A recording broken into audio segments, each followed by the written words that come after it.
So we are up to session 22 now. Who wants to hit the highlights of session 21?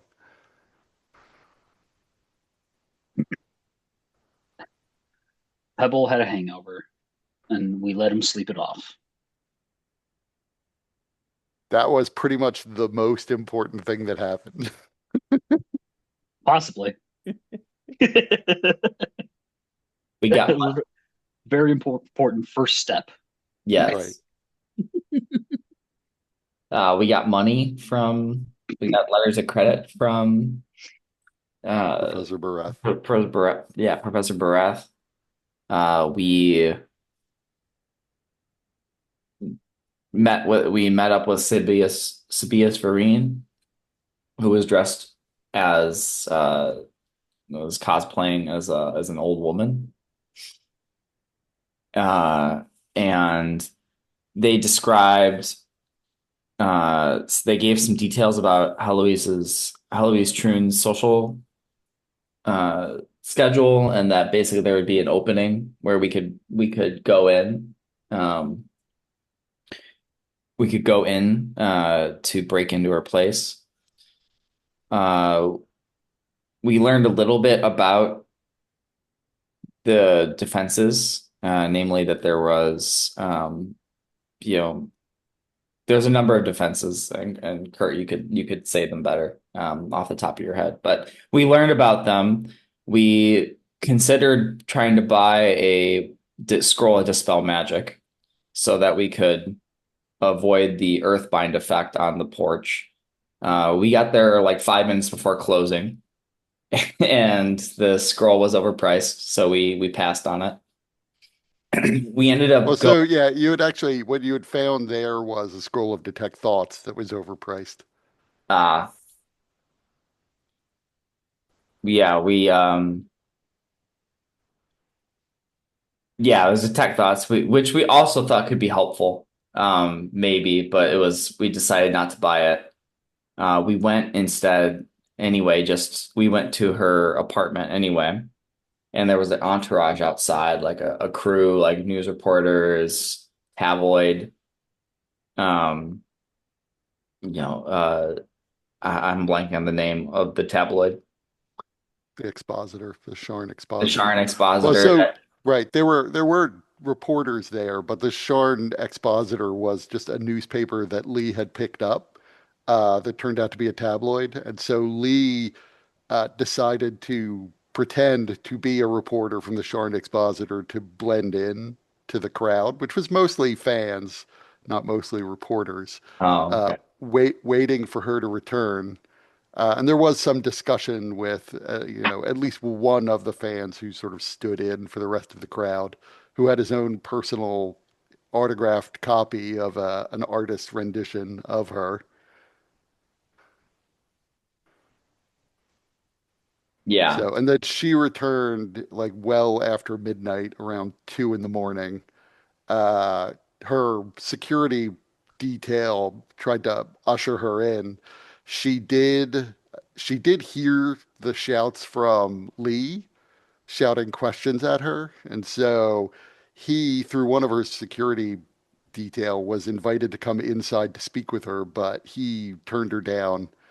Um, Elzen tried to contact her using telepathy, but she seems to have a magical ring that prevents you from touching her mind unless she allows it. And so it also seemed as though she somehow knew where you were in the crowd, which isn't typical, but she wagged her finger and made eye contact with you as she managed to fend off your attempt at telepathy. Thaldarin also tried to get close, but Thaldarin has like a 9 foot tall glaive and was fully armored. So her security detail was nobody else there was carrying weapons, at least not obvious ones. So her security detail was not going to let her get near the crazy man who showed up armed. Well, I was super friendly. What do you mean? I was just hanging out. You're right. I, right up until the moment when you brought the glaive down on her head. They, Why would they I do nonetheless that? they chose to keep her away. So she went inside.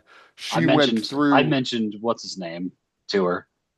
right, you had mentioned Abelard to her, but they still avoided you, and she went inside. Where she went through, so one of the defenses of the building is the building has a sort of magical detector right at the front of the entrance that visitors are supposed to walk through. She went through that, but you could visibly see there was a reaction from her ring that probably prevented it from working on her.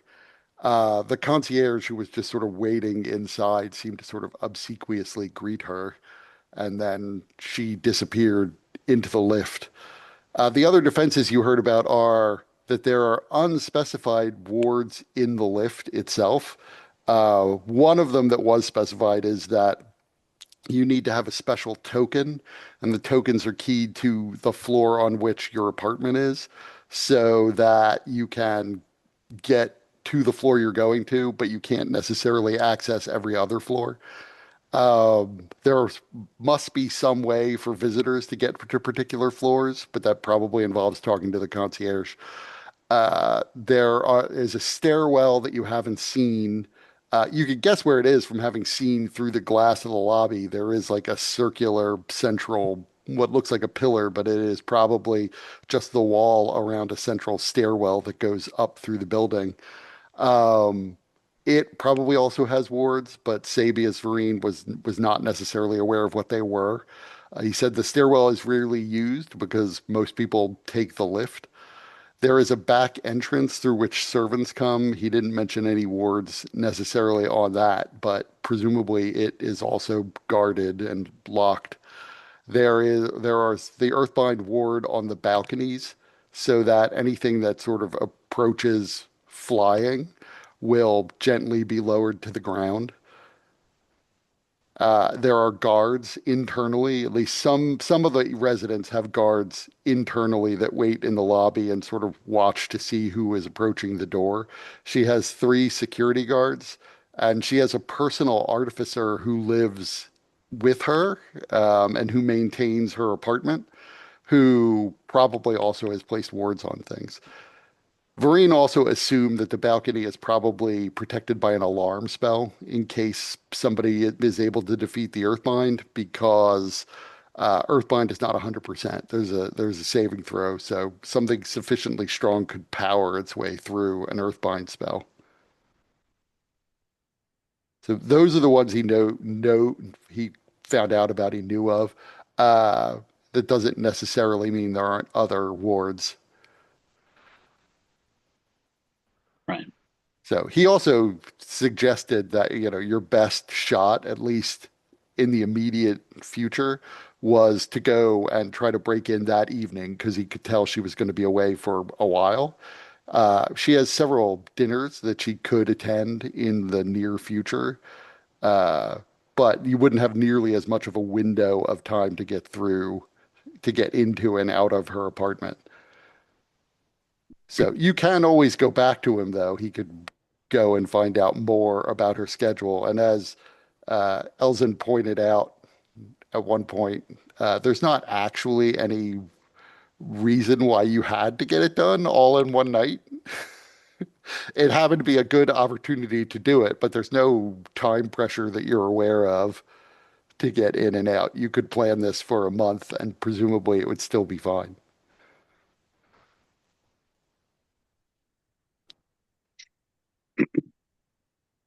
Yeah. I mean, we could play the long game, but it's probably worth playing a little bit of the long game. Right. Falderin also did try to buy the guy's autograph portrait of her, but he refused to sell. Yeah. It was precious to him, and he was only offered like 5 gold. That I said, don't I know how mean, much you it's worth. could, right. There was also a suggestion that you could like load yourself up with merch. I don't know that there's a lot of Heloise Troon merch, but there are definitely these sort of fan portraits that are being sold. Those you could definitely find. Can you imagine me trying to put a t-shirt with her face on it, but like over my armor? Right. I mean, that is something to consider if you do break in is if you're planning on pretending to be fans, fans probably wouldn't show up armed unless they're the kind of fans who are there to kidnap her to have their own personal Heloise troon in a closet. Listen, I never gave any impression that I was a fan. Right.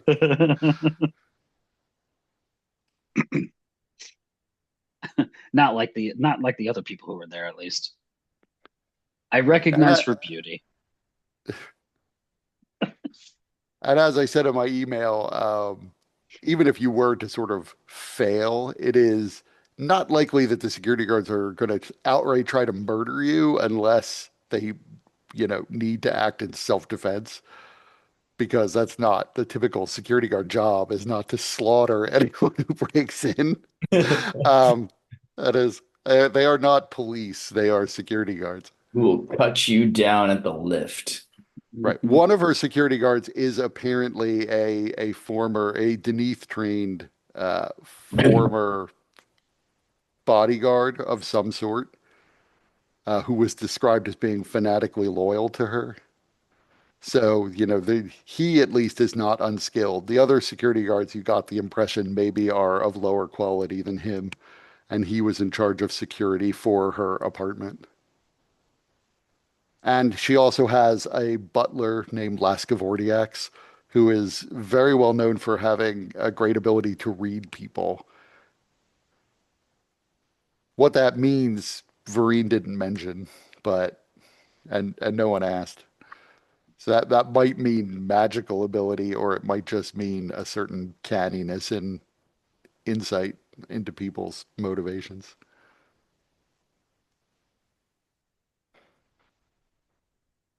Never know.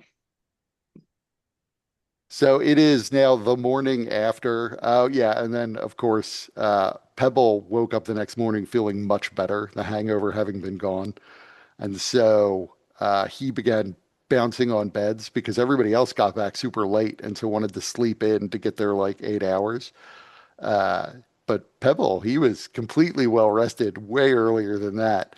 And so people told Pebble to basically go outside and play in traffic. So Pebble Pebble went outside so that the rest of you could finish your long rest. So it is like late morning. I don't know where Pebble is necessarily. Maybe he came back. Uh, he comes in running back, and he goes, I can't get you, and he has this massive beetle that he just found that's just like crawling around. I see. Hey, Molly, what kind of beetle is this? Uh, that's a roach. Oops. Ah, Clicked it twice. Pebble, that is unsightly. Uh, can you Hey, return inside? you can eat those. I would not recommend. Why would I eat him?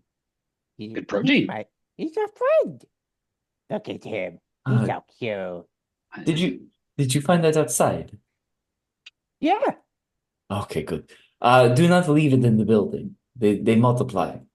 And he's fast. I had to work really hard to catch him. Did he crush it? Is it dead? No, snuggled to death. but it is hissing. Frozen? See, that's the thing about It roaches, might have though. fallen asleep because it's cold. Roaches are really good at surviving being crushed. It might be the ideal pet. Yeah, Molly says that is a baby giant roach. A baby giant roach? How big does a giant roach get? That thing will probably, if it survives, it'll probably get to like 3 or 4 feet.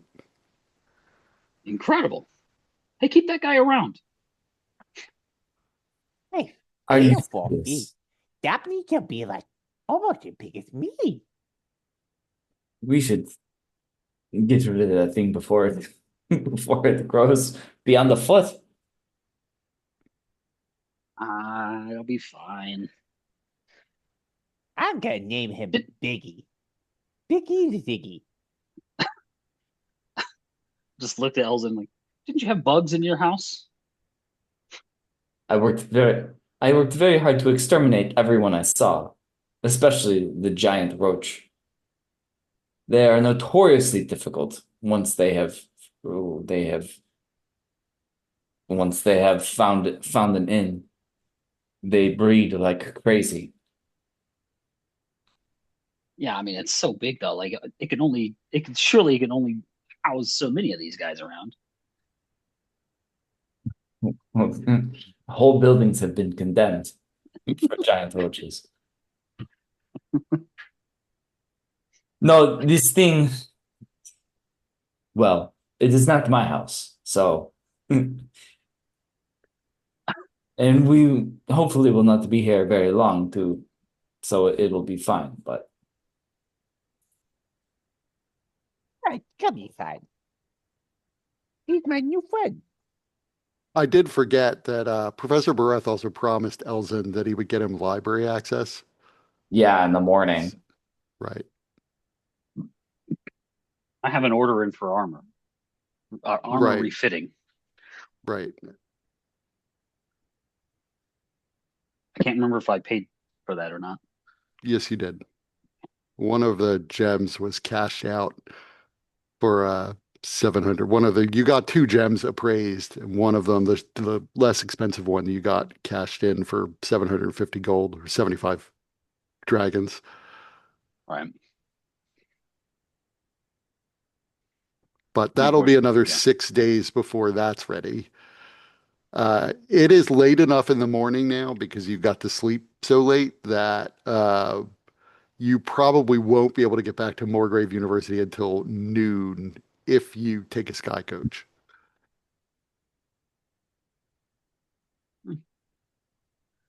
We don't make it in time. We don't make it in time. We just take the scenic route.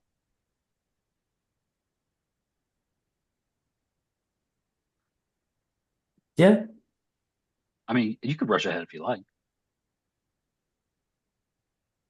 I am in no rush. We I'm do, I'm not much of a book guy. God, that is, but they're full of adventures and wisdom. I, I'm on the adventure. Hmm. Well, I am learned and enjoy the books very much. Yeah. And besides, who needs wisdom when you got quick wit, huh?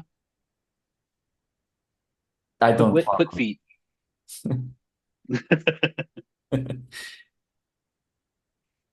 That's all right. I'll keep you around.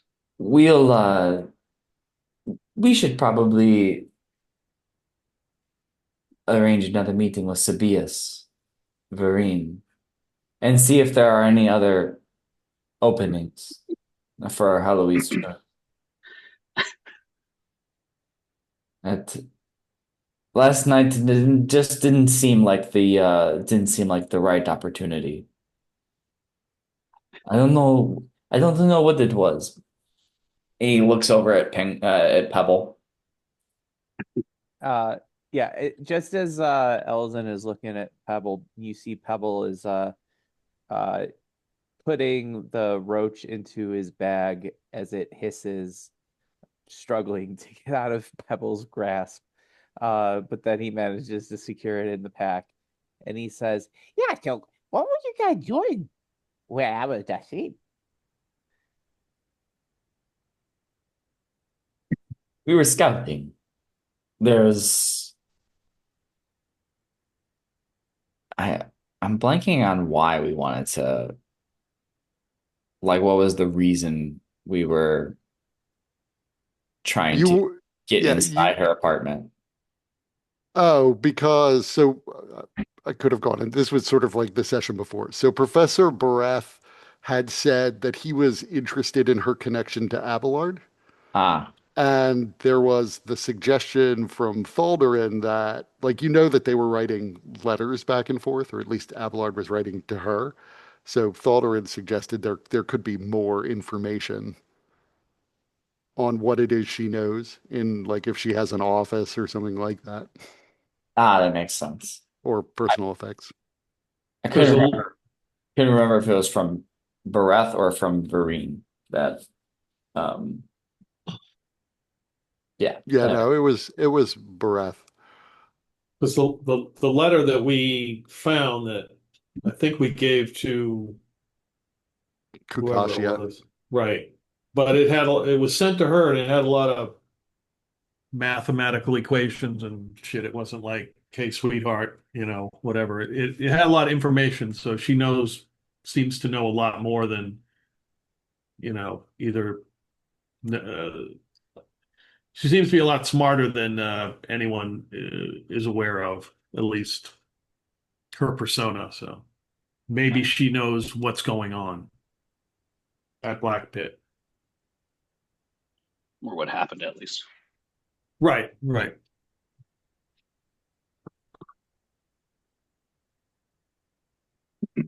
Makes Okay, so we're gonna go to this person and we're gonna get in their place and then we're gonna see if they know what's going on with the stuff at that place with the thing that blew up and then and then And then we are going to find the letters that likely exist, and we will read them Possibly. and commit them to memory. I think we should continue to look into entering this place. But we're certainly not going to rush this. We can also explore other avenues. I think me and Lee might have aligned a little bit on the idea of posting or getting some information out there about her, starting with the rag. yeah, but I got a question.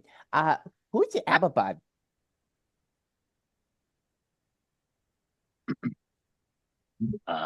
We met him. He was the fellow who I was talking to his chest at Black Pit. He was talking to his chest? Don't worry Yeah. about it, Pebble. Like, It's not important. Yeah. Like you have your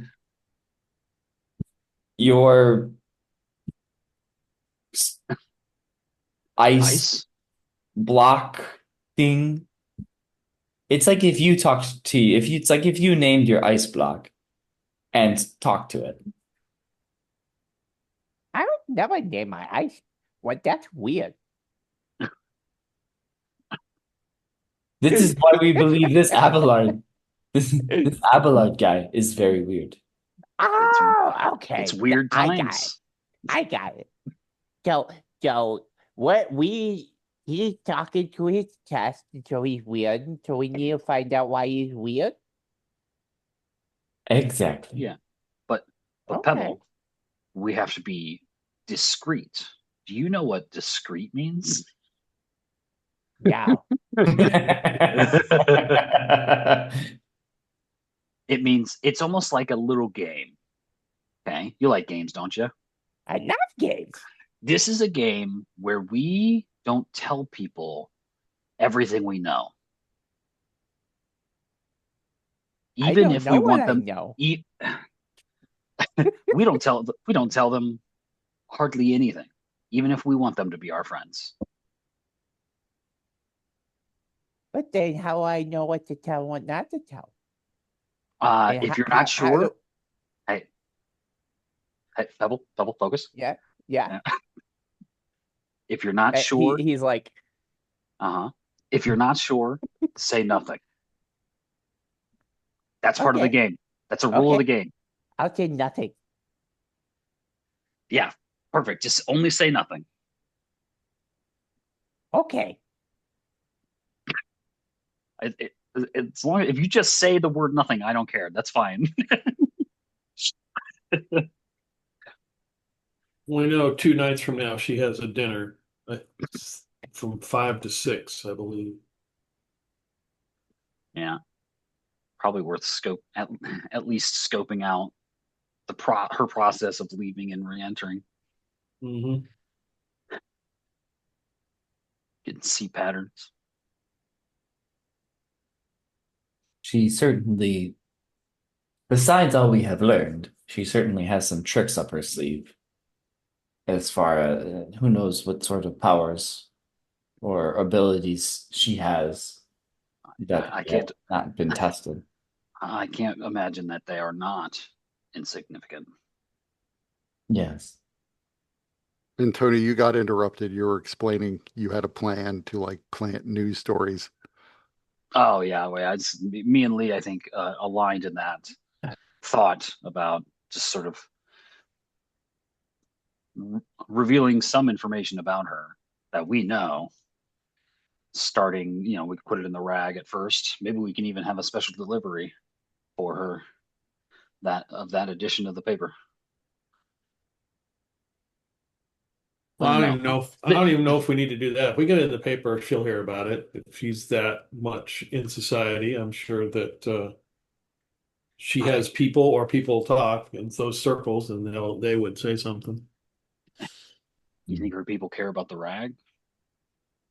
No, but if she's in a certain group, social group, I think, they probably keep tabs on that stuff to see Maybe. what they're being said about them. I don't know. I feel like maybe we need to make her uncomfortable. She's too comfortable here. Well, yeah, yeah, yeah, We'll yeah. never I get mean, there. I think if we send her that edition, it's a clear message, right? Hey, we know. Somebody knows. I did forget to add also that when talking to the other reporters, Lee did get their contact information. yes. And you also know Ralph Partha, so you know several reporters, or at least reporter adjacent people. The people you met the night before were all pretty junior. Like they were given a sort of shitty assignment of just standing around waiting until she eventually returns, just in case something interesting happened. Nothing in particular did from their point of view. So you do know several reporters. Also, Lee introduced himself to the junior reporter pool as the lyricist for the Sharn Expositor. No, And no, they, that was Elzen. oh, Elzen was the lyricist. That my mistake. Right. So Elzen is now known, at least to certain people, as the author of several songs like Breland Booty Shakers. And they may believe that the Sharn Expositor is branching out into uh, possible Songwriting. poetry and or music as part Yes. of their future business endeavors. That's right. In addition to such articles as "The Trust Brainwashed My Husband." That is right. Yeah. He poses a lyricist. Hey, do we know what do we know about Heloise? Is she a talented singer? We get her to try and sing one of your tunes? I I hope so. Okay. So, Thaldrin, should we craft some kind of story and put it in the Um, report? Give it to the expositor? I think, yeah. I mean, we put together what we do know. Because I don't want to lie. I want to say the truth, so that she knows that we know that, or that somebody knows. Um, the real question is, do we remain anonymous with this intel?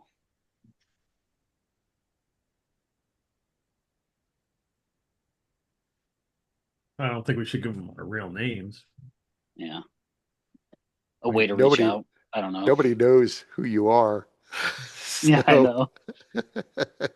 Yet yet, we don't know what kind of weird security camera system they got going on over there. right. It was suggested that the detector at the front of the building, which technically somebody could like walk around, essentially just slip behind it and not go through it. But there are people in the lobby who would probably notice that, at least if they're watching the detector at the time you do it.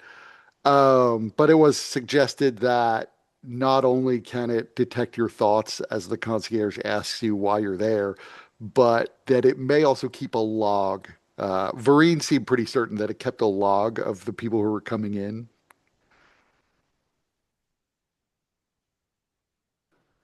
So what do we know? We know Heloise has some ties with Abelard de Canith.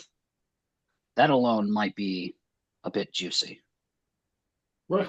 if we can. I mean, I'm sure we can get the rag to talk about it. Um, the likelihood of some romantic entanglement that, Yeah. I mean, again, we don't need to make anything up, but we could speculate. Oh yeah, we could Maybe always speculate. We could say that's where she's getting all her money is from him. That's why right, she's wealthy up in this penthouse but at perhaps there was a falling 10K. out, and Yeah. the happenings of Black Pit are some distant cause or Right. They did. fallout for it. Yeah. But whatever happened to Black Pit has not seemed to tarnish her image, even though she is indirectly involved with it since she's all involved with Abelard.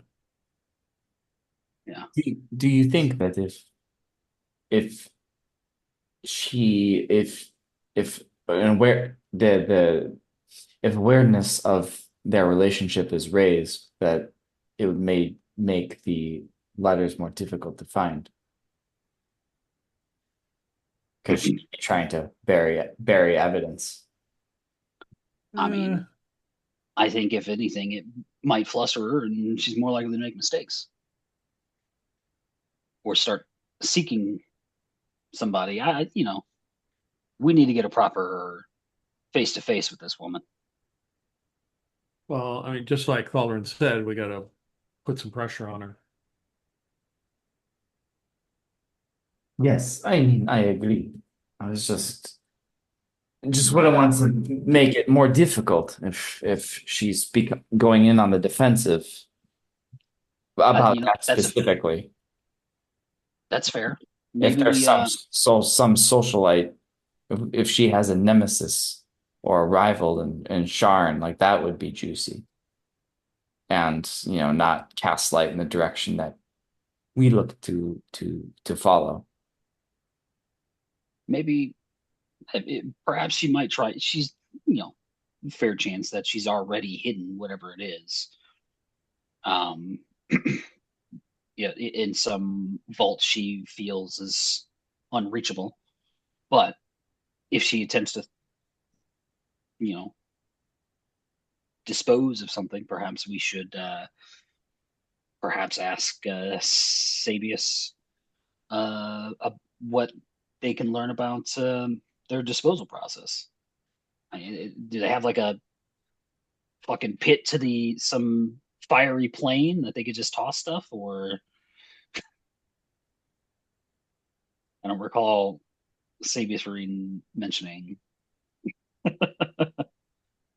either way. No one asked about the garbage chute for the building. Right. That's what I'm saying.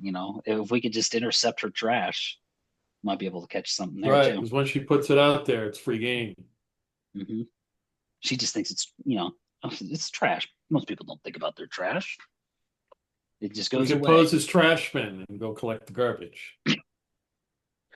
Yeah, our intent is to collect trash, right? We might be able to Yep. pull that off Hmm. under the right circumstances. That is a good point. We should learn. We should figure out how they do their disposal. Is the university along the way, or is the bar where Sabius Vereen? I don't. That's not along the way, is it? To the college, the university, or whatever.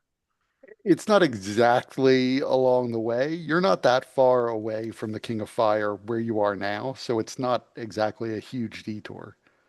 Gotcha.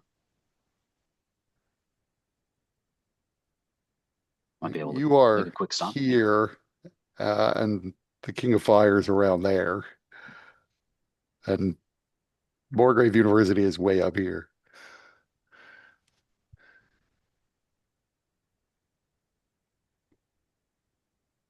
hmm.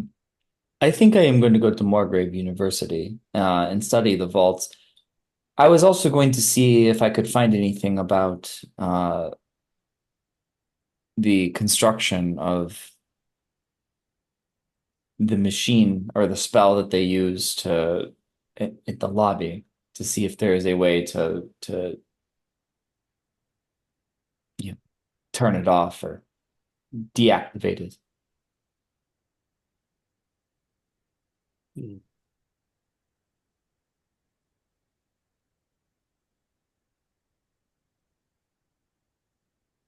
All right.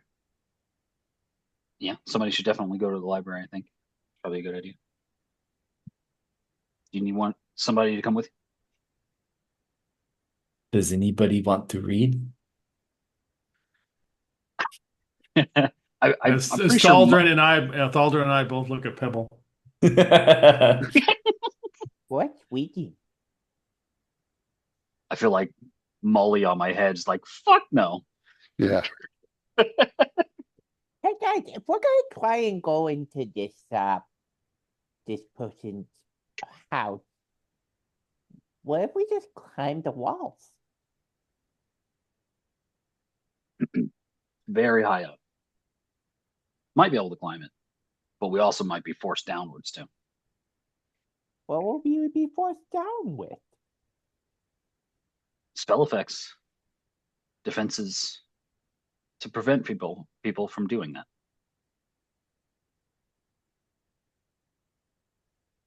Yeah, but if it's hard, and then maybe they didn't think people would do it.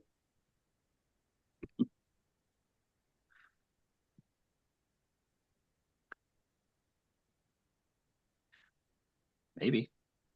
Maybe all their defenses are just bluffs. But I don't think the mind detection one was a bluff. That looked like it was real. But I don't know. I did think about that. There also is likely to be some form of defense. If she's got windows, we might be able to potentially go through there instead of the balcony if we were to go that route.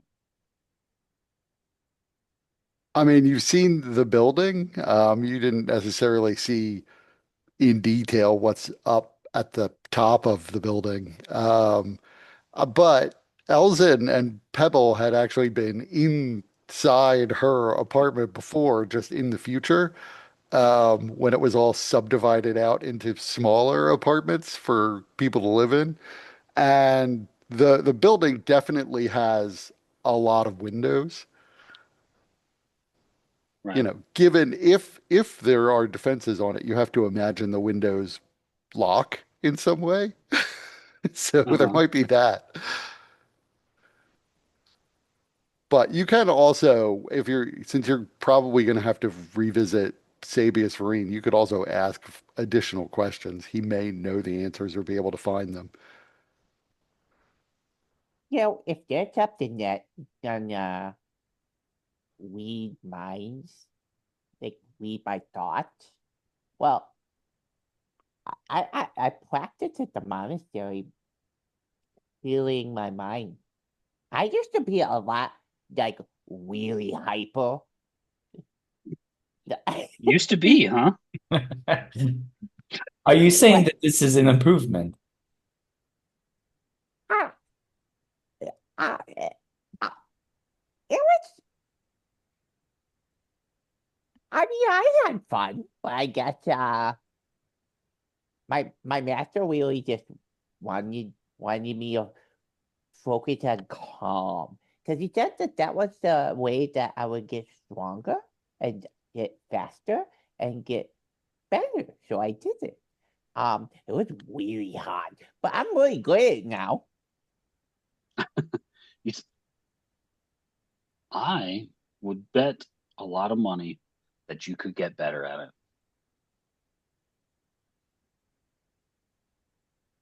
Better clear my mind? I don't Yeah, know. I think you could do it.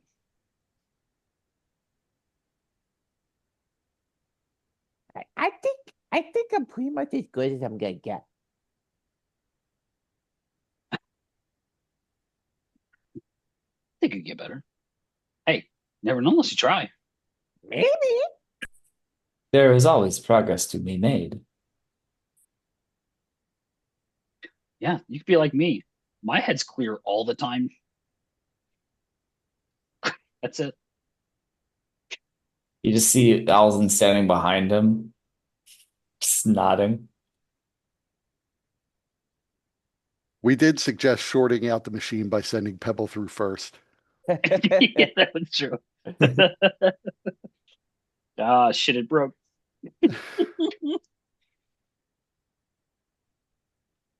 Yeah, but I learned a really good trick to clear my mind. How do you do it? Let's see. I just I just think of a song. The clearing my mind song. The clearing your mind song. Yeah. And when I think of it, it's all I can think about. Like the song that never ends. Yeah, that's it. This is the I, song that never ends. And he just goes on and on. My friends. Yeah. I was hoping Pebble would start humming Breland Booty Shakers.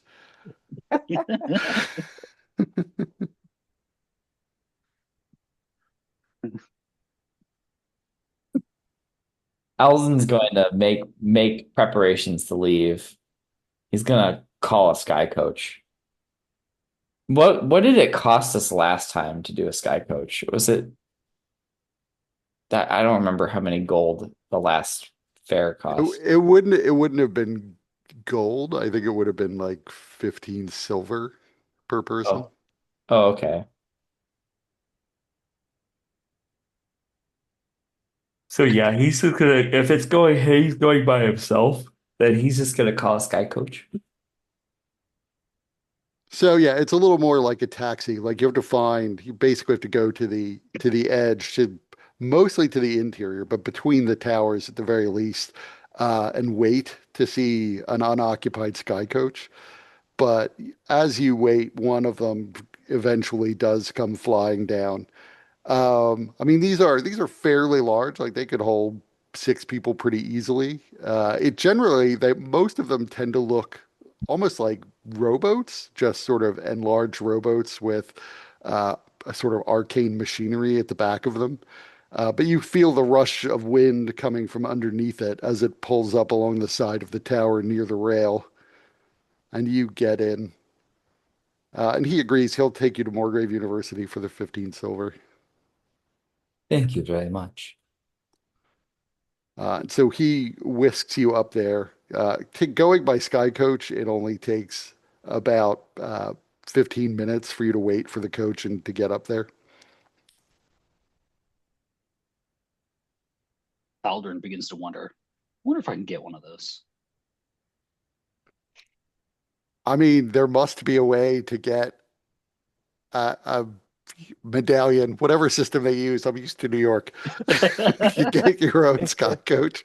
Uh, Sky Coaches don't work all that far away from Sharn. They work in Yeah, part because this is a manifest zone. I would just like to have one available. So you don't know what they cost.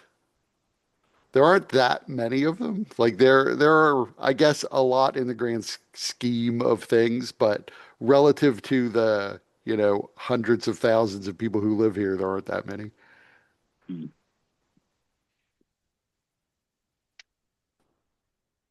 But so while he is off on his way to Morgrave, what are the rest of you going to do? You want to see Savine? What? Sabius Murray? I forgot what this fucking guy's name is. Sabius Sabius Furry. Varane. I just don't know how much more information he can get us at a short time. But Sure.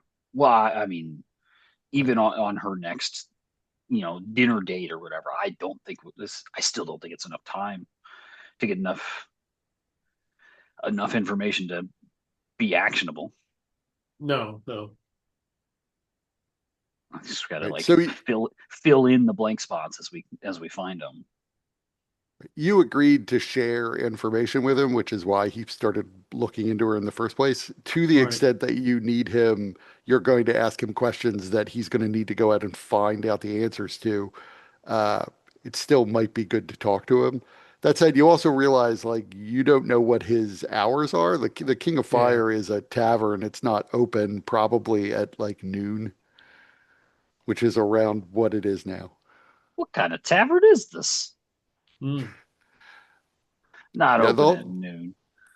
Yeah, so Harrods Folly, where this tavern is, certainly has establishments that are open in the day, but the area it's in, the block of taverns around it, really seems to be more of a nightlife spot.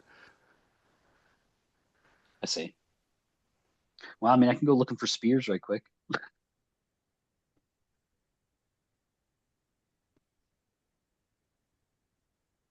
Okay, I can go with you. I'm gonna go for a walk. Don't get in trouble. It's up to me. Sometimes it is, but you're right. Not always. Good luck, have fun, don't die. Okay, you too. So, does Pebble have a specific destination? Yeah, he's going to Heloise Trude's. He wants to walk around and look and see how climbable it is. Does Pebble know where she is at? Absolutely, there is zero chance Pebble knows where she's at. You had an address like 3 weeks ago that was written down in the letter Pebble didn't read. Can't read. Well, I mean, still, I imagine Pebble could just start asking around yeah, somebody will know Start where she rolling lives. charisma checks. if he can remember her name. Yeah, what's her name? Her name is Harry Toon. Probably Harry Trudy. Toon. Harry Toon. That might Yeah, work. that's her name. Good luck.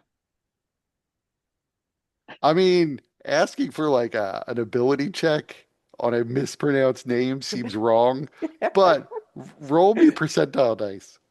Okay. 100 will get you a good answer. Only 100?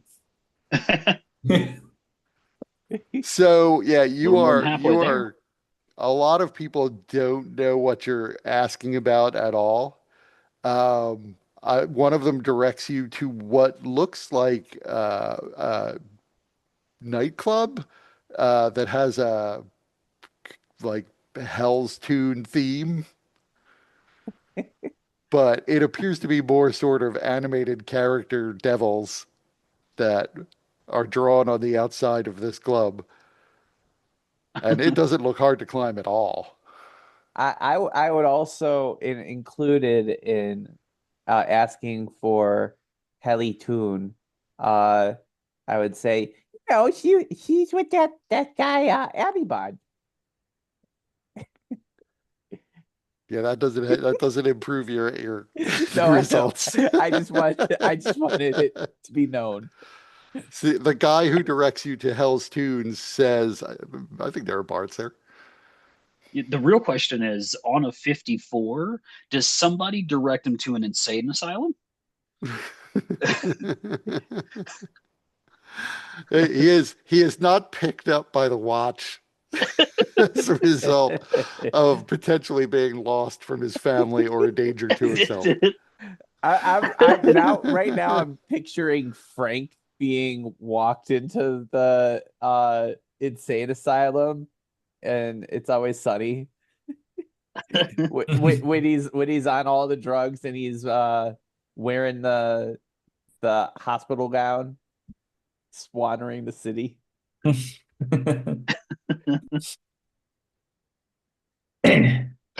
He doesn't have donkey brains though. He's got it on paper. Do you have such documentation? What? Yeah. Yeah, it's established. He has no documentation of any sort. So he could have donkey brains. So Elzin, you make it to Morgrave University, and again, you once again see Raul Partha is waiting in reception, and he stands up when he sees you come in. Ah, we meet again. Are you here to see our favorite professor? This is, I am actually here to visit the archives. If you say so, this isn't the library, but uh, so what is it you have an interest in? Are you teaching here now? I I am didn't not. really gather what your profession was.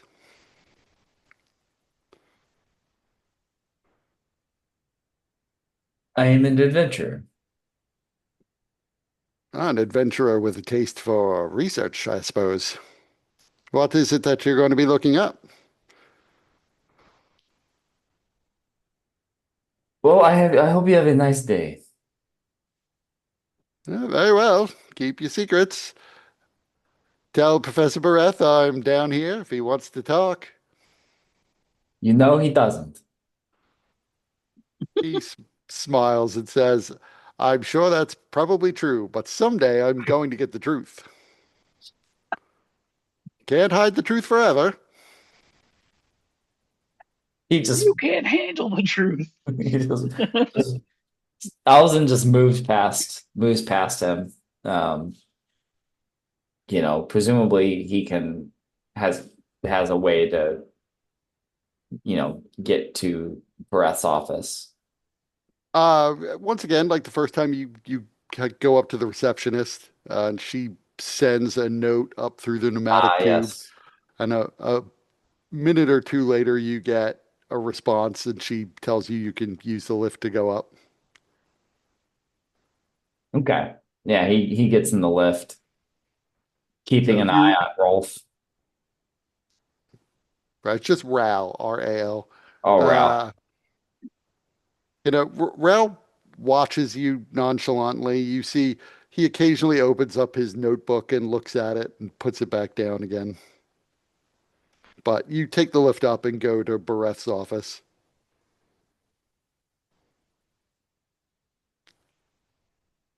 And he greets you as you come in and says, I was able to get you library access. Let me find your pass. Thank you very much. Is there a particular coding system to the library that I should be aware of? Or There is is there is an indexing system. I could not necessarily tell you where you'll find what you're looking for. You'll have to speak to the library staff, and they should be able to direct you on how to look up books under any particular topic. The indexing system is complex, so depending on what it is you're looking for, there may be other subtopics that you'll also need to look up. You are interested in that rod of yours, weren't you? yes, I am interested in that as well as hmm, would Alzen be able to he would he be able to like ascertain the name of the device that would be in the Heloise Troon's building, or like the nature of it? So, other than like a description of what it does, there was no particular name given. Okay. When you describe it to Bareth, he says that, many high-end buildings and, places like the entrance to the Skyway, if you were to take a sky coach up, many of them have what he refers to as just security scanners. They frequently act differently, but you could probably find details on how they operate generally. Um, you probably won't find specifics on this one, at least not in the library. If you go, he would suggest if you go to the sort of central administrative areas, check the building records, there might be more on them. But typically, when they're set up, his understanding is first you set them up, then you bring in artificers to essentially enchant them. And so they tend to be enchanted after the device is set up. So there may not be a record of what each and every one does. And they could also, sort of change over time. They are routinely inspected. And so it's possible if you can get access to the inspector's notes, he might have written down something about what they do. Hmm. But that is not so much like information they keep in the library as information they keep in the Hall of Records Is it as part of the inspection process. The same for the lifts in buildings. Like they do inspect the lifts and the elevator shafts, but that wouldn't be in a library per se. It would be in the city records. are those records public? Um, I don't know. I've never it's never occurred to me to go and look them up.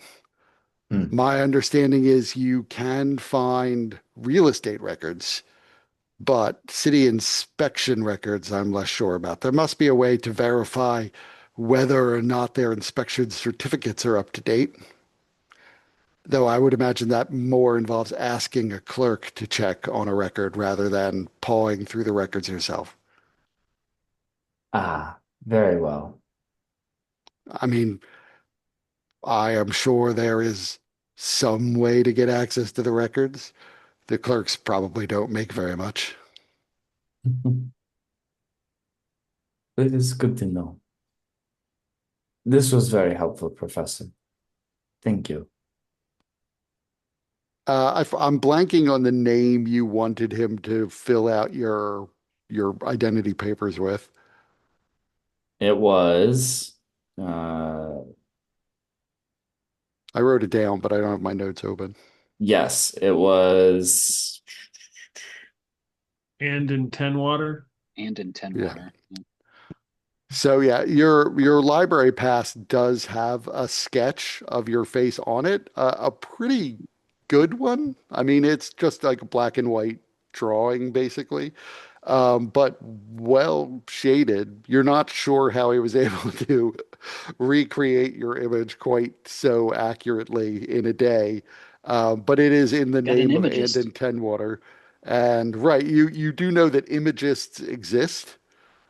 And they must have something to do with printing images in newspapers. Maybe the professor here is just a savant at it. He's just really good. But he must have had a way of getting your image to somebody who was able to print this out. And by the way, all identity papers do have like a basic sketch of people on them to help with the identification. So, or at least most of them do. There's probably some non-photo ID version of identity papers. I cannot wait to see mine. But it is in the name of Andon Tenwater, and it identifies you as a research assistant. That is appropriate. Thank you, Professor. Who prints these? The university has a printing office of its own. We frequently need materials printed for classes, and they Oh, also handle the IDs. I also have someone outside of the university system who assists me with printing other documents I need from time to time. So if you need which Uh, and in a hushed tone, he says, if you need a forger, I know a good and trustworthy one. are they also a shepherd? No, he was born in this time frame and knows nothing really of my other pursuits. Hmm. That said, most of the people involved in the organization, including the other time travelers, are not formally themselves shepherds. They merely work for the shepherds. Right. I meant if he worked for the shepherds. But Indirectly through me, perhaps, but he doesn't know who they are. yeah. I can't necessarily trust that people like Raul Partha won't eventually stumble across them or that he won't be caught for his other forging crimes, in which Yes. case I don't want him to know anything that could be leaked. I hear Raul Partha is once again waiting for me downstairs. I am I am certain he comes every day. I think that there are certainly some days he's not here, but he is a dogged pursuer now that he believes there is a story here. And the unfortunate truth is he's probably correct. He just doesn't know, and no one can tell him that he's better off not knowing. Yes, he would never buy that. But have you thought of a way to shake him that, you know, is humane? Not exactly. I suppose the only thought I had at all was I know that we have a rival organization that is causing us some consternation, and that perhaps if I could find a way to slip him information on that and make it seem an even more tantalizing story, he might run off in pursuit of it. The problem is, if he learns that they are a time traveling organization, that could also indirectly cause me problems. And so I haven't decided it's worth it to alert him to that possibility. Yeah. Still, if I can stumble across some better story for him to pursue, something meatier than what he thinks he has with me, that might do it. So I'm keeping that possibility open and keeping my ears open for something that I might be able to feed him. I also don't necessarily know through what channels I would get him information on this better story. It would probably only heighten his curiosity about me if I were to personally inform him of it. Oh, almost certainly. Um, Probably an anonymous tip could go Yes. one way. The, then the problem there being I don't know whether or not an anonymous tip would be tantalizing enough unless it arrived with a good amount of proof. Yeah. But it is a good suggestion, and I hold it open. I will keep an eye out for stories too as well. I appreciate that. Does he have much of an interest in the well-to-do? I mean, he's a reporter. He reports on other things. He's never actually published a story about me. He's just hoping to. He's hoping to find enough to make it interesting. Right now, I think he just has his speculations, and he knows that many of the people I associate with have gone missing, but those people also tend to be adventuring types, and adventurers sometimes go disappear from Sharn and don't return. So he Hmm. doesn't really have much, but he has what I suppose is a keen sense. Yes. He- I could see that. Just based off of my brief interactions with him. And he was able to find out in digging into my background and the background of our fellow associates that a number of their credentials were forged. Hmm. And while interesting, that doesn't necessarily point to anything definite.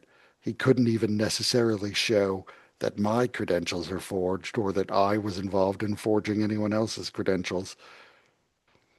Hmm.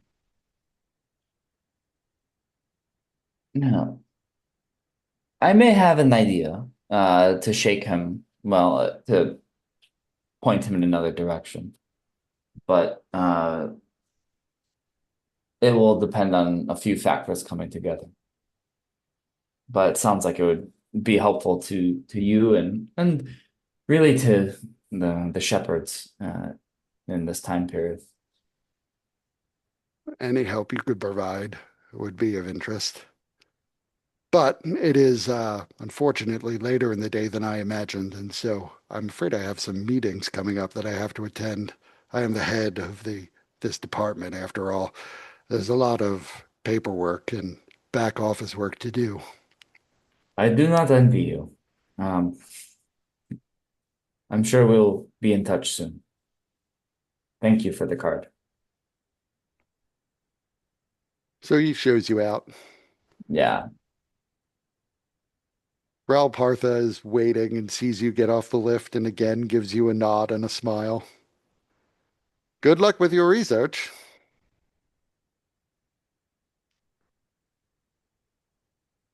thank you.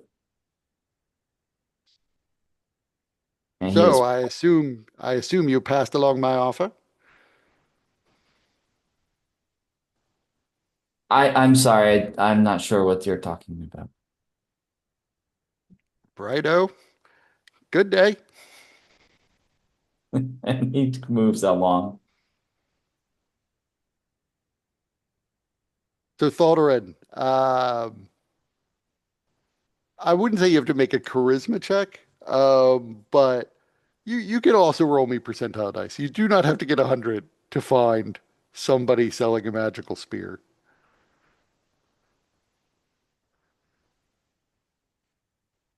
55. Did it not send? Did it not send? I don't see it. Son of a bitch. It was a 55.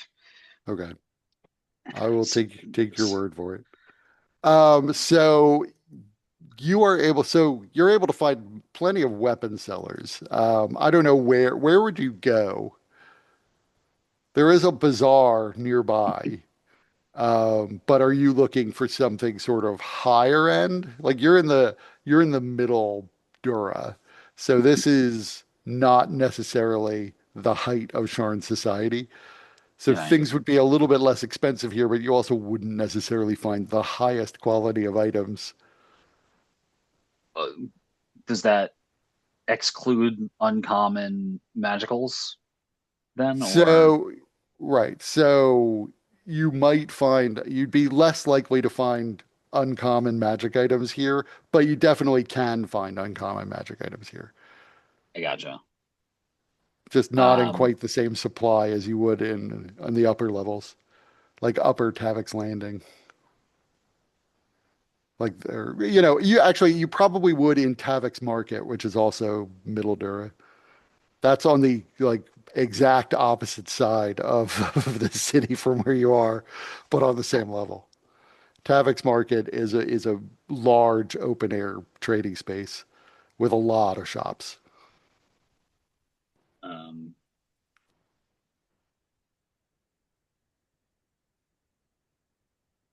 would it be quicker to just go up?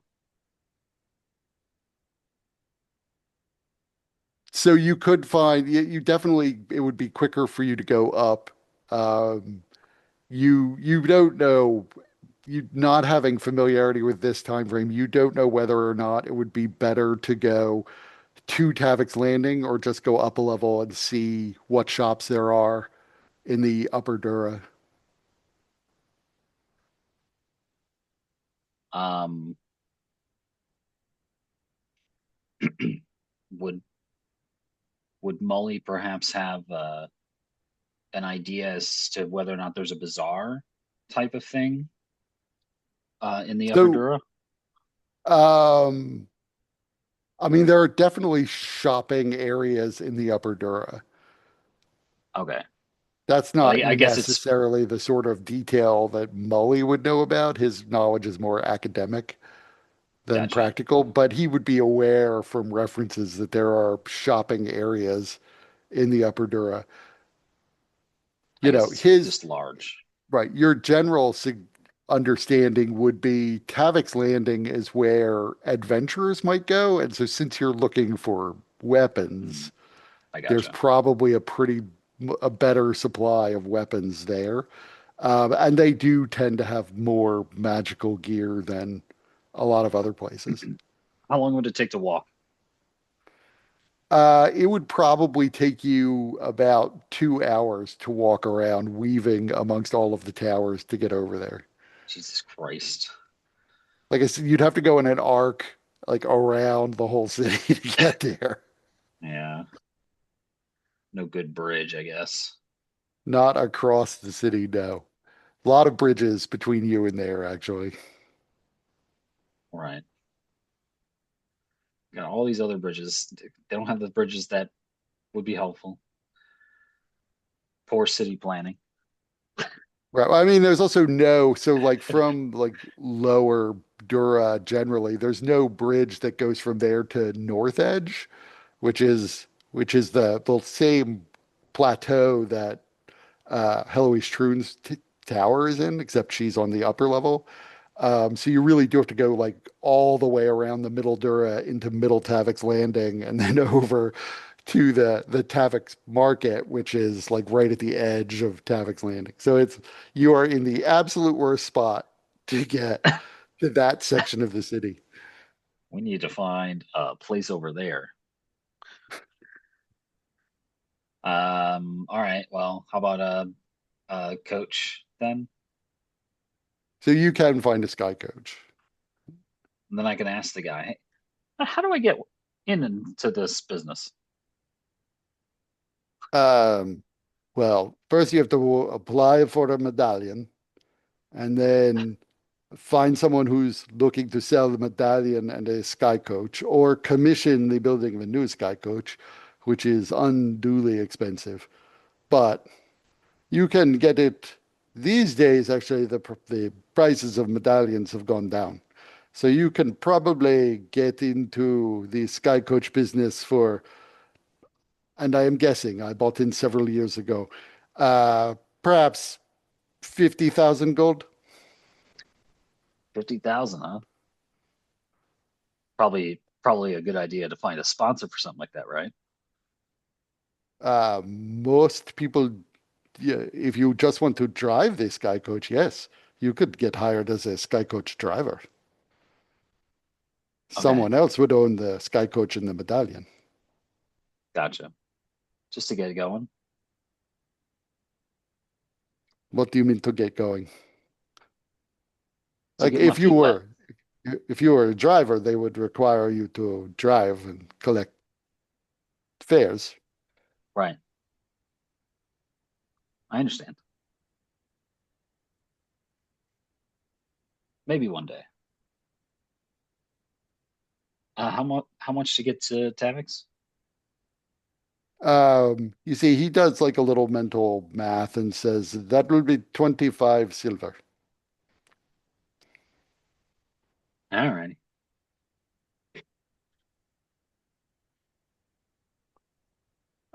Is Lairith going with you? Hmm.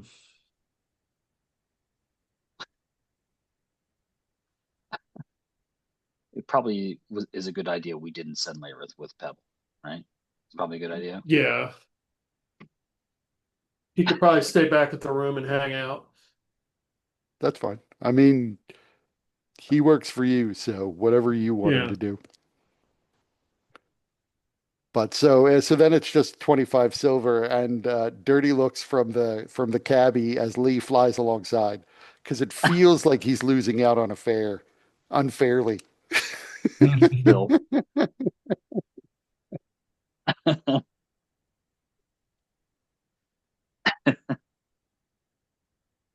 But yeah, he ferries you over to Tavik's Landing. There are magic weapons that seem to be for sale. What, how would you evaluate a magic weapon? Do you have like anything? Detect magic, something like that? Because it's No, not no. like you can test them in the middle of the market. Right. to Um, see what they do. You can ask the seller what they do. I mean, yeah. So I don't have any like the only thing I have spell I can do is animal messenger. Um, so otherwise, all I got is Mully and whatever expertise he brings, and my own sort of familiarity with the weapons. I know I can't like necessarily swing it around willy nilly, but I could test weight and stuff. Right. So, um, because you are asking around specifically for like magical spears, um, you don't necessarily find anything that is like just a plus one. There are some common magical spears that essentially just like they'll glow on command kind of things. They are technically magical spears. But I don't know what sort of magic you're looking for. One that you come across is a returning spear. If you throw it, it will return to you at the end of the round. The spear that you find is still probably limited to like one throw a turn because you throw it and it returns to you at the end of the round. Right. But it is a returning spear. It doesn't otherwise have any magical bonuses. He is asking for 400 gold for that one. One you find is clearly old. It looks to be potentially very old, and he is asking for 1,000 gold for it. He claims that when it strikes the target, you will hear a clap of thunder and it will electrocute them. I see. He claims. Well, I mean, like I said, you can't throw it at somebody and test it because you're in the middle of a crowded market. So it definitely hums. So it is clearly sort of magical. It has a bit of a visible aura to it as you pick it up. Like I said, it looks old. It looks sort of impressive. So some of the 1,000 gold piece cost he's asking for it is probably as a result of its age. Uh, that said, a hum and little bit of an aura, definitely something that could be faked. Tavik's Landing is a kind of a popular site, and this guy has what looks to be a permanent site within it. So, you don't imagine he's renting it for the day. Right. So it would not necessarily be a great scam for him to sell fake magic weapons if you could just come back and find him again. um, I There mean, is one spear that is claimed to be magical. It is well made, but otherwise unremarkable. And the seller claims it heightens your alertness. got it. Great. There is a spear that you can actually test because as a reaction that you could take as part of an opportunity attack, it will lengthen by 5 feet. Interesting.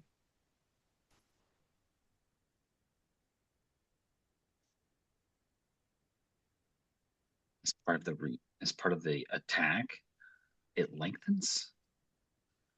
Right. Basically, it gives you an additional 5 feet of reach when you're making an opportunity attack with it, I gotcha. which probably means if somebody is like within that extended reach and leaves your range, you would Yeah, get I get an an attack of opportunity attack. opportunity.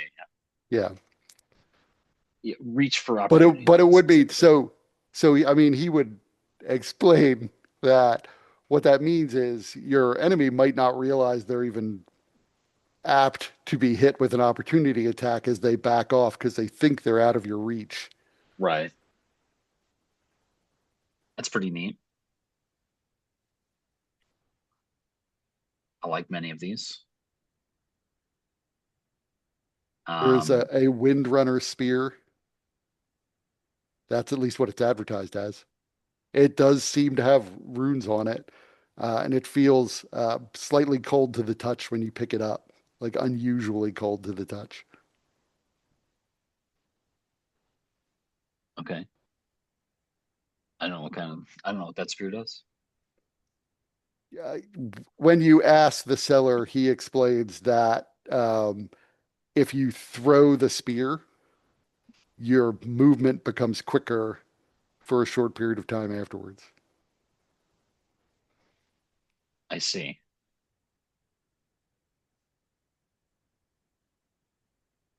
Does holding it cause you to chill out?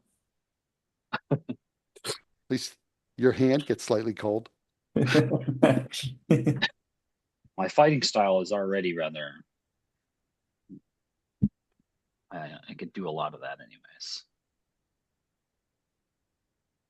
Um, So if you're looking for something specific, you could ask around for that. But that's what you sort of find with your 54, uh, 55 rather. the one, so there was right after the alert one you mentioned. What was that one again? Oh, that was the one with the extended reach on the opportunity attack, right? Right. How much is he asking? He's asking for 550 Galifar. Okay. But 1,000 gold for the one. For the one that does lightning damage, yes. Yeah. So I do, thanks to Molly, I do have proficiency in Arcana. Maybe I can make an Arcana check to just be real sure. I think I Okay. trust him. But trust but verify sort of thing. You are certain that the runes on it do in fact back up what he's claiming, that it will summon a small burst of lightning and release a clap of thunder. Um,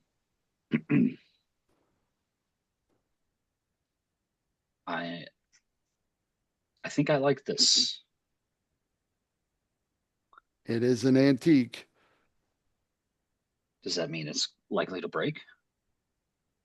Uh, no, it's quite sturdy. It's lasted a very long time.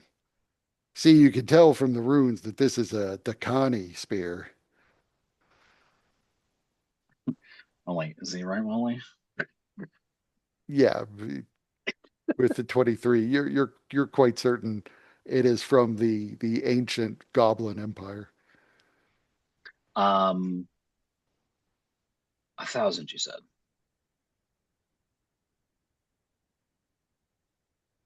Worth every Galifar, if you ask me. Bring down your enemies more quickly, I guess, unless they're immune to electricity. Brian, would you consider 850, but I give you letter of credit worth 1,000 and you give me the change? Make me a persuasion check.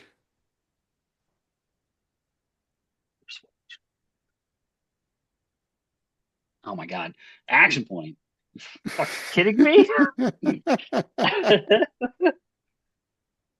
Get out of my shop. How dare you insult me?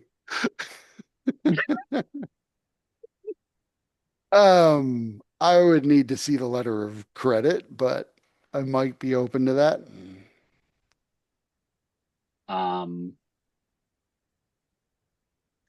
Perfect. Then we can make this happen. I can check to see if it's magical. I do have detect that. It is definitely magical.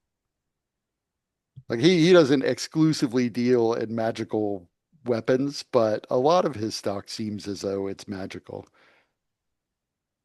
This has evocation magic on it.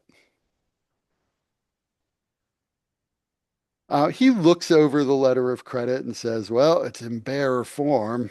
Um, everything looks right." He looks up at you and squints his eyes and says, "This is real, right?" I promise you. I don't even know why I ask, but what if you Uh, were like, "No"? So yeah, he he I'll say this. I'm gonna try and come back here. he goes under the counter behind him, and pulls up a strong box and begins to count out 150 Galifar from the box. And you see he gets to like 149 and is like rummaging through coins. So then he starts counting out sovereigns and silver. So you get 149 Galifar and 10 sovereigns as he locks the letter of credit in the strong box. Can't believe I got into his coffers.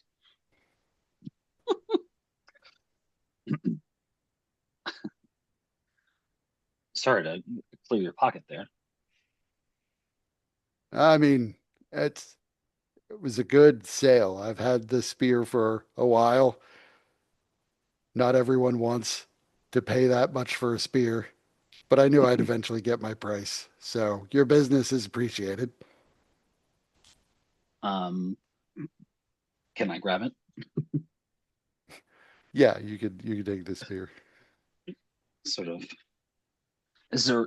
Are we out? Are we inside a building or? So you are inside one of the towers at that is generally a part of Tavik's market. And it's not like he has like a stand. This is like a permanent fixture within the tower. It's Right. not like entirely, so this particular space isn't entirely enclosed. Like picture this particular area, picture something more like a department store with like a series of counters around it. Gotcha.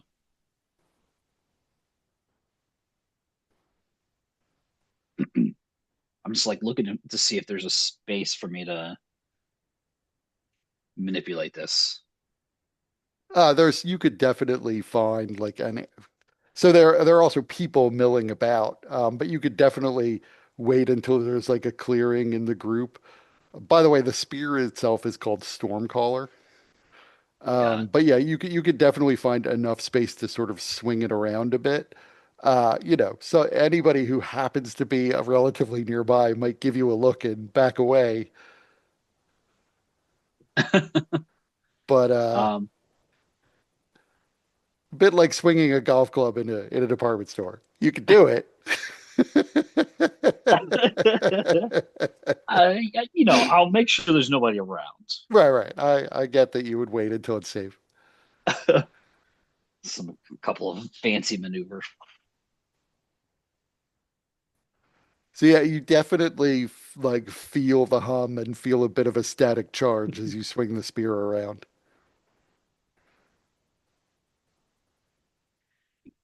Um, is this an item you created? Yes, it is not like a standard item, but it will do an additional 1d6 lightning damage, so like a spear of lightning. Hmm. On a crit, it will do an additional 1d8 on top of that, so 1d6 plus 1d8 times 2, basically. So really on a crit, it will do plus 14 additional damage, lightning damage. It also releases a thunderclap sound when it hits something. So it's Right. actually quite loud. Got it. If I need to be Like it quiet, can tap a be halberd. right. It can be heard for like 300 feet in any direction when you hit something with it.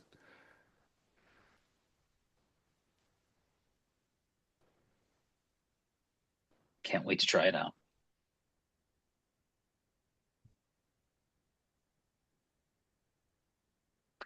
I just think it's amusing that you're spending Pebble's money.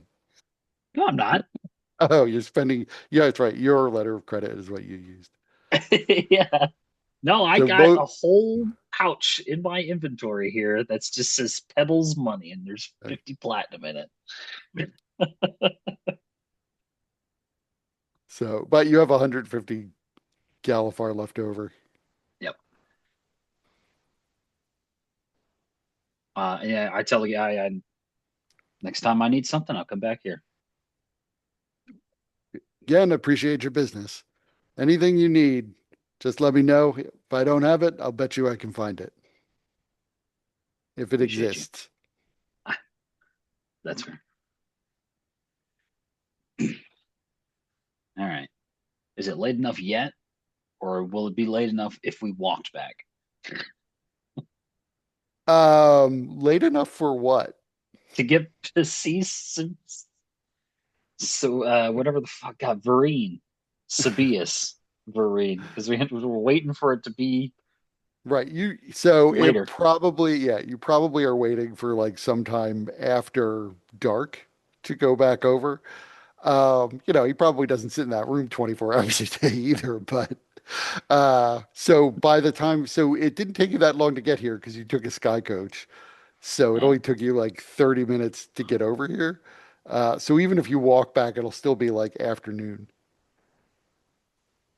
But, Lord only knows when Pebble's getting back. And Elzin's got to do library research. That might Right. not be quick. Pebble's But back to definitely gonna but get lost.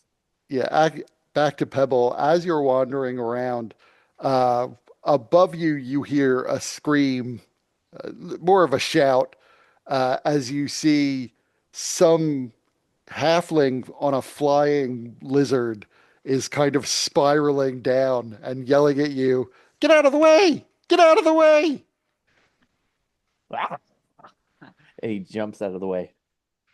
And so this lizard, seemingly having an injured wing, comes sort of spinning down and lands like right in the spot where you were standing. The lizard itself has like quite an elongated head, almost. I don't know what animals Pebble would know, but for your particular understanding of it, it has an extremely long, almost conical head with like a crest pointing in the back, long leathery wings, one of which is now sort of folded up by its side. The other one is kind of extended as it moves around and screeches into the air. Otherwise, though, it is clearly a lizard and not a bird, but some sort of flying lizard. It is a little bit larger than Pebble overall, as the halfling gets off of a saddle on its back. Whew, almost crushed you. Are you okay? And what is that thing? It looks like a big old beakhorn. It got beak, like double beak. It's beak on one side, beak on the other. What is that thing? But wait, are you okay? I am perfectly fine. We just had a little mishap where we collided with a sky coach above. And he Oh goes no. over and starts to like look at the wing of this creature. Ah, This right here is my good friend Caddy. oh, hi, Caddy. It appears to be in some degree of pain and is still squawking. He manipulates the wing a bit and says, "Looks like we're walking from here, Caddy." And he pats it on its long beak-like appendage. You see the conical head does sort of come out into what looks like a bony projection at the end of it, quite sharp. I'm Pebble. What's Caddy is a your name? glide wing, by the way. Oh, okay. It makes sense. Glide plus wings. Glide wing. Yeah, I get it. And what's your name? My name is Rowan Deephearth. Hi. Nice to What's meet your you. name? You're Pebble, you said? Pebble. I've never seen your kind around here before. You don't Oh mind no. me asking, where do you hail from? Oh, I'm from the Frost Belt. I don't know what that means. It's a long way away. Very cold. This place is really, really warm. I think. I don't know. I think it must be warm because a lot of people seem to say it's warm, but I don't know because I'm always cold. Seems about normal to me. Oh, okay. Well, that's good. That's also good for Caddy because I don't think Caddy would like it if he was in someplace really cold. I've never taken him Oh, any place that was like cold. Like sometimes in winter, though, he gets very uncomfortable. I hope he can keep warm. Have you tried having lots of friends? Friends are the best way of keeping warm. I have my tribe. They're like Oh, friends, also like cool. family. It's complicated. I have a tribe too. Oh, well, then I guess we have that in common because most people here, when you talk about tribes, they treat you like you're some sort of idiot. Oh, that's dumb. I agree. Tribes are the best way to live. It's like lots of friends around you all the time. Yeah, it's just a big old family. Exactly. I mean, that is literally what the tribes are, in a sense. I mean, we're not all blood related, but we might as well be. Yeah, but you don't have to be blood related to be family. I agree. So, what brings you to Shard from your far off, what was it called? The frost spell. Frostbell. Got it. What brings you here from the Frostbell? Oh, frost spell. Frostvel. Got it. What brings you here Close from enough. there? Oh, well, I'm here with my friends. We're trying to. Oh, wait. Um, Nothing.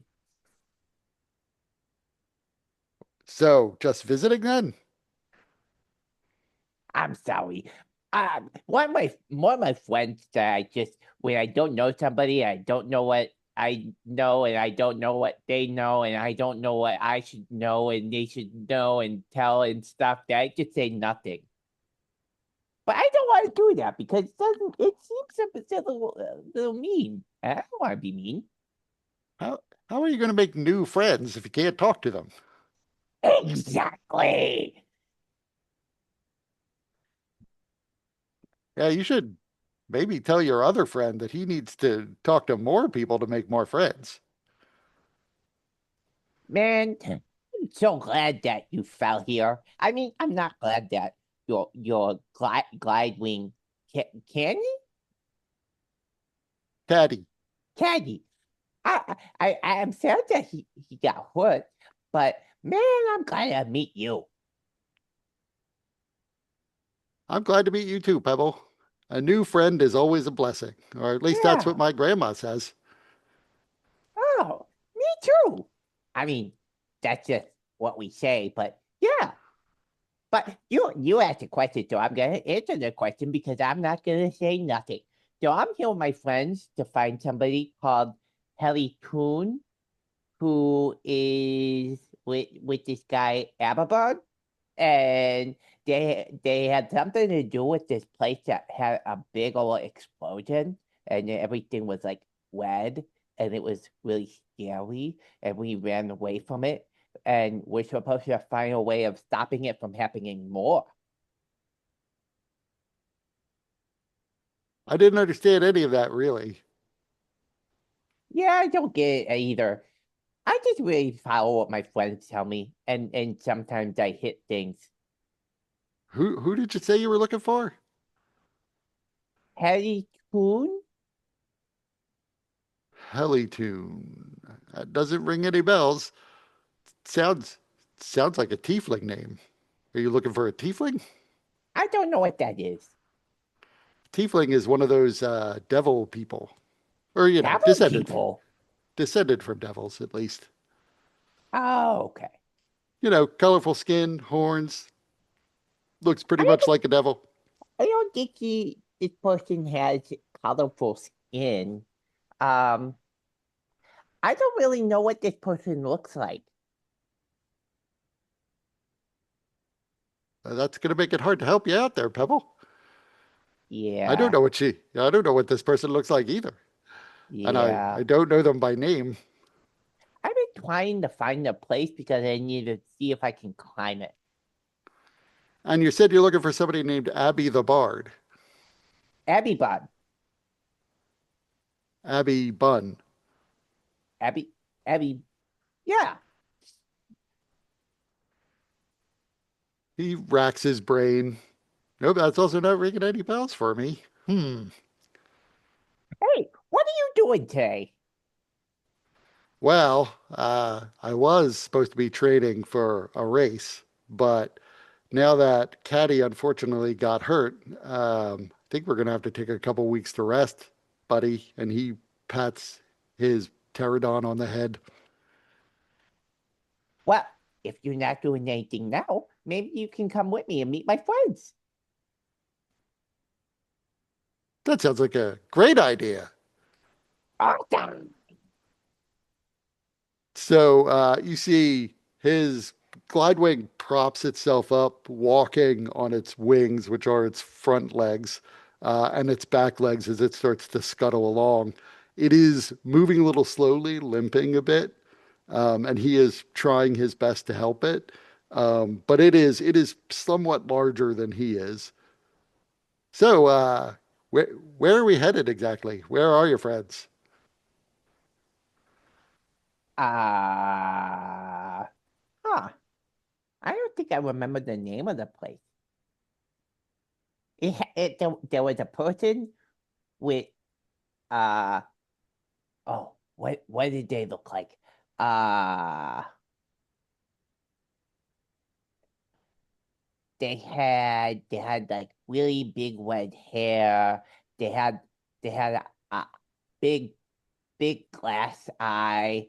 Uh and they were a lot taller than me, I think. Um no feathers. I'm sure if we ask around, somebody will know who matches that description. No feathers, big glass eye. It'll be easy. I'm sure we'll find it. Yeah. So you and your new friend wander off. Nobody seems to be aware of red hair, big glass eye, no feathers. What abomination will they actually find?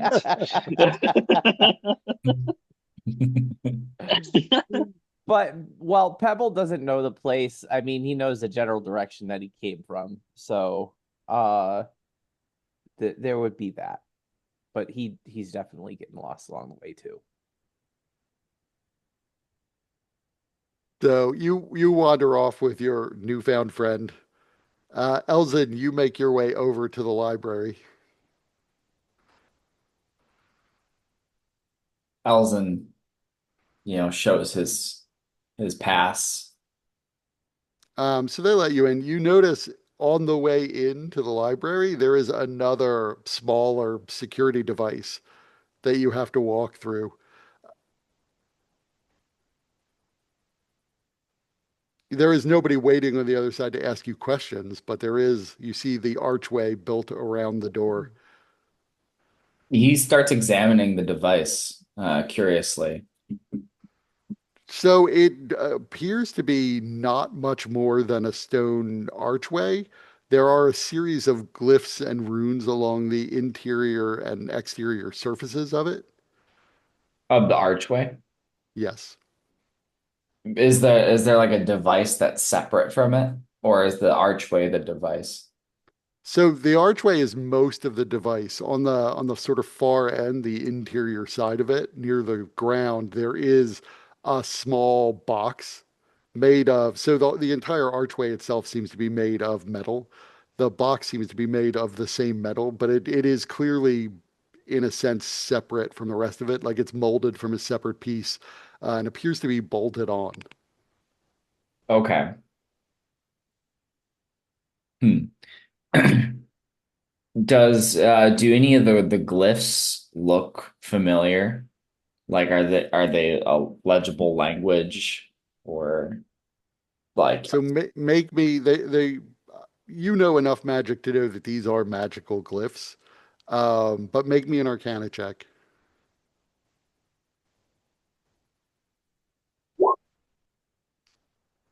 So you would gather that these glyphs are here to detect something.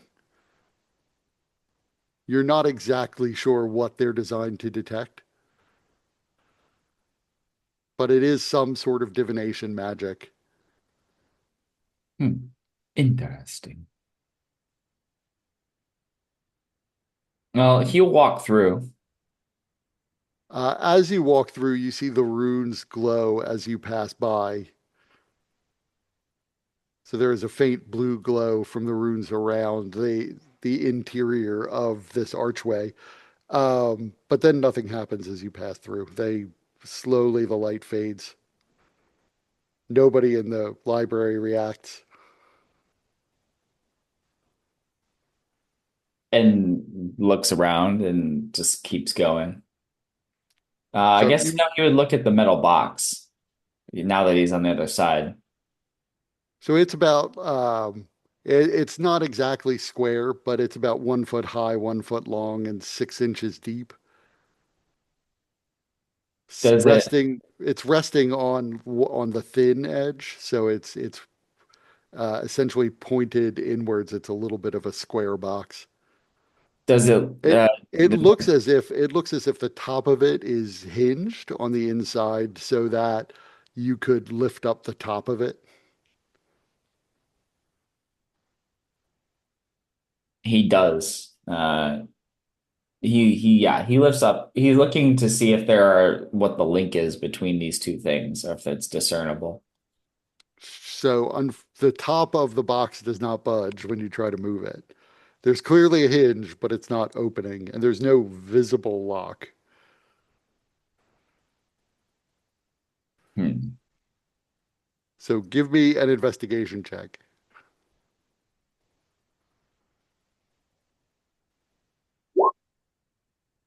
That's ironic. I'm going to use an action point. Okay.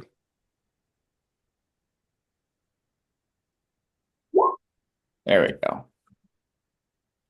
So investigating it, you notice there is another set of runes that are somewhat different from the set inside, that let you know that the box itself is sealed. But it's an easy enough matter for you to recite the names of the runes. And you see there is a little bit of a pop in the top of the box so that you can lift it up. Inside, you see there is essentially a metal wheel, almost like a gear, but a, a wheel is a better term for it. It seems to be a spoked wheel. Inside, in between the spokes, there is a series of crystals, and you could see little pulses of blue magical energy occasionally flow from the crystals inside this wheel down essentially a wire that flow into the archway behind you. Okay. Is it like directly connected with a wire or something like a wire? Right. So it is like a line of metal. It's not like a flexible wire. It's more like Yeah. an engraved line of metal that flows from this wheel down into the bottom of the box, then through the back of the box and into the archway. So it is, in that sense, a direct connection. Interesting. Um, does the wheel look like it's able to be removed? Probably it would take a little bit of doing because it's affixed in there on like bolts. Okay. He's not going to, but just inspecting it. And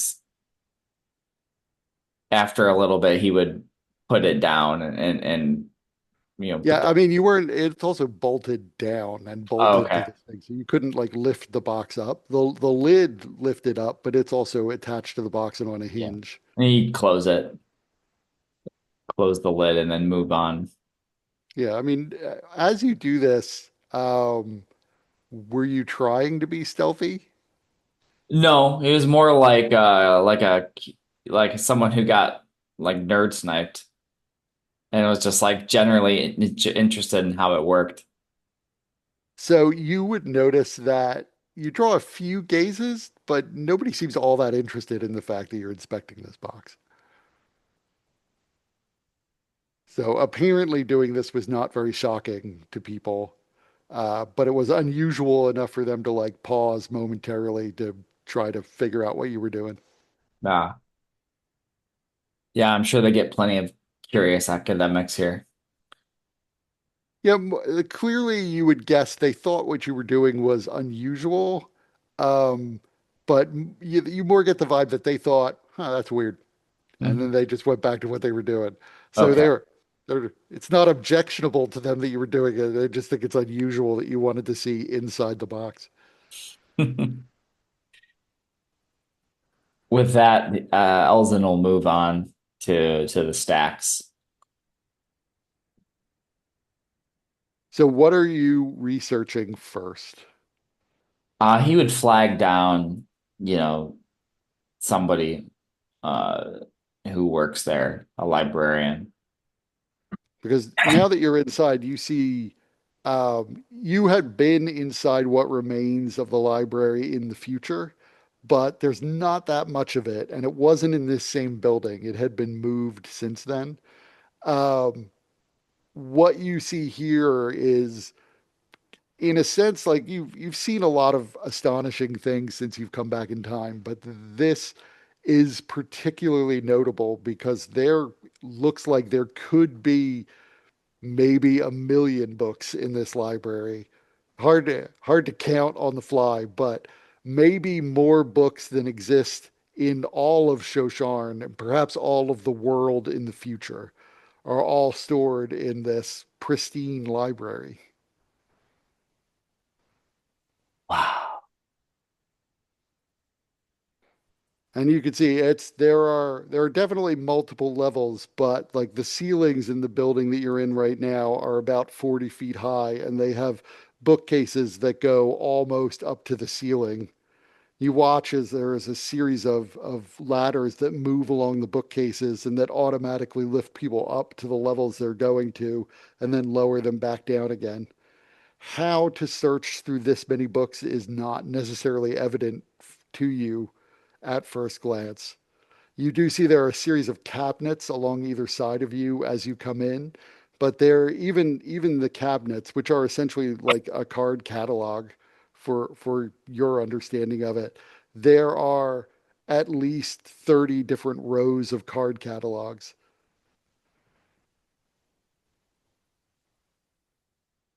They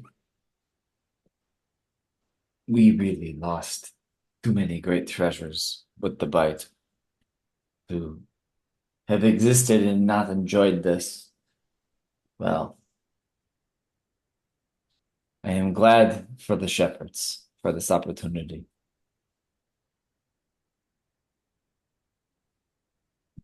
So then he'll like flag down a librarian or somebody who works there.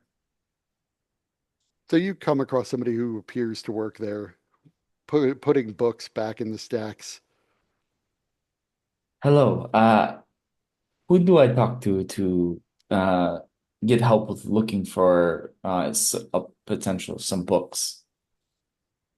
So this human woman slides a book back into the shelf. I guess you could speak to me. What are you looking for? I am researching in about an ancient artifact. Uh, it is an artifact called the Asterius Angus. Let's see what we can find. And she leads you over to these cabinets along the side. She asks you to spell it, and then she starts looking. He spells it out. Right. She starts going through looking for that particular name. And she pulls one out and she takes out a little yellow crystal lens and passes it over a card. And you see the card initially just has the name Hysterius Anguis on it. But as she passes the lens over it, through the crystal of the lens, you can see other details begin to appear. And she looks back at you and says, well, apparently there's not, it's very odd. Apparently, the books that we have on the Hysterius Anguis have been checked out by a professor whose name I don't recognize, Jorwin Duskmantle. Do you know him? Ah, it does not strike a bell. Uh, what department is he in? I'm afraid it doesn't say. It just says Professor Jorwin Duskmantle. Is He there may be he may be a researcher from a different organization than ours, or else I would expect it to give his room number and tower number at least. But uh we do lend out books to scholars from other institutions. does it have a checkout date and a return date? Well, that's the odd thing. It appears as though these books were checked out some 2 years ago. The return date would have been about 2 years ago. It's not uncommon for professors to check out books and forget because we don't typically charge any penalties or late fees to professors.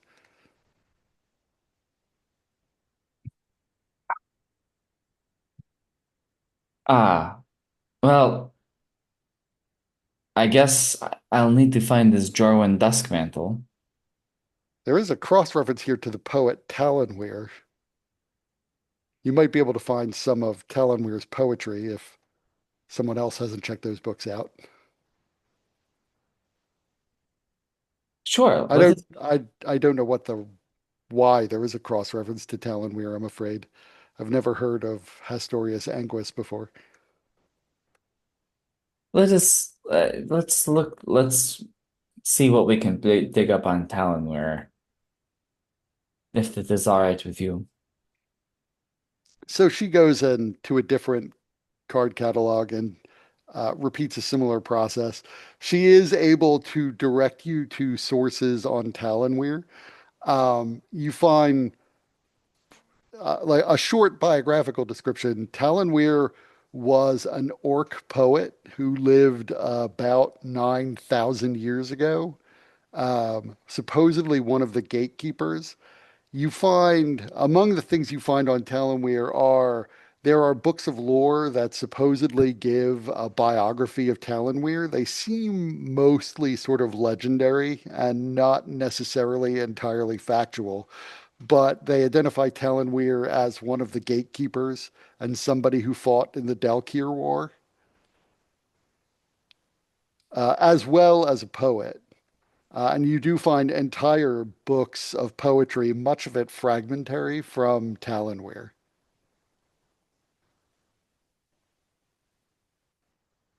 So it's in a very old-fashioned style.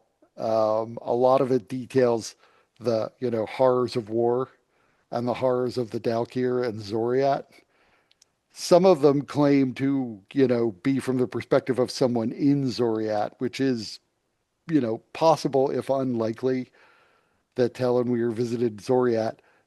You don't necessarily know the details of the Dalkir War. I mean, actually, I guess if fair, give me a history check to see. You might not actually know anything about the Dalkir War since it's ancient history. Yeah, I mean, the Dalkir War doesn't really ring any bells for you, so you just sort of get a general impression from reading things about Talonweir that apparently 9,000 years ago, Dalkir from the plain of Zoriat attempted to invade, and the gatekeepers had to seal them back into Zoriat and close the portals to it. Hmm. And you would gather that the gatekeepers were some sort of druid sect. Okay. And almost entirely orcs, if not entirely orcs.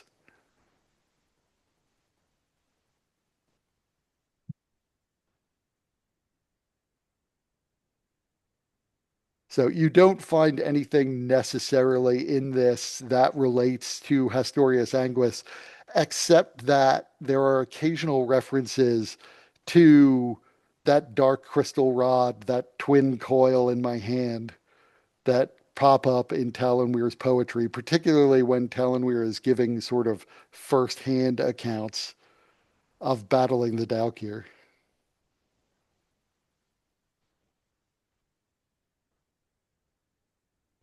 Okay.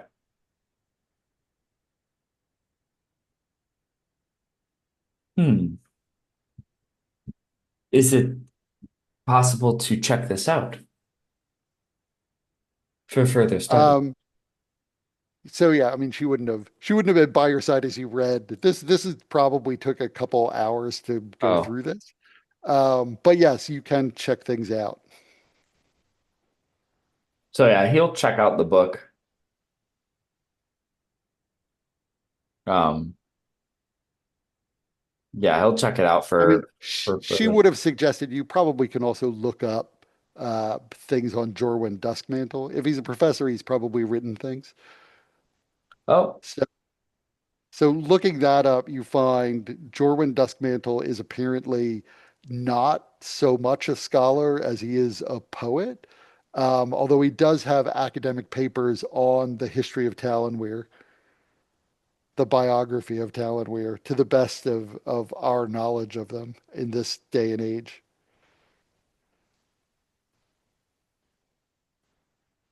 You gather that Duskmantle is actually an elf of probably in service to House Fjarlin. does do any of the about me sections of his book say like what department he works for? No, but there is a reference to him being a professor in the domain of speechcraft. That's Demesne domain.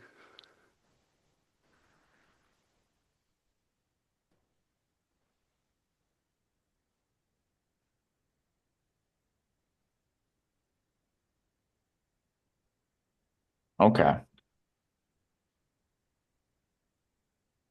He's gonna take that, write that down, um, as for something to ask Bo Bareth about later.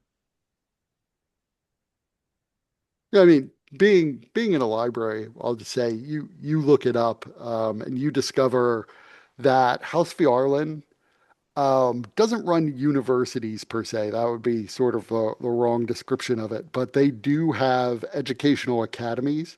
House Fjarlin is um, they're really kind of known as the House of Entertainers. Like they run the Corvair Entertainers Guilds. There's another sort of competing house, House Thurlani, that broke off from them. So there's a little bit of a rivalry there. But they refer to their academies as domains. There's the domain of speechcraft, the domain of motion.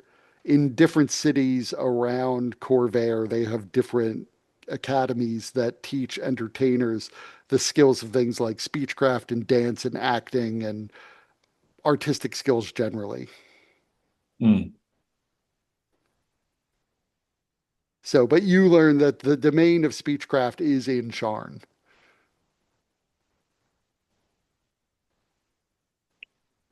and apparently specializes in speechcraft and illusion magic. Don't suppose in my I'd be able to find a don't suppose I'd be able to find an address and Yeah, kind of like you would be reference text. right. You would be able to find it. So the domain of speechcraft um, is in Middle Tavik's Landing in an area that is known for its theaters.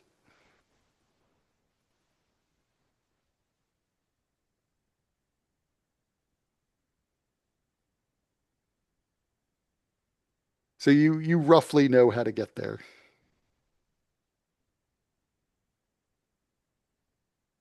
Hmm. Very good.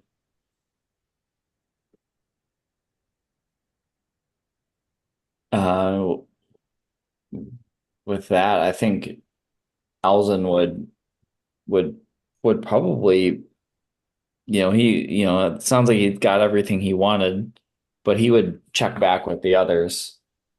Um, check back with the others to see what they're doing. No, he would leave and call into the Sky Coach to make it to get a ride back to where we're staying. Okay. So it's another 15 silver to get a ride back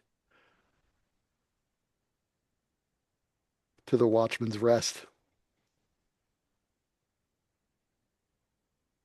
Okay. That would have taken a couple hours. So Felder and you would have gotten back to the Watchman's Rest before Elzin and definitely before Pebble.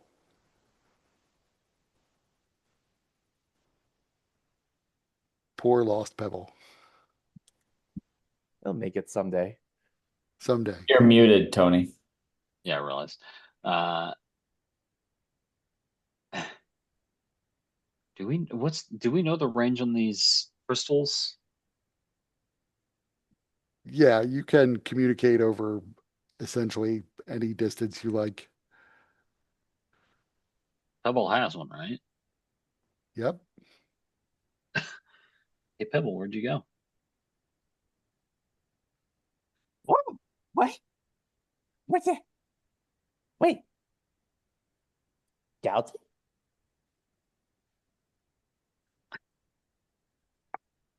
Dalton? Is that you?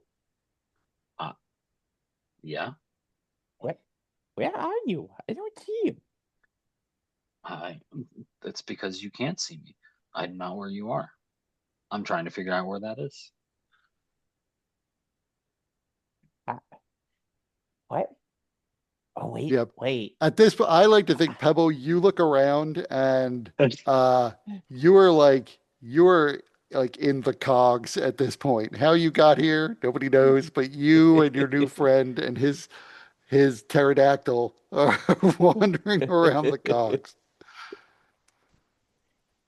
So, where are the plates where there's that, like, looks like glowing red, like, ooze? And lots of people made the metal. I'm sorry, what? Yeah, there's Do I? lots of red glowing ooze, and people made of metal, and they're pounding things, and they're moving things. Is this familiar to? Um, you could make me a history check. Yeah, you're pretty sure he must be describing the cogs, like right above the lava pools. You are way down there. Yeah, I don't know how I got here. I'm with my friend, uh, Why would Roland you? and Why would your Cat. friend take you there? Oh no, we're trying to find where we were. I wanted Where? to bring him. I wanted to bring him home and meet you guys. You got to go up. You're going down. Well, I don't know how to go up or down. What do you mean? Things are complicated.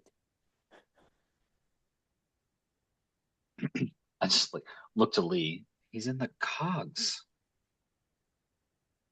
Way down there. Hey, Elson, how far are you? He's in the cab on the way back. I am on my way back. I shall be back at no, she'll be back there momentarily. Well, the Pengull is in the cogs. I, there's no way they make it back here, right? Ah, 'Cause apparently he made a friend. hopefully it is a good friend. Yeah, and Doughty, I didn't play that game with him because it felt mean. What? It's not mean. You know, the nothing game. I didn't want to Yeah, play it with him because it seemed mean. it's not mean. Well, Did what mean?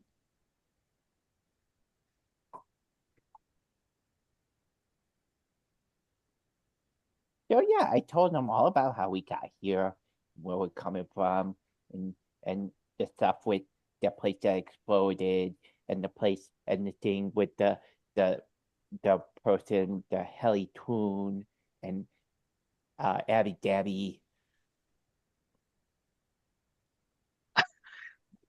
Not broadcasting, I only say out loud. Well, at least you didn't give anything important. So only Lee hears it.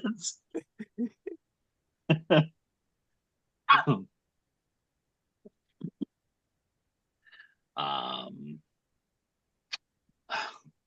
okay. We're gonna find you. Okay, Are there people there? yeah, they're man metal. Do they talk? Yeah, but they're kind of busy.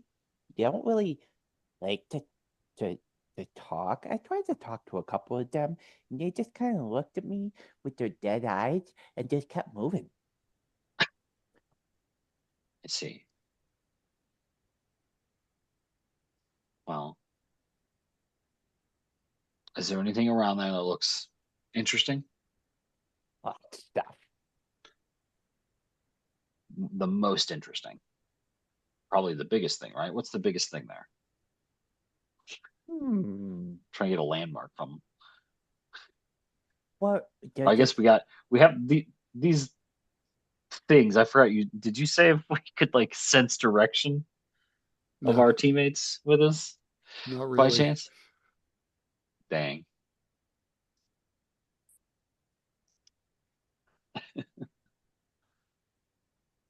Um, You can't hear this, but Rowan says to Pebble, maybe if we go down another level, we'll find a way up. That's a really good idea. Let's try that. hey And Pebble, everybody can you does hear him say start that. going up? No, you don't want to go down. You want to go up. Only go Well, up. you didn't hear that. Yeah, you didn't hear his suggestion that they go down to find a shortcut up. Oh yeah. Got right. You just said that's a good idea. Yeah. That's what we heard. Um, yeah. I would still tell Pebble, you want to go up. Go up. We'll start heading down to find you.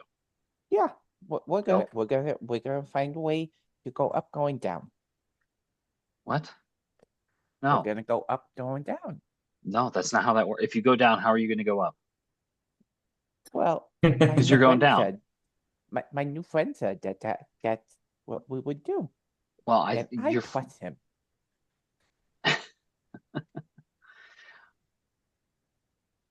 Pebble, you must go up. Go backward. Yeah. Go walk the way you came. Well, I'm trying to find the way I came, but I just keep it getting deeper in. So I just gotta keep going through it.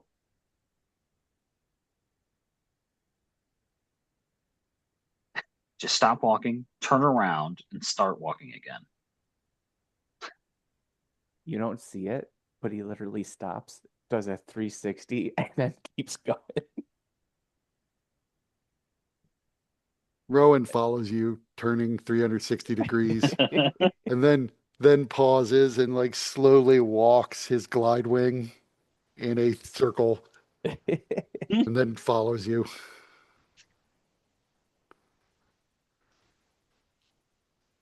All right. I did my level best. Don't worry, Dowdy. We'll be fine. We'll come back soon.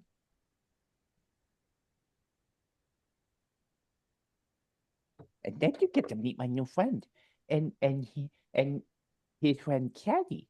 And Caddy is a glide wing.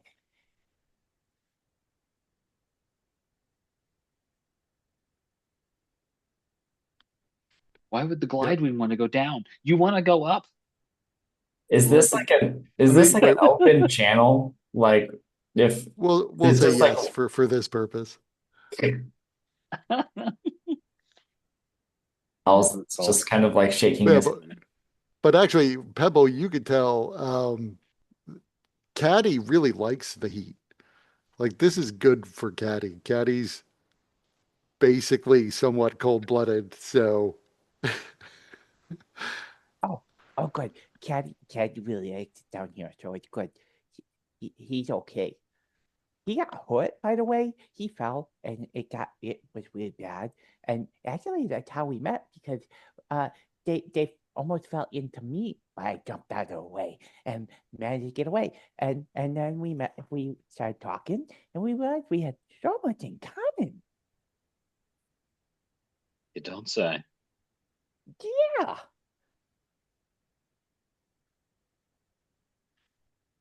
What are the chances?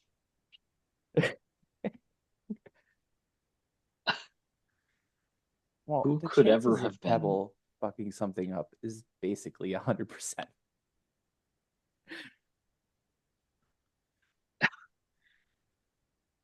Yeah, but what are the chances that Pebble just finds himself a halfling version of himself? Like, or whatever. Is it gnome halfling? I forgot. he's a halfling. Yeah, I mean, Pebble's intelligence isn't so low that no one else in Corvair is as dumb. yeah. There is a chunk of the population that is just about as smart as Pebble. I see.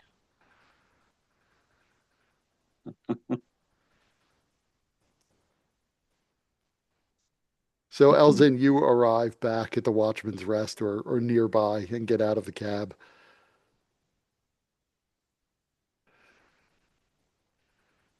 Yeah, we'll go inside to see if he could find Thaldarin. So, you make it back to your room. So do we need to go get him?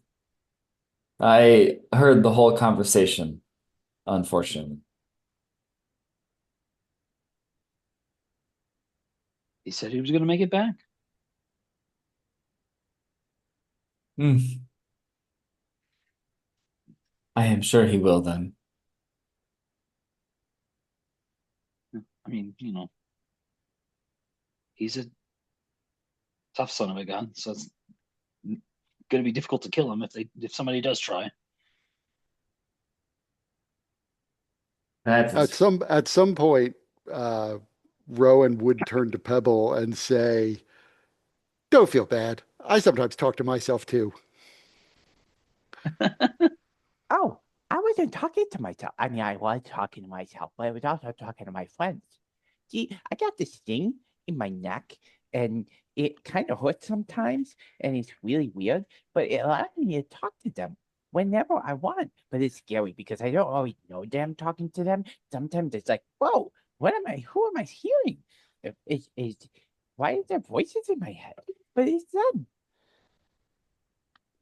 Wow, you're like the coolest guy I've ever met. Can I see it? Ah, what? It's like, what? And he points to it, like, right over here? He like stares at the back of your neck, squinting. It's very small. Yeah. I don't know how it stays there. And it kind of hurt when they put it there. But it's really cool. It means that I can always talk to my friends whenever I want. And I don't use that nearly enough. I wish I had that. Where can I get one? Uh, it was this guy who had a really long white beard. Uh, and he was bit you taller than me, but he had no feathers. And he kinda looked like you, but bigger. Hmm, And well, that's right a here. pretty good description. Maybe we can ask around and find him. Uh, I think Maybe my he's whole like, tribe can get these things, and then we could just talk to each other all the time. oh my gosh, that would be so great. And then we could talk together all the time. Right. You could become part of my tribe. Oh, And I can I become would part of love your that. tribe if we can do all of your do all of your tribe have the same thing? No. I gotta get that for them though. Oh, this would be the greatest thing ever. All of our tribes coming together, all of our families and friends, and having the biggest, best fire fire pits where we can make lots of food and share lots of stories. Oh, it's gonna be so great. I can't wait to do this. We should go look for the guy with the long white beard. Oh, I don't know if we can find him. I think he's like really far away, like, but not a distance, but uh in another way. It's really weird and confusing. I don't really get how I got here, but I'm here and I'm supposed to do a job so I could save my tribe. Oh yeah, that's right. I'm trying to save my tribe and Save your all tribe the other from tribes. save your tribe from what? There's this thing that is like really mean, and it's this like green cloud, and well, where I'm from, it's everywhere, but here it's nowhere, which is really weird. I don't get it, but there are monsters that live in there. Yeah, so that sounds really bad. You should save your tribe from that. Yeah, that's what I'm trying to do. But if you had your whole tribe with these like things so you could talk to them all the time, wouldn't that be a help? They could all help you. Yeah, why did the guy with the white beard think of that? Well, you might not be as smart as we are. No, probably not. Can't hold that against him though. Do you Uh, happen to know what was his name? Might help us find hmm, him. I don't. I don't That's even kind of remember his name. still, if he looks just like me but with a long white beard, I should be able to find him pretty easy. I know what I look like. Well, well, long white beard and white hair and kind of missing some up top because you guys only have hair on the top and that's kind of weird because I got feathers all over. That is true. Kind of looks like hair to me. Yeah, I can see why you would say that. But I guess we should go meet your friends first, and then maybe they could help us find the guy with the beard. Yeah, so let's go down so we could go up. Agreed. And you both go down a flight of stairs.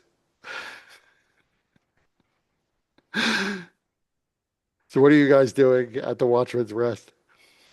It's now about 6 p.m. It's not it is pretty dark outside.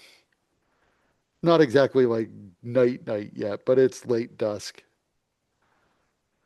Feel like we should wait for Pebble to return before trying to find Sabia's Vereen.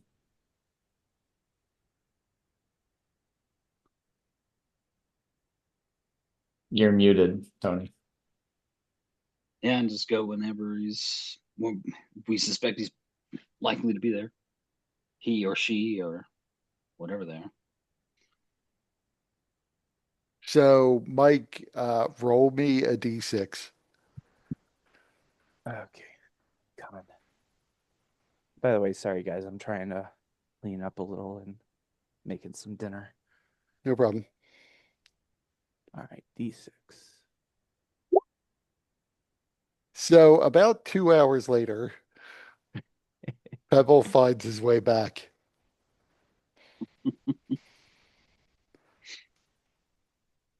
Luckily, by continuing to go down, they eventually came across stairs up.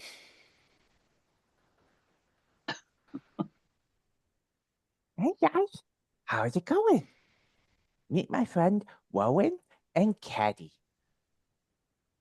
Does that Rowan Deephearth, nice to meet you all. And you watch as a pterodon starts to waddle its way with a bit of a limp into your room.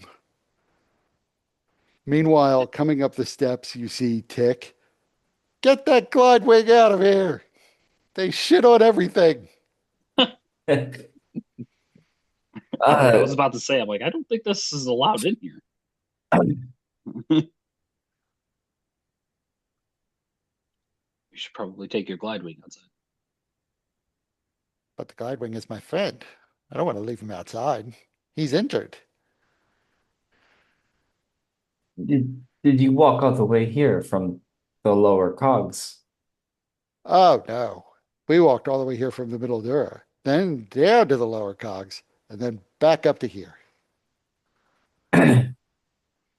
With your friend injured? Yep. I mean, what else was he going to do? He can't fly anymore. Not until he heals. Don't Yeah. worry, I helped him. Yeah, they nearly fell on me. That is true. We nearly flattened your buddy. Yep. You but guys are one really lucky. You could all talk to your friends from like anywhere in the city. That's amazing. Yeah, I feel cool. It is a nice perk. I am Elzen. It is a pleasure to meet you. Rowan I'm Deepon. seeing, no, yes, Anton. Mhm. Anton Tenwater. Who's he? No, I thought your name was Elsie.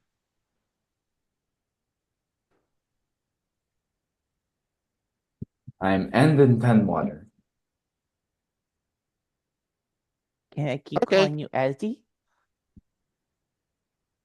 If you want. Cool. So I hear you guys are here to save uh, Pebble's tribe. That's pretty nice of you. Can you help me find that guy with the long white beard so that I can get a crystal and talk to you guys all the time? Absolutely not. Oh, why not? Yeah, why not? Because he's not I have, here. And they don't just give out crystals. I know. Nothing comes for free. My grandmother told me that, but I'm willing to pay. Well, wait a minute. I didn't have to pay for mine. They're free? That's even better. I can't believe it. My grandma was wrong. Um, No. It comes with a price. Sometimes people don't realize what it is. That's going to make it hard to pay, but I'm still willing to. Well, again, you're not going to be able to. He's run out. That's last I Oh, heard. is he Sorry. going to get more in stock soon? You'll be the first I let know. That's fair. So what are we doing tonight, guys? You Tick is now sort of staring at the back of the head of the pterodon, which lets out a screech, a very loud screech. shouldn't you take your friend to a vet or to a healer? A home? Home? Literally I mean, anywhere. I But suppose it's you're a right. He probably could use some rest. So where should I meet you guys after I take him home? But you can just come right back here. Okay, I will be back probably in a couple of hours because I am not staying anywhere near here. But wait for me. And he goes running out, and Caddy, the pterodon, turns and shits on your floor, and then waddles after him. prestidigitation, somebody.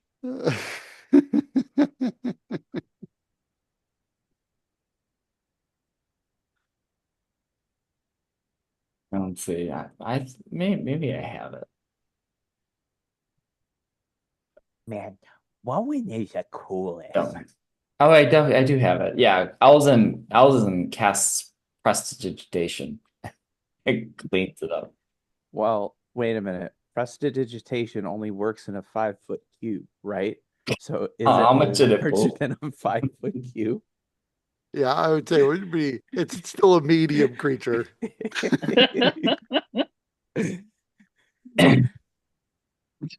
Or should he warm it? Yeah, and make it smell even more intensely. Adjust the flavor.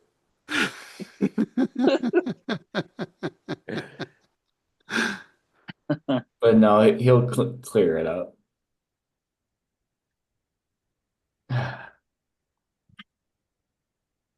Well, that was close. Pebble, how did you meet him? He fell on you? Almost fell on me. He seems nice. Oh, he's a great guy. We were talking for a long time. Pretty much all of the time we were walking. And how much did you tell him? I told him everything.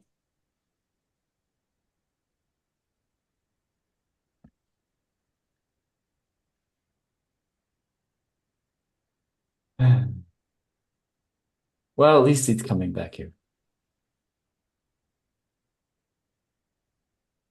Yeah, Elzen, I don't know how much you would know about glide wings, but glide wings are rare but not entirely unheard of mounts for halfling tribes in the Talenta Plains, a bit like riding velociraptors.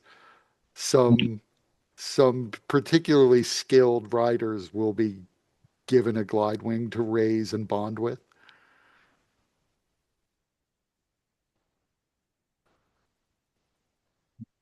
Okay.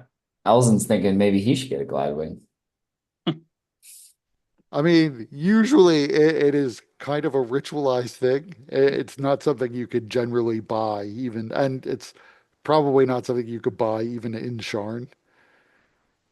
But Okay. if you make your way to Lentil Plains and are willing to bond with one, you might be able to. Hmm.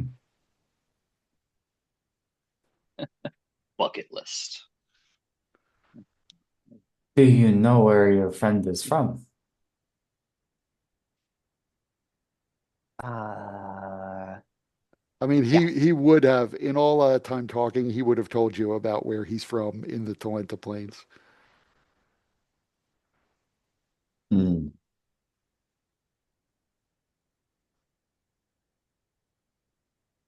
Yeah. He's from the Tangenta Plains.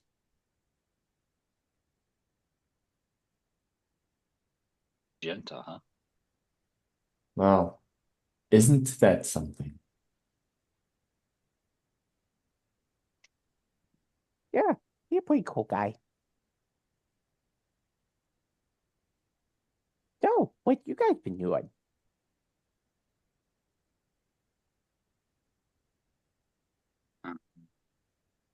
I did some research. I found a not the same, but a similar security scanner that they had one in the archives and managed to take a look at it. There is a box that there is a box that is connected to it that powers it. I think if we can access the box, we might be able to disengage it. But it will be on the other side.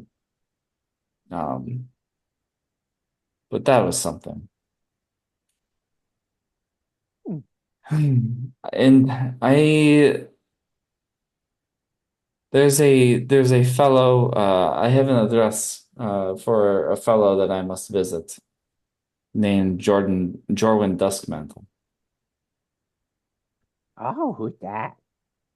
Somebody who has a very overdue library book.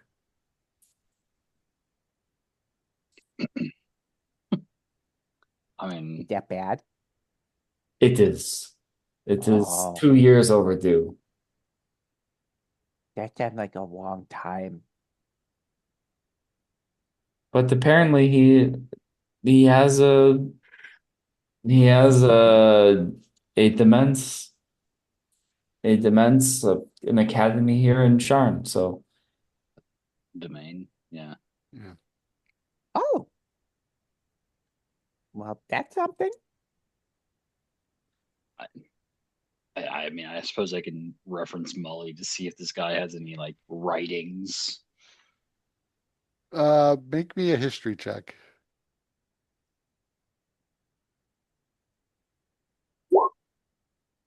So, Mully doesn't have any direct knowledge of this guy's writings, but indirectly there are references to his scholarship on the life and times of Talonweir and the Dalkir War, mostly about the poetry that was produced at the time. Got it.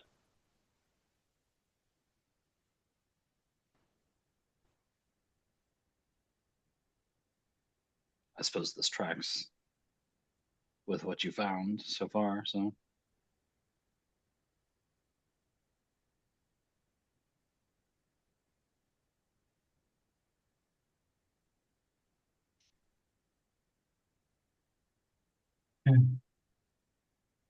yes, he there was a book on my the staff that I carry. Uh, he was the last. He checked it out. I did manage to check out a book of poetry, which seems to be related, that also contains references to this to my staff by by a Talonweir.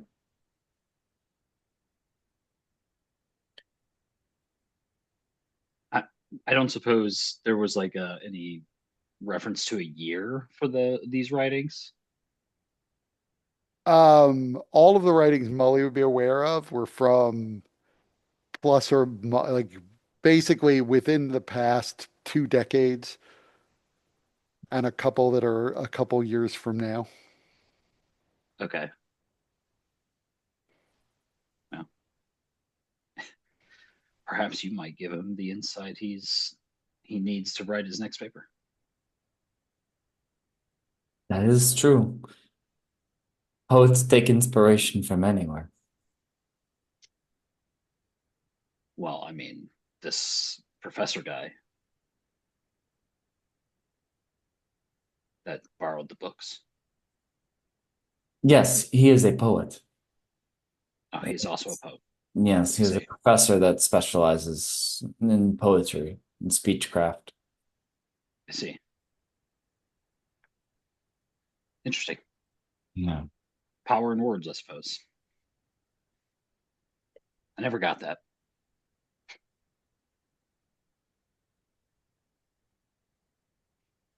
You should have seen the archives. I know books aren't your thing, but there must have been over 1 million stacked and shelves 40 feet high. It was huge. It was it was magnificent. It was honestly one of the best parts of coming to the past.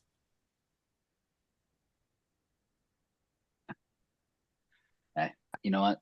I'm just happy to have a nerd in the group, you know?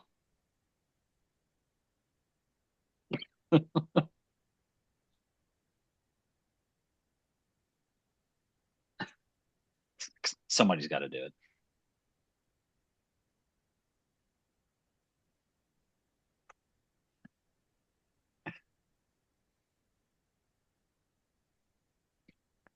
Um, Levy, what were you doing today?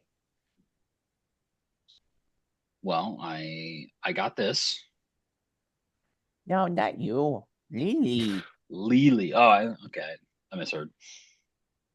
Keeping Thaldrin out of trouble. Oh, I had almost forgotten about um our newspaper idea. May Could we have, while we were on our way back, have like asked people randomly, if they know where various newspaper headquarters are? Well, we know where the We Sharn got Expositor is.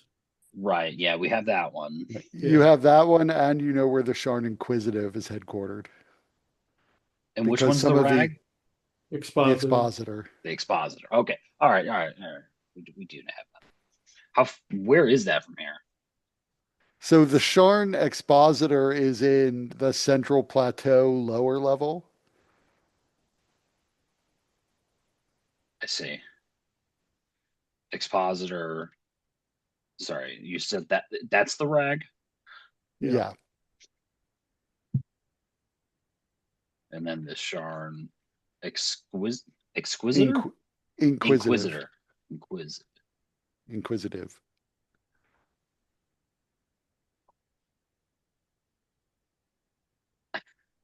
And that's in Middle Tavik's Landing.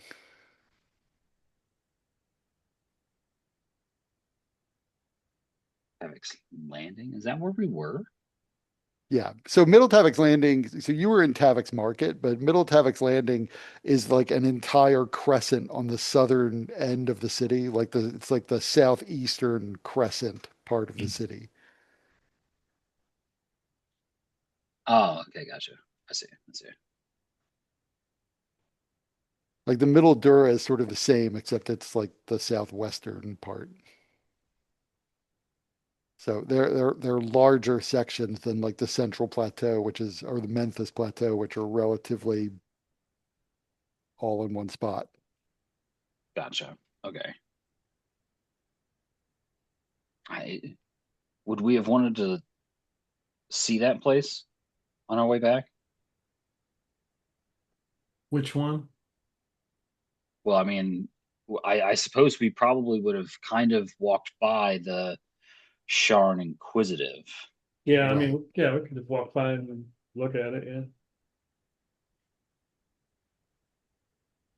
I mean, it occupies its own tower. It is not an especially tall tower, um, but it is well marked as you walk by it. It looks like a place of business,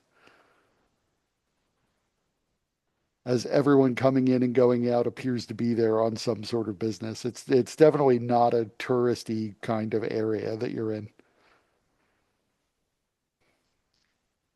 Right.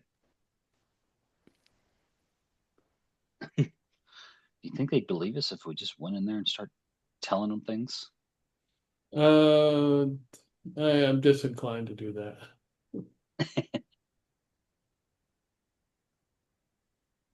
Not this one, at least. We could tell the I expositor mean, whatever we want, I think.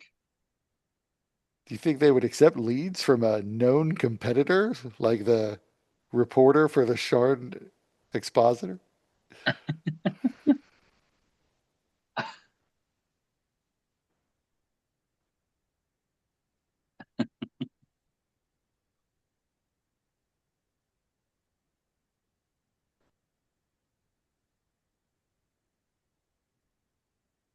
All right. So are you visiting the Expositor? I don't know. I don't know if we. This I is don't think we'd the place we venture want to go that yet. far down there without something. Yeah, not yet. See what else we can learn. All right. So Elzin and Pebble, you are probably both pretty hungry at this point.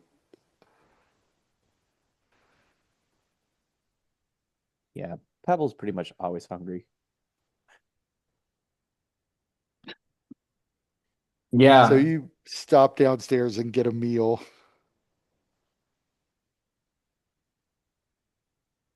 yeah. What do they have? What do they have?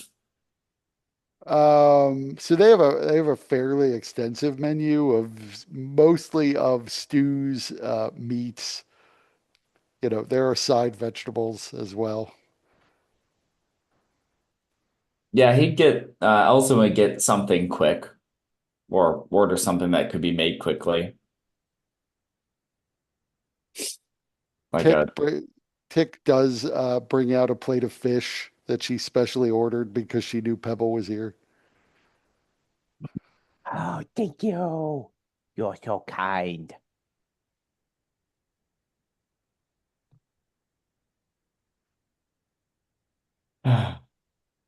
We've been traveling so much, I forget that I've forgotten to eat.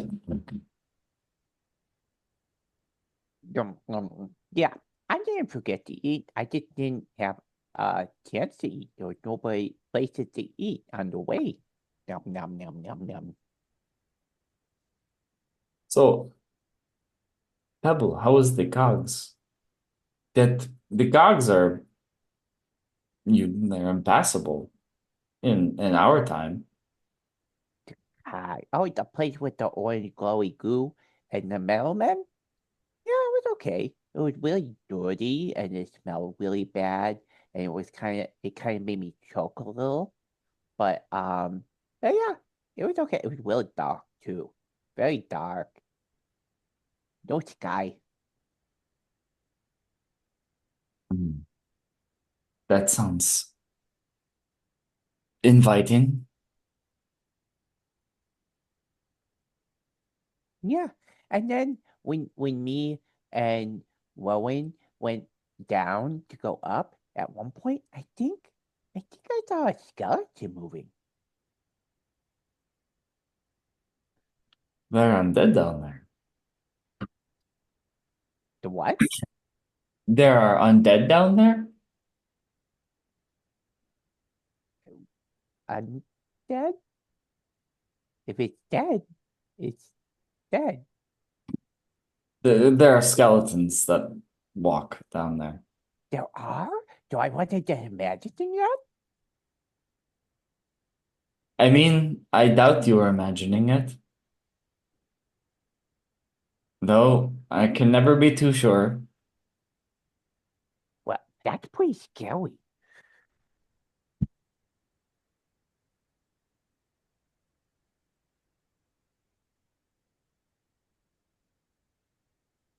Well, hopefully we won't need to go into the cogs.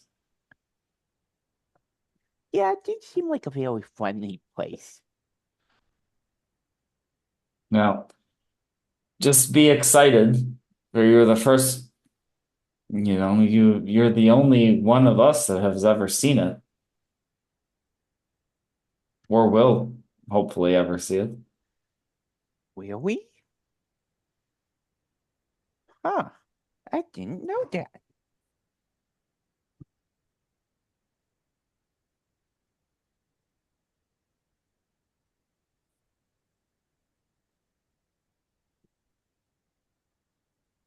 Alzin would finish up his meal and we'd get be ready to go out. So you're going to the King of Fire. Yes. So you make your way back to the King of Fire. Are you just going to go up to Sabius Varine's room? Well, there's probably a protocol here where, like, we let somebody know that we're here to see Sabius Vereen, and then they. So the second time, so the first time you came here, you talked to the bartender first. He directed you to the Serpentine woman. The second time you came, you found her directly, but you don't see her here tonight. Is the bartender working? There is a bartender. It's not the one you met on your first night here.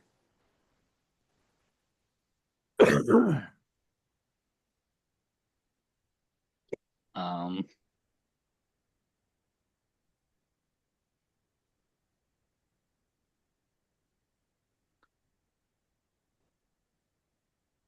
I mean, we could probably just go up and say we need to talk to Sabius. So you say there's a human man, a very attractive human bartender standing behind the bar, who looks at you sort of impassively and says, I don't know who that is. I'm sure if your friend is here, um, you'll find him eventually. He could be upstairs.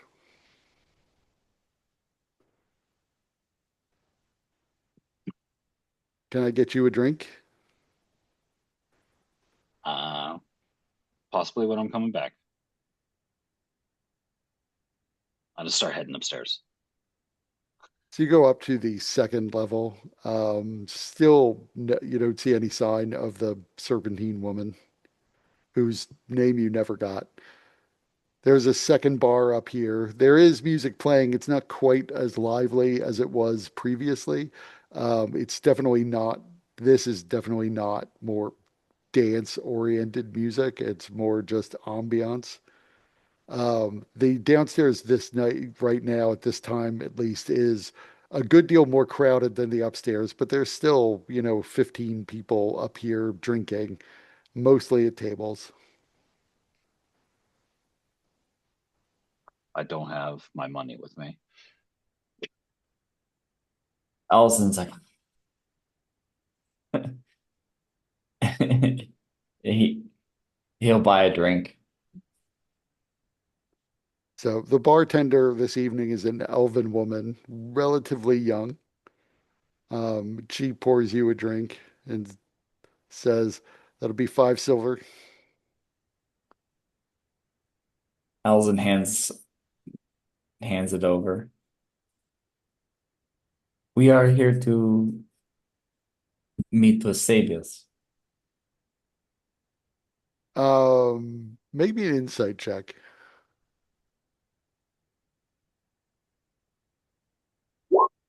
Of course. She looks up at you, sort of blinking at you, and cocks her head and says, well, I'm aware of the name, but I don't know why you would think I'd be able to contact him. Can I just go knock on the door? Are you I asking her, or or was that a Tony No, out of I was character like, comment? yeah, is there anybody standing there or So door open or closed? the door is closed. There's nobody standing like in front of it. There are people relatively nearby, like within a few feet of it. Are there other rooms?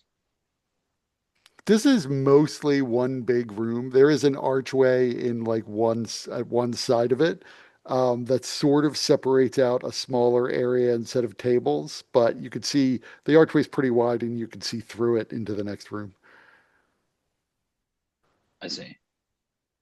But the whenever we were meeting with Savius before, was there was a door, right? Like we had to wait. Right. There is Yeah. definitely a door along the wall. I mean, there are also restrooms on both floors, but there is Okay. definitely a door on the wall. There's a utility closet, or what looks like it might be a utility closet next to the restrooms.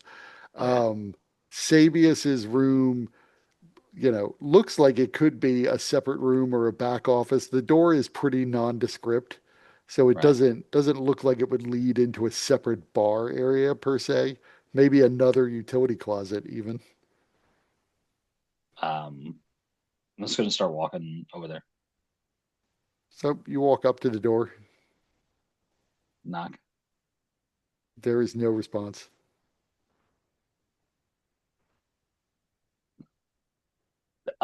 Does the bartender react to me coming over here? Uh, Make me an insight check.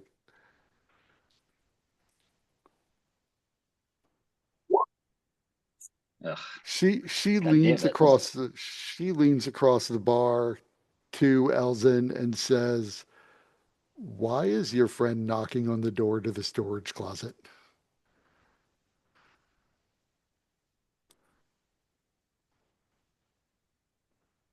Does he think the owner of the bar is in the storage closet?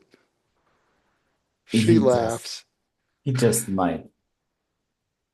But we can let him have it. We can have a laugh at his expense. I'll gently check the door. The door is locked. Got it.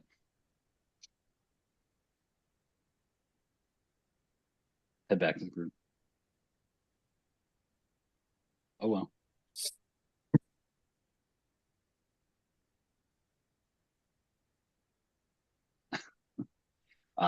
Like, well,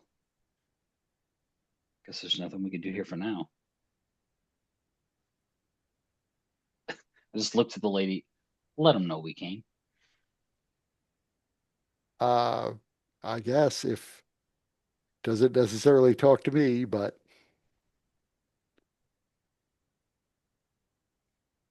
I'll leave a note, I guess, with the people downstairs. You're the best.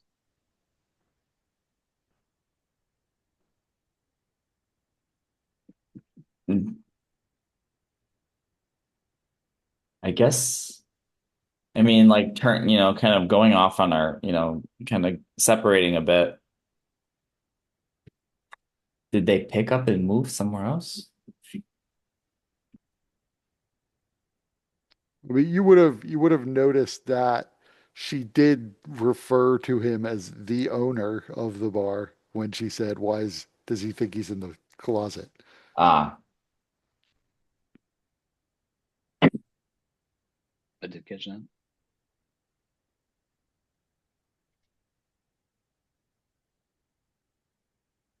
well, what now?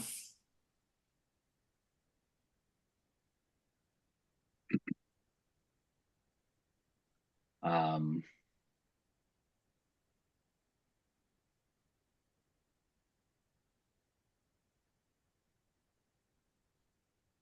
I don't know. We're eventually going to need to find work, right? I mean, Something that looks like work.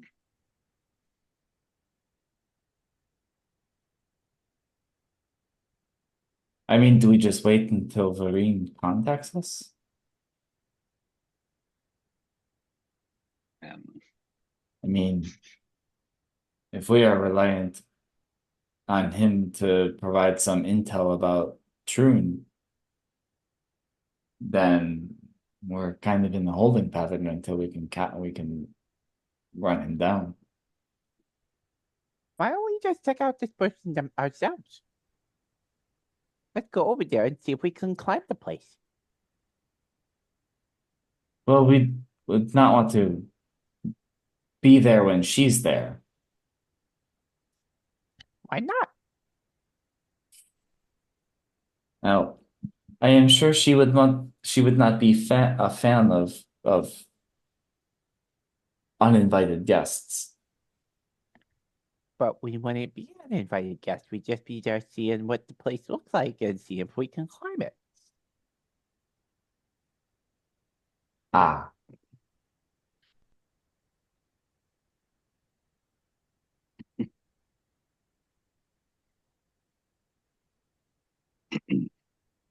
we could do that.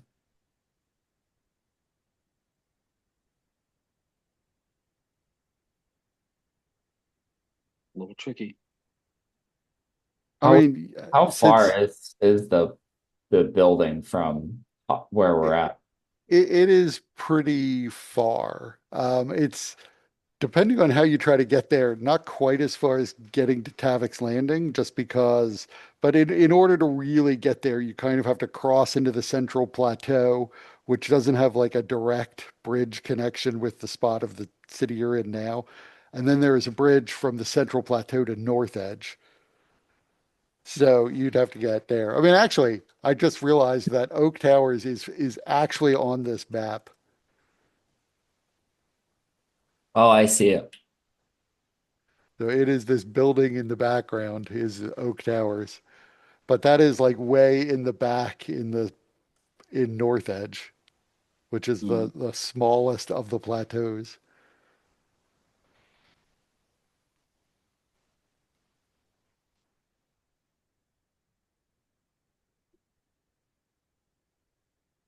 Hmm. So it is not an insubstantial walk to get over there. The night is relatively young, as it's only like 6 or 7 p.m. So it could Well, take you 90 minutes or so to walk there, but that would still make it only like 8:30. I mean, yeah, but But at having that having point, been it's going to there, be getting dark, right? It'd be difficult to even see the thing. so it's winter. It is already dark, Yeah, even worse. but it's also particularly where it is. It is, pretty brightly lit up there because it's the city and the bright part of the city at the top of the towers. You had been there the night before. Uh, Pebble wasn't, but you would know the outside of the tower looks like it could be scalable. Not necessarily super easily, but it's a fairly well ornamented building. And so getting from level to level is certainly possible. The difficulty would be that this tower, from like the base of it to where you imagine if she is at the tippy top penthouse of it, that is probably like 800, 900 feet of climbing. And so that is a lot of opportunity to potentially miss a check and fall. With like ropes and gear and other things, you could definitely do it. Could you do it without anybody noticing in the entire time it would take you to climb it? Uh, Maybe at night, maybe nobody would notice a couple tiny dots moving up the side of this building or not think anything of it necessarily, because who would be fool enough to climb 900 feet? Maybe we could pose as window washers. Right. They might not know. I mean, they're with a building as ornamented as it is, somebody must occasionally do some sort of cleaning on the building, which presumably, if they're doing it with prestidigitation style magic, they have to do from a relatively close distance. Um, maybe they turn off the earth binding ward so that somebody could just fly along the edge and clean it. Who knows? But they must have window washers of some sort. There's another Like, possibility. right. They would almost certainly not rely on the actual residents to clean the windows because they have certain standards to upkeep to keep the building looking super Mm. nice. But, eminently climbable. You do wish it were not quite that tall.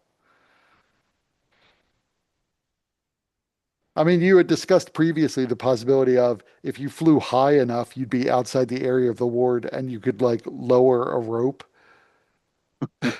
Yeah. So, Or might be possible. Right. toss Elzin's. Well, he goes inside his little necklace, toss the necklace onto the balcony or whatever, and have him pop out. Well, But then he Why might be trigger that something complicated? there. We got feather tokens. Just fall. and also Earthbind, as I mentioned before, Earthbind drops you at a featherfall like rate.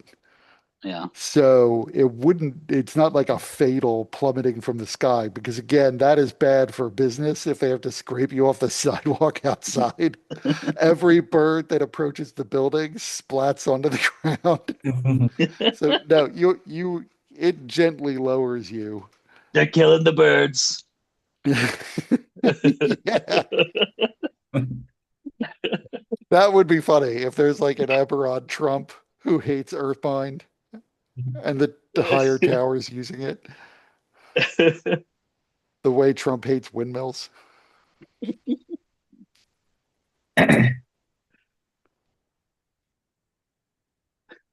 Hmm. So yeah, the Earthbind mechanism is not designed to be fatal. It's designed to be a deterrent.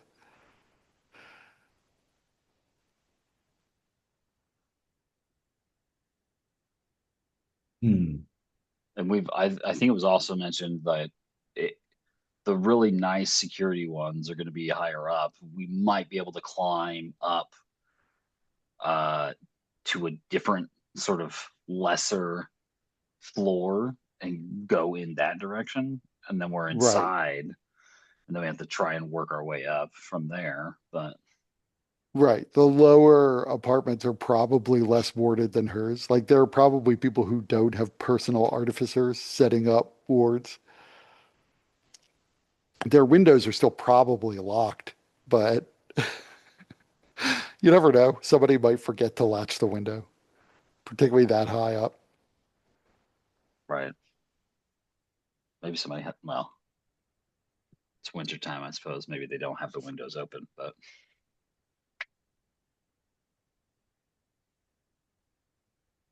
yeah. Then we still have the unknown of how to traverse upwards from that point. Maybe there's stairs, but Well, So you were specifically told there is, right, there is a central stairwell that goes up, right, like a set of stairs internally that go up the center of the building or near the center. And then there's the lift and the elevator shaft itself. The elevator shaft almost certainly has ladders, as that does have to be serviced from time to time.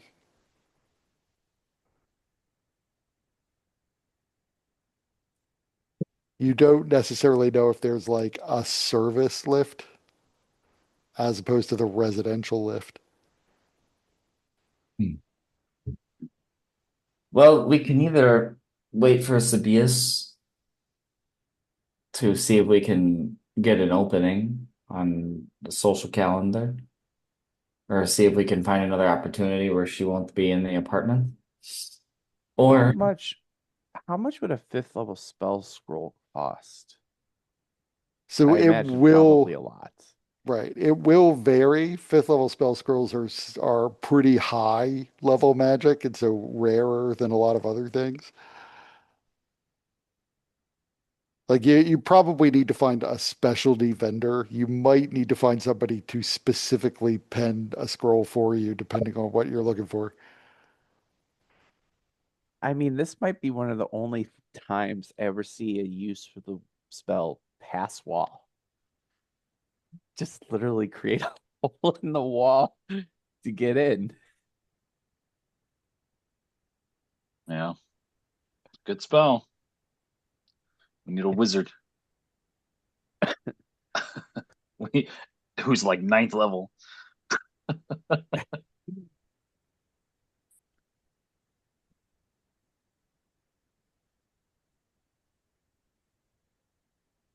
Right. I mean, other things that you discussed are, or that were referenced somewhere along the way. If somebody is trained in thieves' tools, that might help you bypass locks or some of the security wards. Like I would rule that you can disable magical traps if you can find them. And I would imagine in Eberron, most rogues are trained to some degree to identify magical traps as well as mechanical ones because there's probably more magical traps than mechanical ones. And Sabius himself said, with the right tools, including thieves' tools, you could probably disable the detector at the front of the building if you can find a way to do it unobserved.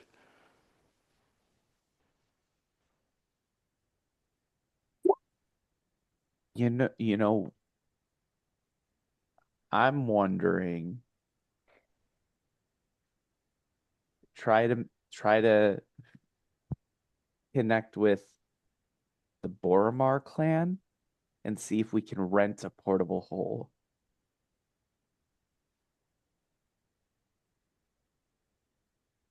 Or maybe the Dask.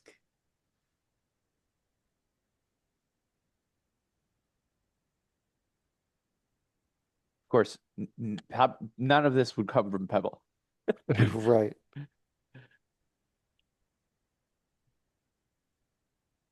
what about the desk? Try to see if we can find, some kind of criminal organization that would allow us to rent a portable hole. Mm.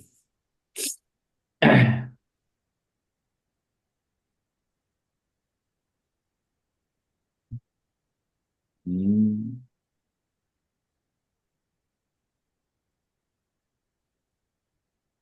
That would that could invite a lot of trouble, especially because we're trying to keep a low profile.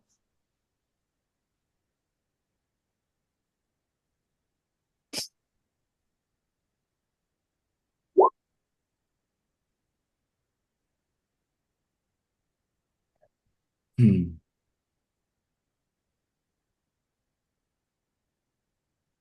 I am liking the idea of Lee actually getting a job as a real reporter for the Sean Expositor. We're gonna turn this rag around. Right.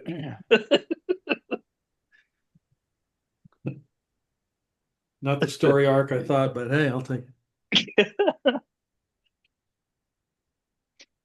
I mean, you don't necessarily know how they source their stories. They Right. might be willing to print a story written by Wood Bernstein.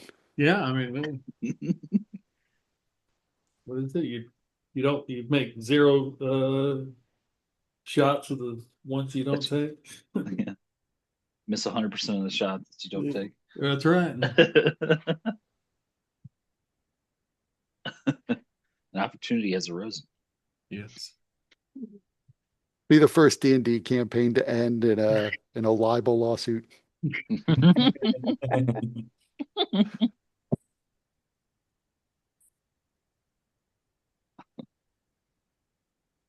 Did you talk to the professor? Did he have our IDs? Ah, yes, he does have an ID. I got mine. I had to get it Right. through. Yeah, all he gave you is a library pass. He didn't give you like a full set of identity papers. Well, I got my library card, and it's not hard to have fun with a library card. If you say so.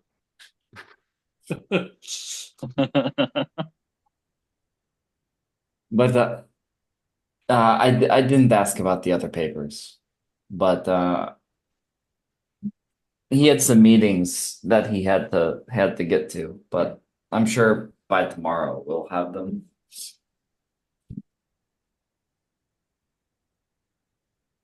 Yeah, he He's a didn't give journalist a there. timeline on how long it would take him to get your ID papers in order. Yeah. But we could check tomorrow. Raul was there. The journalist. Yes. Yes, he was very interested again to chat.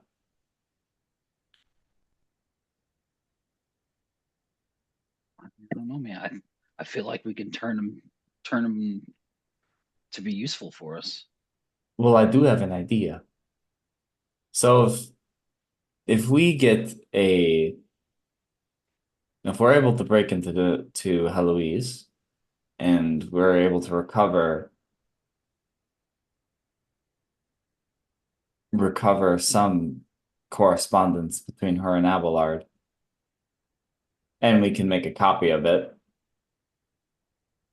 we could give that to him to send him off to another lead so he can help go investigate that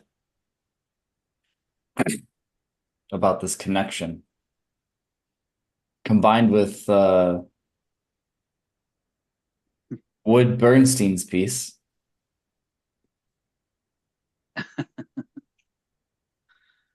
I mean, he almost have to follow because otherwise he'd be outdone by the expositor. Well, I mean, I think the idea is that the expositor is mostly not going to be seen as truth. Yes, but if he actually gets real truth, something hard, Sure. then it would, you know, at least he would think that there's something going on, that the expositor knows something that he doesn't. It might be enough to at least, change his story focus from, the professor to Heloise and Abelard and that whole thing. And it'll be great because we'll already be in the apartment trying to get those things. So it's just a matter of choosing the least useful one and handing it off.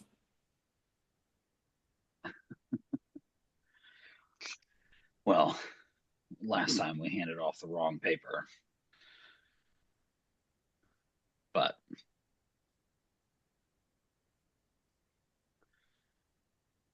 yeah, I don't know. I feel like we can get him to work for us.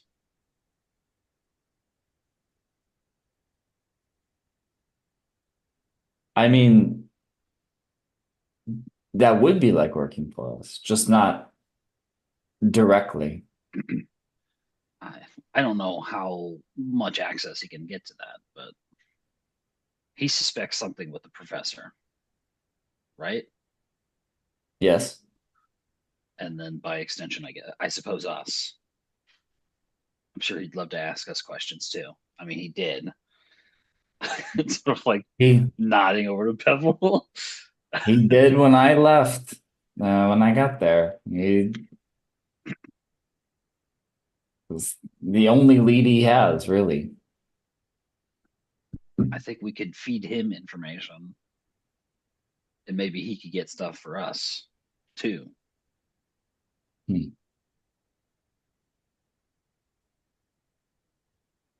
We can feed information that deflects away from us and the professor. I'm sure. I don't know how much of a uh, how much of a bait this Troon business will be for him. Maybe. He he Barath said that he did not show up every day. That there are some days he does not come and sit in the lobby. So he presumably is working on other stories or just doing something else. Yeah, I'm sure at least 50% of the time that we go up there, we'll find him there if he is so determined. This guy's like an NPC.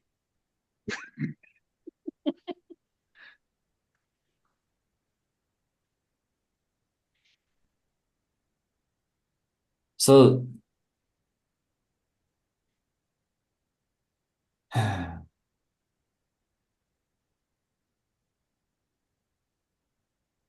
I guess we should wait until we hear from Sabias. Is that the plan? The professor about our paper.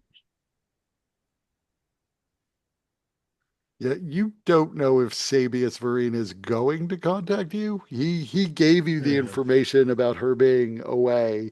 He doesn't necessarily know whether or not you broke into her apartment or not. Eventually, he'll probably check in.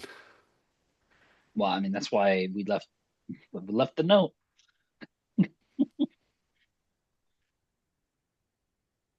Note to management.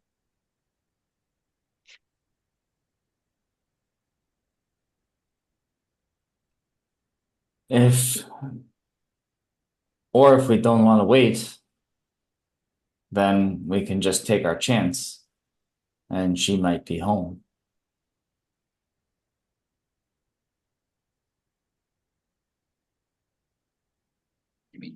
You mean Troon? Yes.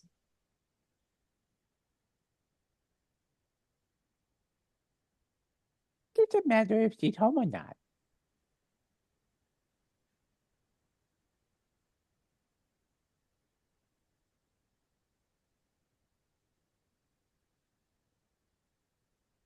Well, presumably, if she's home, she would make moves to hide or cover where any correspondence the things we're seeking might be. Yeah, but then we could ask her questions.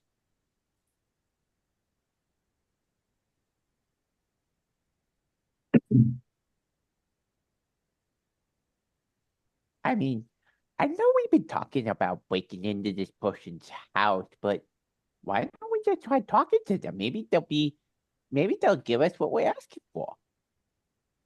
I mean, you're currently in the middle of a bar, so with the ambient background noise, I imagine Pebble's like, I know we're talking about breaking in.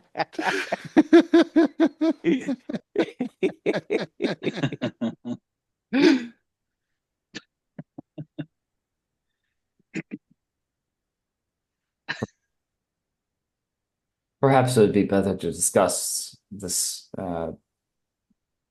back up. Upstairs.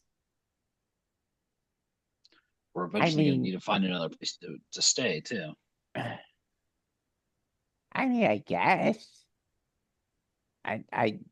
But we're already talking about this. So why we gotta move to talk about more? Because it'll be quieter, easier to talk. It's not that hard to talk. See?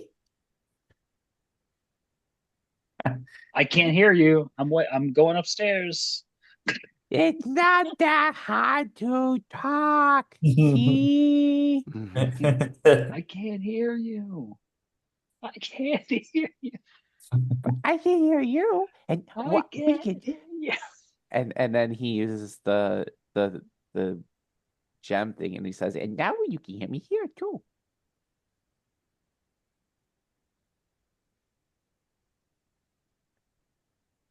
Oh, yeah.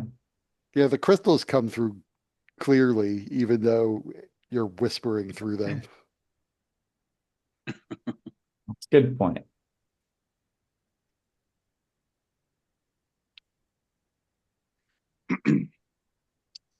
So why don't we just talk to this person? She's difficult to talk to. Why? She's very rich and famous. So? We are not. So? There's a separation. We can't get close. Sure we can. We just find her. We know where she lives. Yes, we do. We can't. They're not going to just let us inside. You don't have to go inside to talk to her. We just gotta find her to talk to her. I mean, she We also can talk to her here.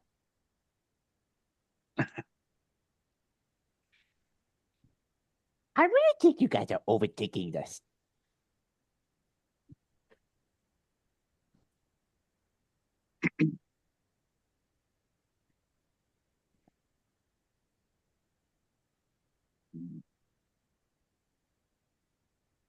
There's just things about you. Just it doesn't work out that way. Sometimes I get the sense that you guys are saying words that don't mean anything, but you say them like they do, just to shut me up.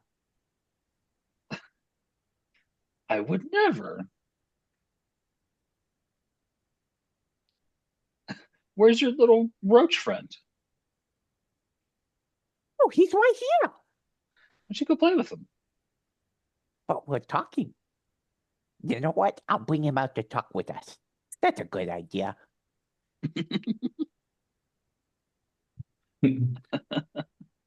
Alzin looks around to make sure the bartender doesn't see notice the cockroach in there. I So- mean, this is up to you, Kurt, but I feel like animal handling check is appropriate. Yeah, I was going to say, make me an animal handling check to see whether or not it leaps from your hand onto the ground.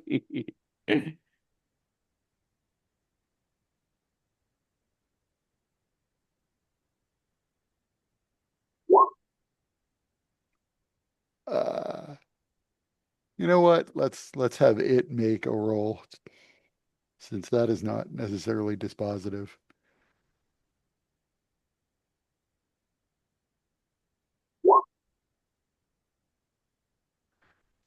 It acrobatically weaves through your hands as you try to stop it, and jumps onto the shoulder of a lady on a table next to you, who lets out a scream as it jumps then down onto the table and onto her plate of food.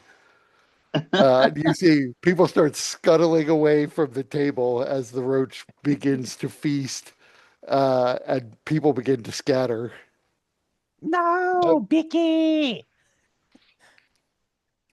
You see the woman behind the bar is looking over to see what the source of this commotion is as people begin to move away. And two security guards come from the alcove towards the back of the room.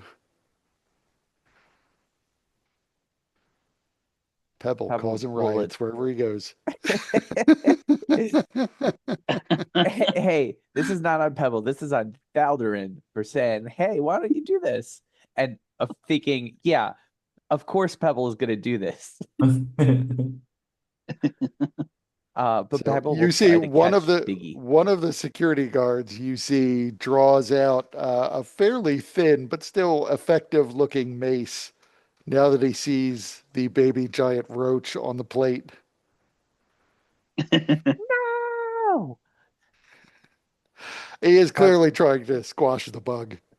Pebble tries to leap in front of him to save Biggie. Okay, make me an initiative roll.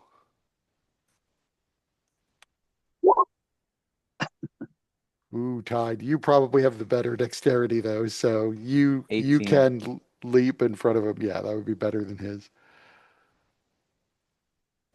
So he will make his attack roll with disadvantage since he's trying to avoid hitting you. First roll, second roll. So he definitely does not hit the roach. So trying Um, to avoid you, his mace comes down heavily on the table next to it, and he growls, "Get out of the way, bird."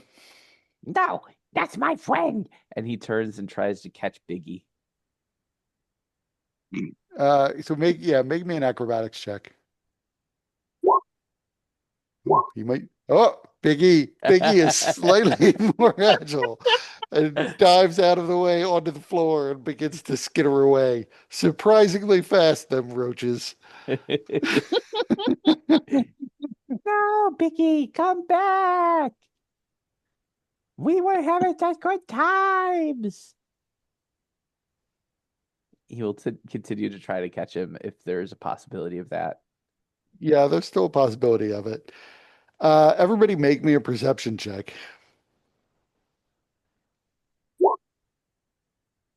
I'm too focused on Biggie. Let me just see something.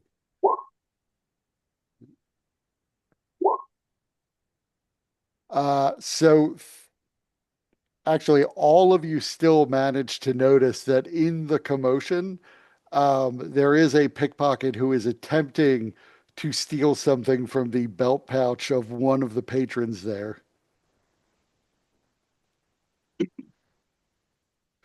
Um, I'll say, thief. Point at him. Thief.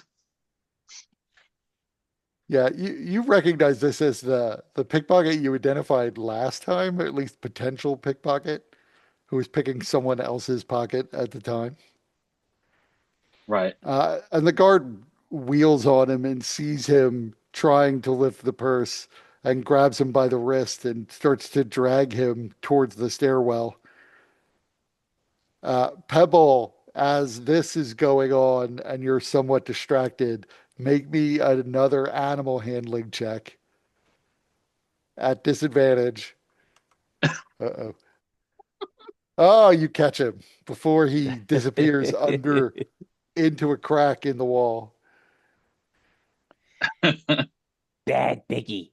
We're going to talk about this later. And he puts him back in the pack. The other guard comes up to you, looking pretty stern, staring down at Pebble, a half orc who's, noticeably taller than you, and says, "You got to get out of here, you bringing that filthy beast in here." Not a filthy beast. My friend. It's a roach. You're gonna get this whole building infested with roaches. No, I'm not. He's just one roach. He's just one roach now. Who knows? Could already be carrying eggs. I That thing could turn into a whole host of roaches if you keep it. no, I think he's a he. That's why I call him Biggie. Did you look between its legs? How the hell do you know what sex a roach is? How do you know what sex a roach is? I don't. I said it could have eggs. I didn't see any Get eggs. out of here either way. I'm not having this argument with you. He just draws you in. Calder just he's like, yeah, that's me every day. He starts ushering you towards the stairwell to get you out of here. Well, I suppose it is time to go. Do the people come back to their food? Um, Not at the moment. It's still a little too fresh. And, one of those plates just had a roach on it. I mean, I'll grab that plate. I've eaten bugs. I don't care. Get something to go. That's true. Biggie himself might be a meal someday for a That's hungry right. bird. You just got to grow up. I literally said you could eat it for protein. Yeah, nobody's gonna fight you over the plate the roach was on. So, Okay.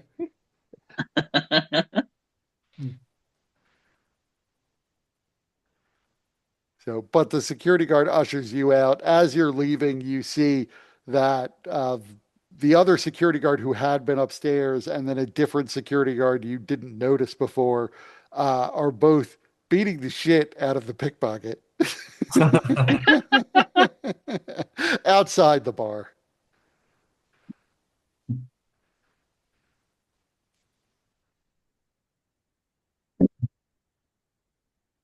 So it is still not super late. It is only about 8 p.m., 8:30.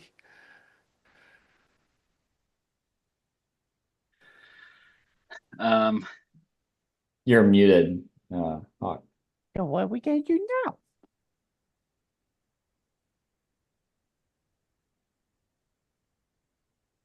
I mean, Pebble does have a point.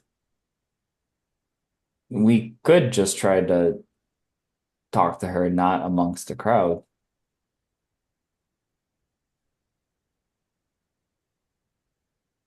But I doubt that it would be able to be the four of us. I mean, Lee was invited, just Lee.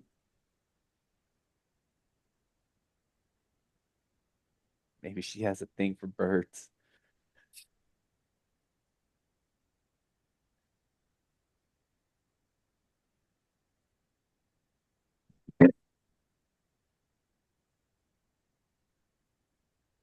We could go up there. Pebble could be an adoring fan.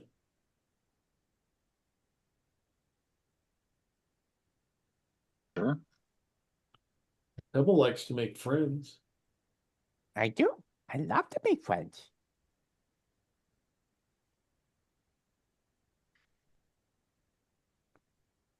Hmm. Do you think we would raise suspicions? Oh, of course we would. Definitely. It would definitely be chaotic. But that's the whole point, isn't it? No, I mean, we were there yesterday, Uh-huh. or last night, Yeah. and show up again. I mean, we could stay hidden, but I'm sure if you go there now, you're going to find adoring fans outside the building, hoping to get a glimpse for coming out. I So haven't been it's there. right.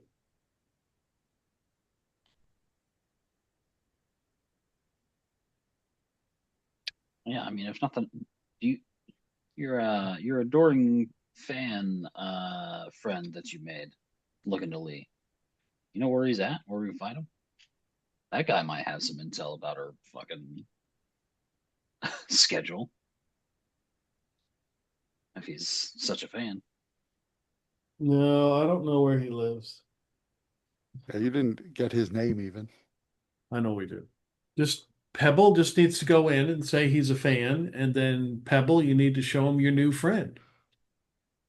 And then when your new friend scuttles away, we will come in and help find him. Oh, okay.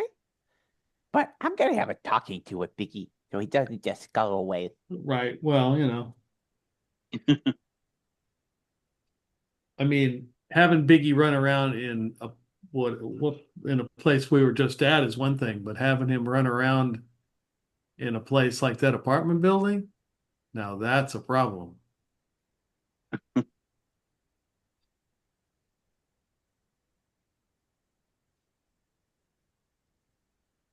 Mm. I don't I don't get it.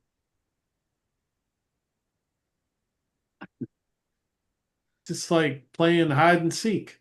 Go play hide and seek with Biggie. Oh, that's a great idea. That is a very good idea. That could be just the distraction we need to get through. And then what? We just make it up as we go along.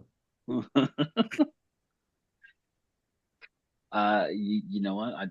I tell you what, before we do this, then how about we get us a couple, at least one each of one of those feather tokens in case we have to rapidly exit through a window. Yeah. Don't we? I have mine already. I have two of them. Do I Don't we? need Don't one? we? Don't each of us have one? Oh, do we have one? Am Hold I on. thinking of Yeah. something else? Okay. No, you were given feather Yeah. tokens. Gotcha. Hold on. I missed that at some point.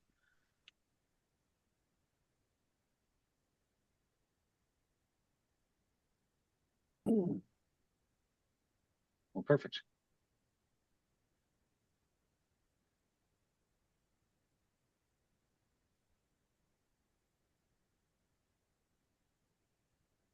Were we each given two, or No, I think you were each given one. Is what Mhm. I remember. Yeah. okay?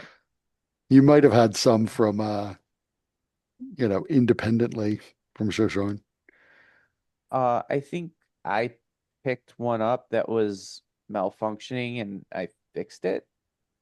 Oh, Am I remembering that right? Because there was that one guy that like yeah, the one fell. guy definitely fell and injured himself because but yeah, I don't think you could have fixed that one because he actually just bought like a forged token, like an old token that somebody fixed up to make it look like it would still work.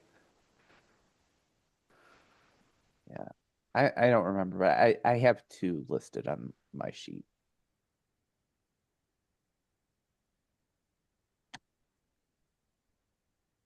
I mean, they're pretty common items, 50 gold each. So you could definitely get more if need be. So it's fine to have two listed. It's in character that Pebble wouldn't remember where he got one.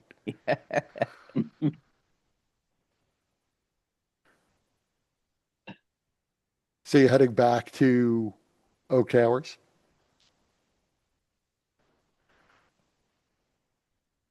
Yeah.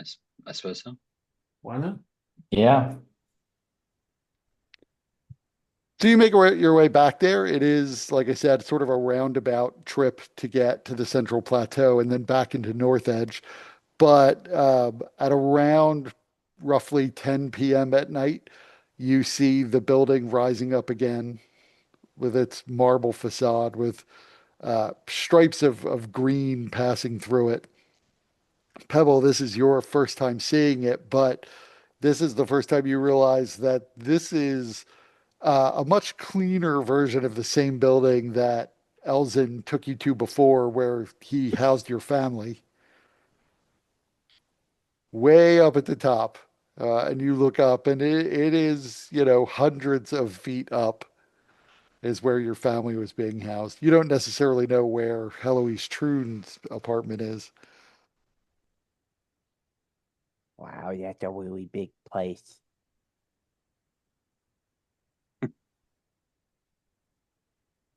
And there is, once again, there's not nearly quite the same sized crowd outside, but there are about what look to be 10 or 15 people hanging out.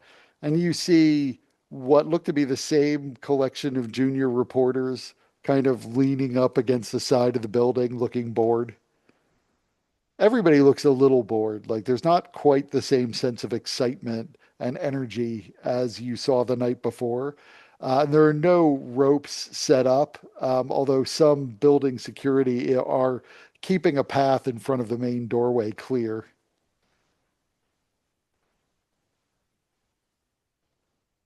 Occasionally, somebody will wander in front, and security will tell them that they're not allowed to loiter in front of the entrance and to, keep on moving to get to either side of the doorway. But otherwise, they're not giving people any trouble just standing there.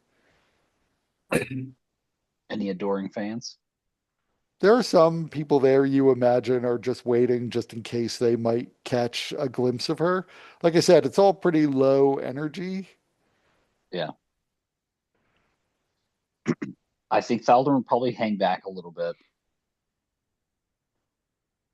Let them, they probably, I assume some of them are going to be going to talk to these reporters first or whatever. I'm just gonna like hang back and like keep a broader view of everything. Hmm.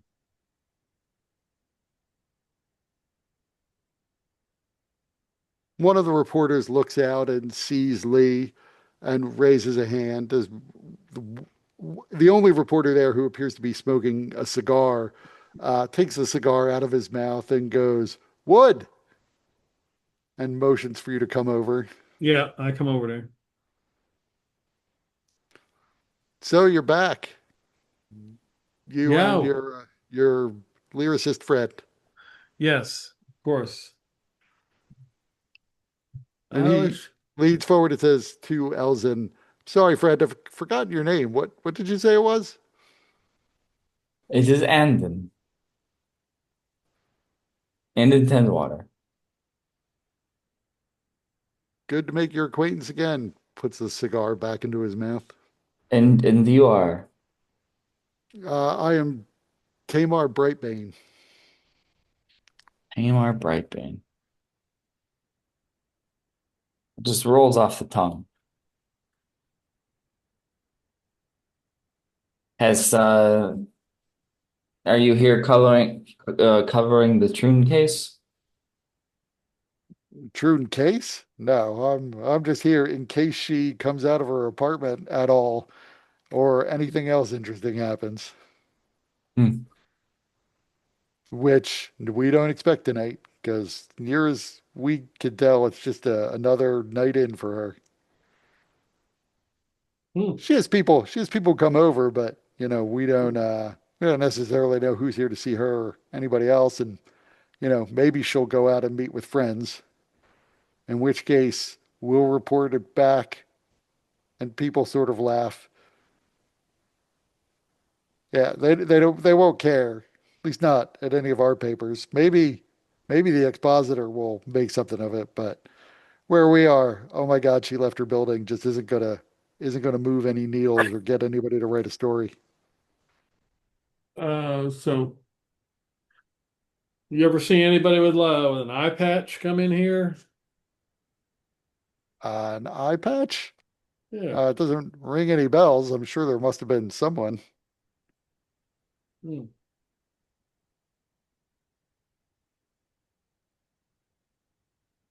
looking for somebody in particular. Well, just might be somebody that she's connected to. I mean, maybe. There are definitely a lot of one-eyed people walking around Sharn after the war. Yeah, he's got kind of burn marks on the side of his face. Still not ringing any bells, but I It's guess I well, could keep an eye out for him. Oh So yeah, I get it. Yeah, you that's think funny. there's yeah. Do you think there's some connection? Yeah, yeah, yeah. I think so. Yeah, What's he to her or she to him? I don't know. I'd like to find out. I mean, near as I could tell, there's uh, I wouldn't even want to hazard a guess as to how many men think they're in love with her or hope to get her to fall for them. See one of them? Potential suitors? Oh yeah, Up probably. I would guess more than that. upper class twit?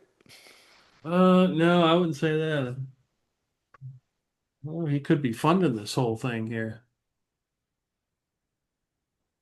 Funding what whole thing? Well, her whole lifestyle, right? How does she get this lifestyle?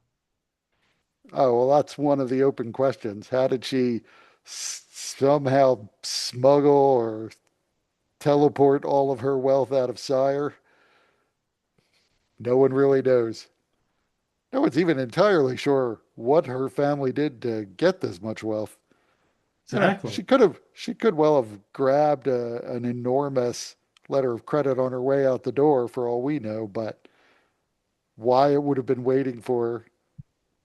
A lot of sirens were much less lucky than her when the morning fell.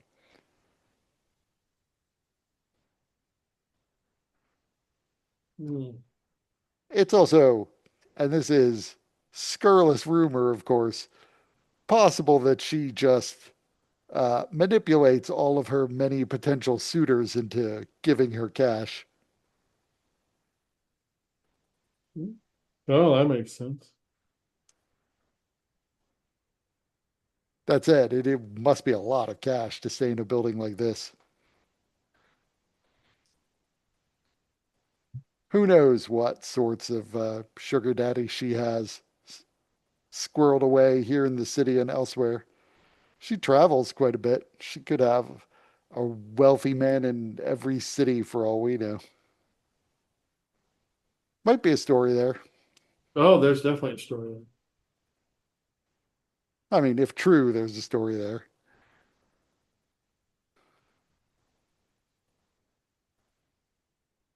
Kundaraks only know, I suppose.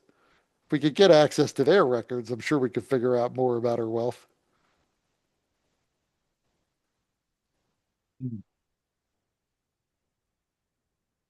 So, what brings you back? I thought you were a one timer here just to see her return from her gala. Oh, just on a whim, just came down here. Ah, some sort of hunch? Think something might be up tonight? Yeah, something might be up. You never know. Is Pebble with him or are you I'm hanging I'm I'm back? assuming Pebble's in the front, like talking to the different people who are fans. Like he's just like meeting every single person in front. Oh yeah, Pebble is looking to meet new friends. Yep. Yeah, so I mean, you're talking to them. Most of the people here, they're not holding out much hope that she's going to make an appearance tonight, but they all seem to be here to see Heloise Troon. Almost all of them have little portraits of her that they're holding, hoping to get them signed. And they tell you she's very nice and she signs as many as she reasonably can.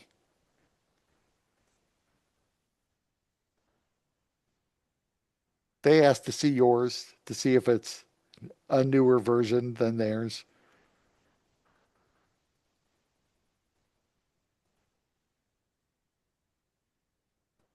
I'm not sure how Pebble will respond.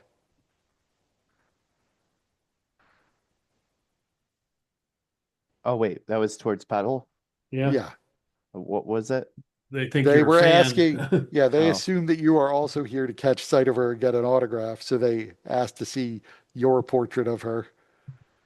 Oh, I don't have one. When are you going to get signed? Uh, signed? What? Where's the sign? I don't see any No, sign. she would autograph something for you. I don't know what the word means. She would sign it. I, I, I just want to make new friends. Hi, I'm Pebble. What's your name? Hi, I'm Kenda. Hi, Kenda. That's a weird name. Kenda. Kenda. Kenda. Ken. It's kind of cool in the tongue. Kenda. Kenda. Well, thank you for the compliment, I suppose. I've never met one of your kind before. Oh, I'm a Pengal. I see. Yeah. Are there a lot of you? You must be from very far away if I've never seen one before. Oh, yeah. I'm from the Frostfell. Wow. I've definitely never met anyone from the Frostville. It's like some dwarves maybe who just never mentioned it, but that's about it. Yeah, there are dwarves. Yeah, there's Goliaths, and then there's some other things too. Other kinds of peoples. I've seen Goliath before, not many, mind you, but sometimes here in the city you'll see one. They're from the Frostville? I always just assumed they were from some like mountain somewhere. I guess if there are dwarves in the Frostville, that might make sense that they live with the dwarves there. Yeah. So, is this the place where Helly Toon is? Uh, Heloise Troon, yes. Are you not here to see her? No, I am. I want to be her friend. Wouldn't we all like to be her friend? She's Right? incredibly glamorous. Um, I don't know what that word means.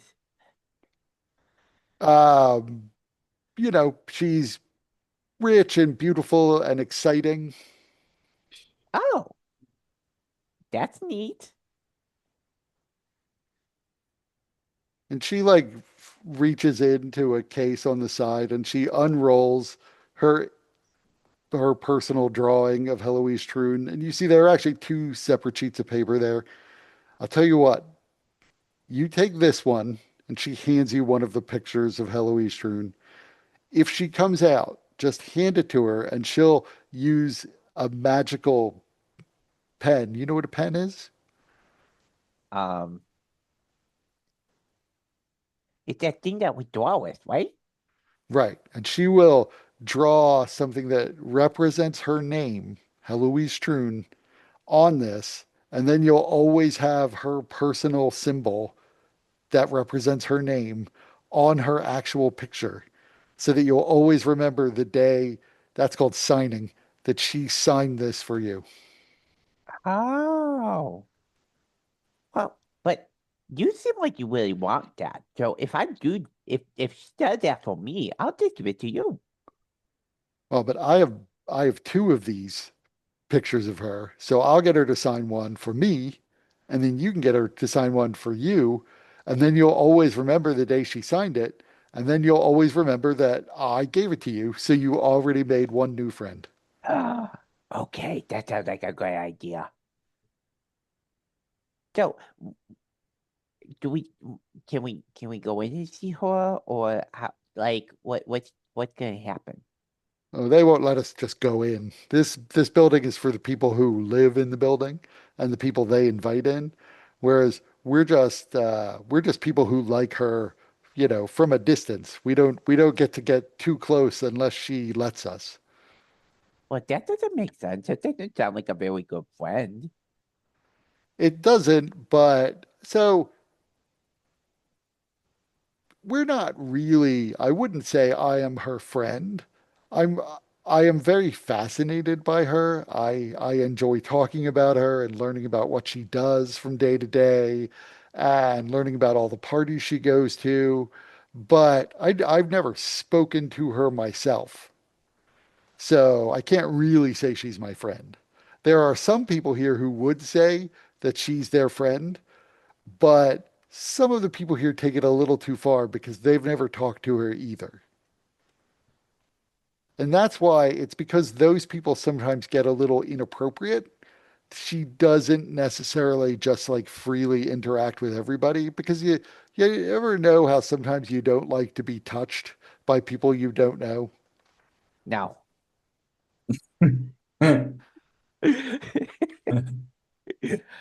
Well, sometimes people will try to touch other people when they don't want to be touched. Some people just prefer to, talk to you and not necessarily touch you. Sometimes she Well, feels that way, and well, people don't listen. well, what kind of touch? Because if someone just wants to touch me with a hug, then I always want that. But if somebody wants to touch me with their knee in my face, then I don't want that usually. This can be a strange combination of people who want to hug her, of people who want to like hug her, but then not let go when she needs to go do something else, or she wants to hug somebody else. Oh, that's not very nice. Sometimes people get a little strange when it comes to celebrities like her.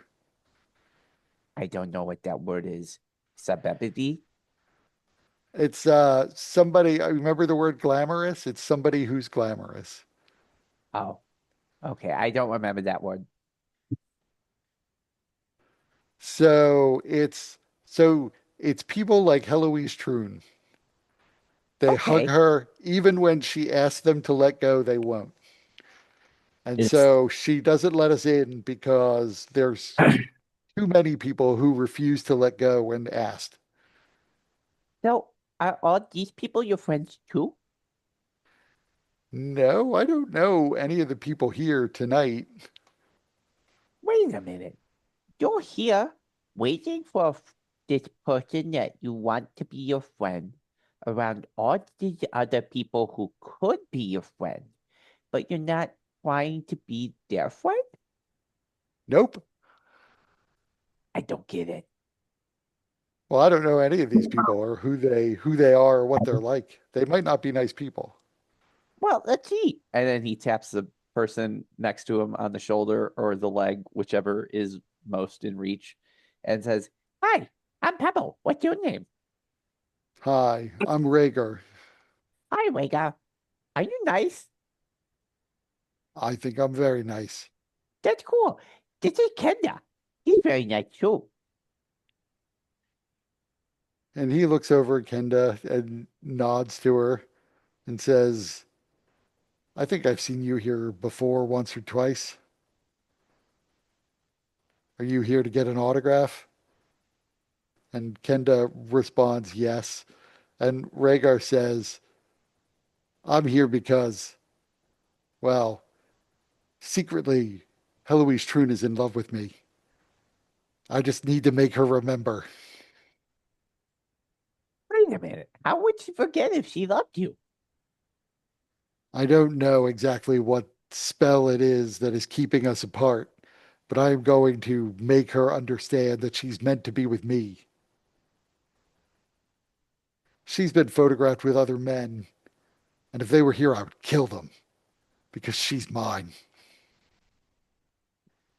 And Oh, Kenda like puts an arm around Pebble and turns and starts leading you away and whispers, he's one of the bad ones. I've never met a person like that before. That that person has some real problems. He has some real problems. Are there people like that here?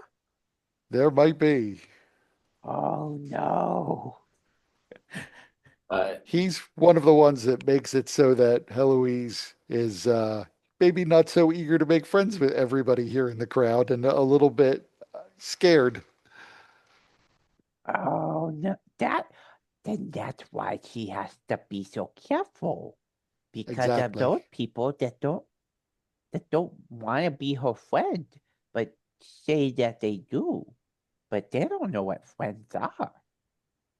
Right. when They may in fact get angry with her for not feeling the same way they do. Might even hurt her. If I saw that happen, I would hurt that person. That's probably the right instinct, though you have to be careful. They could hurt you too. I'll be fine. I'm tough. Well, then I can only hope that if somebody needs help, that you're there to help them. I'm not I particularly tough. I would get hurt. I tried to be tough, That's good. It's a and good skill to have in this world. I tried to help people when I see they need help. Then you are a good friend to have. You should be friends with Heloise Strun. I hope she gives you the chance to get to know her. I hope so too, because me and my friends have a lot that we want to talk about with her. I don't know any of the things that they want to talk about with her, but I know that there's stuff to talk about. And you hear there's like a gasp in the crowd, and everybody, all eyes begin to sort of turn towards the building as you see six pretty heavily armed and armored men come out, flanking Heloise Trun on either side. She's pretty young. I mean, so much younger than Abelard, who Pebble doesn't remember, that it's a little surprising that there would be a romantic relationship with him. There's probably like 15 years of difference between them. Um, or she's just younger, older than she looks. Um, but you see, she's coming out as an airship begins to descend from the sky, like not even a sky coach, a full-on airship begins to come down, and you watch as it lowers down a platform from its main deck to the ground, and she begins to wave at the people in the crowd, smiling at them. Is this how she arrived last night? No, she arrived in a sky coach the night before. Like they're Mhm. rowboat like, but they're, 15, 20 feet long. This thing is more like 70 feet long, not the largest skyship in the world, a pretty small one actually. But you don't necessarily see them picking up individual passengers in the street. This is sort of a wide boulevard that Oak Towers opens up onto. So there is room for it, but you probably couldn't have gotten a full-sized airship in here. Um, But she begins to sign a few people's images of her as she moves her way past this throng of people. There's probably only about 10 people that are asking for autographs. But as you watch, Rhaegar reaches out and like grabs her by the wrist roughly and starts to like pull her towards him. And almost Uh, immediately her security detail begin to like draw weapons and advance on him. and Pebble would immediately go and punch him. So you spin back, roll to hit. You have advantage. He's not focused on you.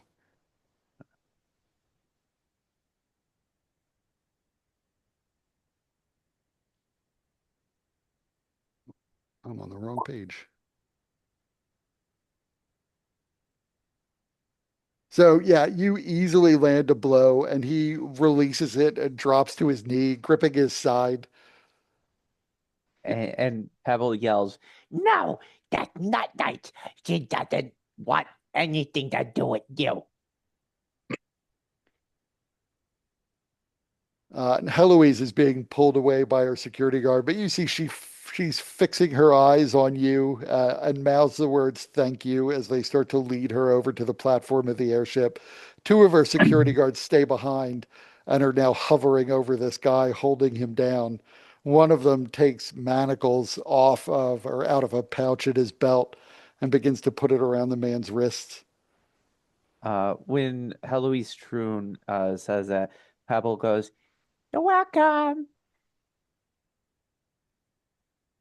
And she smiles back at you, still looking somewhat worried and shaken by the experience. They move her, the remaining four security personnel put her onto this platform that begins to raise up towards the airship above.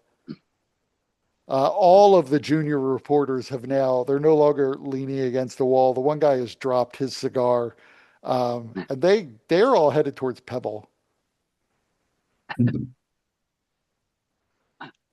Pebble is so excited to be the center of attention with people coming to talk to him and for him to give them hugs. Yeah, two of the reporters come up to you. Two of the other people, you see, they begin to cast spells as this assailant is still pinned on the ground and now manacled. And you see they're shaping illusions of his face as the two reporters come up to you and go, "Sir, can we ask you a few questions about what just happened?" Yeah, of course. Um, what just happened? Well, that guy, he's a real weirdo. He was talking about how that Helly Toon loved him, but she doesn't really know it, and then he's gonna kill people who get close to her because he just wants to be around her, and he's gotta make those people pay. And that just seemed really weird to me because if a person just wants to be okay and have friends, then they should be able to have friends. And this guy didn't want her to have any other friends, and I thought that was really wrong. And then when he did that, I got really scared that he might hurt someone. So I hurt him first. By And the what's way, your name? my name's Pebble, and I like hugs. And he goes and he hugs each of the reporters around him. So yeah, the reporters are taking notes as they talk to you. They one arm hug you as you hug them. The two other people who are trying to take images or craft minor illusions of Rhaegar's face seem a little more put out by the hug as they have to stop casting their spell, but they also, take a moment to hug you and then go back to trying to craft their images. One of the one of the reporters looks down at you and says, "So, where did you get all this information about this guy?" And you see he's being hauled up and carried off by these two security guards now. Oh, he told me. See, I was with my friend Kenda, and I point at Kenda. And she's really nice. She gave me this picture of Helly Toon and said that I could get a thing that she would draw on it, and it was very nice. And now we're friends. And then I was trying to say, hey, let's make friends to other people around here. And then so I turned to that guy. I was like, hi, are you nice? And then he said yes. And then he said all that other weird stuff about what he wanted to do with Helly Toon and that he was gonna hurt people that wanted to be her friend, and that was weird. And my friend Kenda tried to pull me away from him, and it was good that she did that because I didn't know what to do because that was really weird. I never saw a person like that before. And so and then the thing happened, and I did the thing, and now we're here. And Kenda steps up and says, "Yeah, Pebble immediately noticed just how strange and aggressive this guy was, and immediately said that if he tried anything, he was ready to jump in and help protect Heloise from whatever it was this guy wanted to do.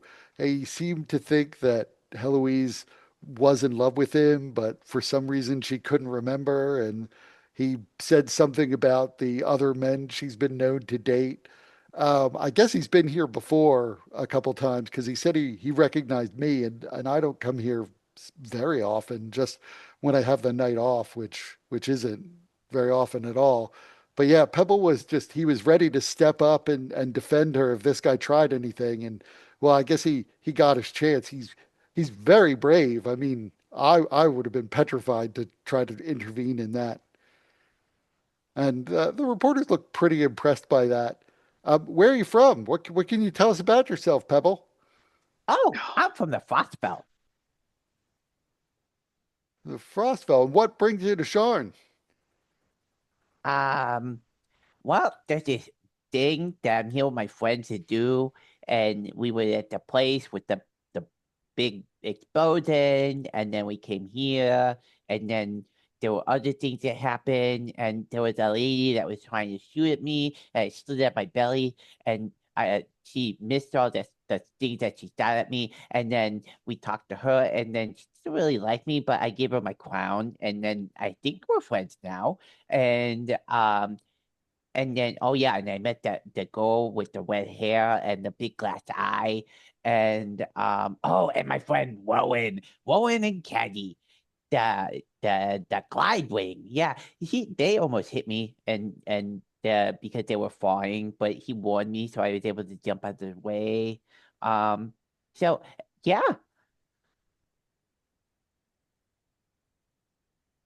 So Oh, what the place with the explosion? There was a lot of that we didn't catch. What was the Yeah. place with the explosion?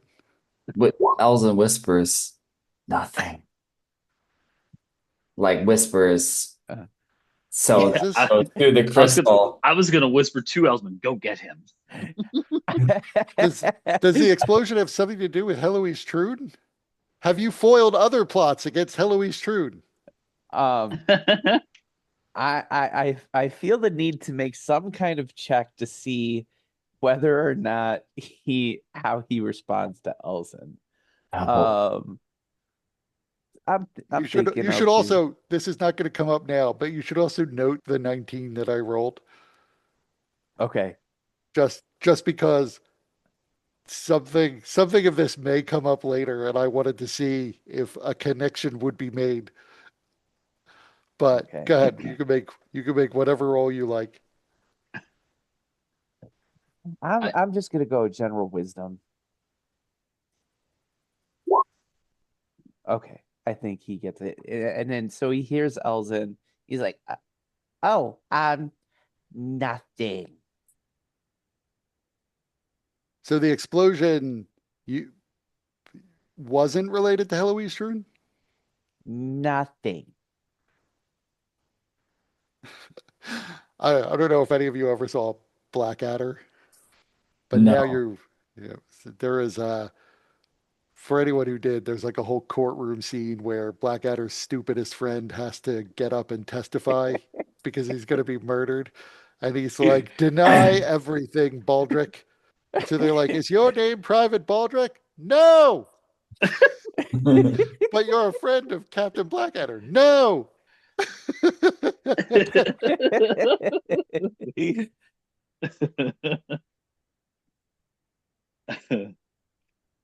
So yeah, they keep peppering you with questions, but you keep responding nothing. "Yep, So they're trying to question the security guards and learn more about this assailant of theirs. And they begin to sort of, as they lead the assailant away, the reporters, all four of them, are now in tow. One of them looks back to see why it is exactly Lee is not following, since this is way more exciting than anything they expected to happen tonight. Where is the guy who got shackled? That is who the two security guards are leading away. They're leading them Okay. away from the building, so it's not immediately clear where they're going with them. Okay, I will try to follow them.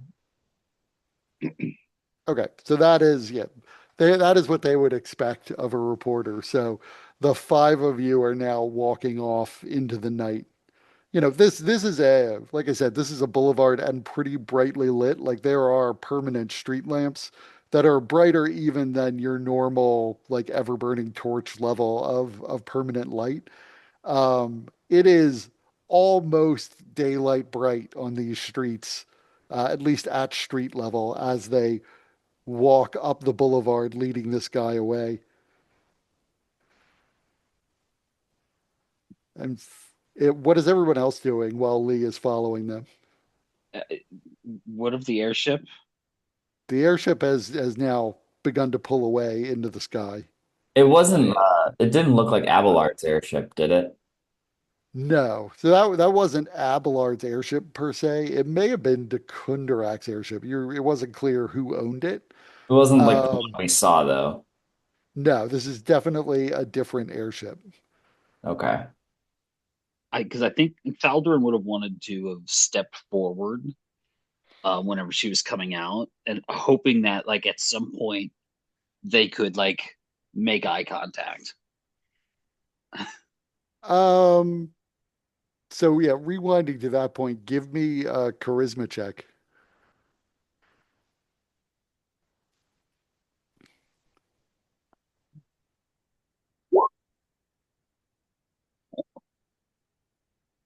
I I cannot imagine going into a fight what's going to happen to my fucking rolls.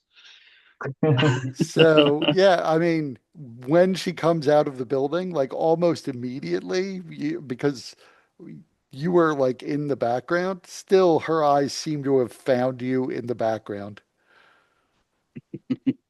I just, even though no one has ever in your life made eye contact with you. Somehow, yeah, yeah. There's just it's the, as if her eyes meet your hairline. uh-huh. It's unmistakable. And There's just and a, with there's yeah, just a with a happy grin and 23, a yeah, salute. no, with a 23, you realize that she probably remembers you from the night before.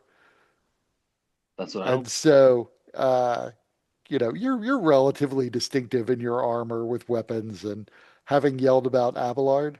Hmm. You are like the one, uh, not necessarily a frown, but a look of either concern or consternation. If you make an insight check, I might give you more information.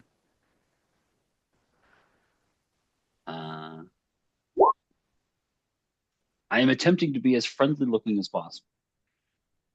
Yeah, you're still not sure if what she's going for is annoyance or concern, but she sees you in the distance and seems to focus on you for a second before she looks over to the rest of the crowd and begins to smile and sign autographs, leading up to her being assaulted. Right. What Um, is Elzin doing during all this?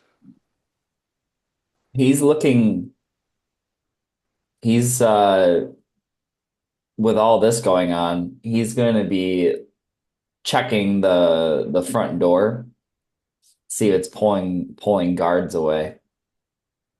So yes, from inside you would see the concierge and two internal security guards have moved outside of the building now. They're like 15 feet away from the door.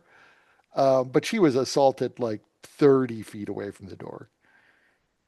Hmm, gotcha. Inside the lobby, you can see there are still like one or two people, not clear who they are. If they look like they might be residents or visitors who are staring through the glass at the scene beyond. But everybody does seem pretty distracted. Okay. And you hear someone in the crowd who's Kenda yelling, "Three cheers for Pebble! He saved Heloise Troon!" And the fans begin to like let up a cheer and are patting Pebble on the back. And I'm sure Pebble begins to hug all of them. Absolutely. Hmm. Lee, walking down the street, you realize where you're headed as in the distance you see there is a little I always want to call it a kiosk. It is not exactly a kiosk. It is like a small room that is separate and on a street corner. It's about 15 by 15, but it's clearly marked as a city watch station. Okay.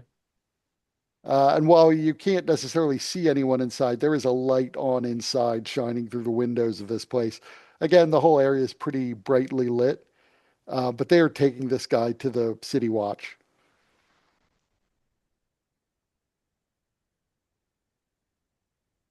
Okay. Um, I've never used the searcher box, but I ended up with it. It doesn't give me, I can't hear anything through it. It's just visual, right? If it says Yeah, visual information, right. I am going to activate it. Just kind of move back from the group and activate it and have it follow along. So it starts to fly. How high up above them are you having it fly? Like 10 feet. It's invisible, right? no reason. No, I don't think Yeah, I it's don't in there. remember it being invisible. Oh, it's okay. I'm sorry. I thought it was. Yeah, was that you create an invisible magic sensor adjacent to you that hovers in the air. Oh, okay. So yeah, then it's just like Arcane Eye in that regard. Okay, I didn't think I was crazy. I haven't read it in a while. No, that's fine. I've used it a lot. So yeah, I'll just have it follow. And if it looks like they're trying to go into that building, I'm going to see if I can get in there to follow them, like through a Okay. door or whatever. So geez, as a barbarian, I know what check I would make if you were a spellcaster. Um so of your wisdom, intelligence, and charisma, which one's highest? Wisdom. So make me a wisdom check.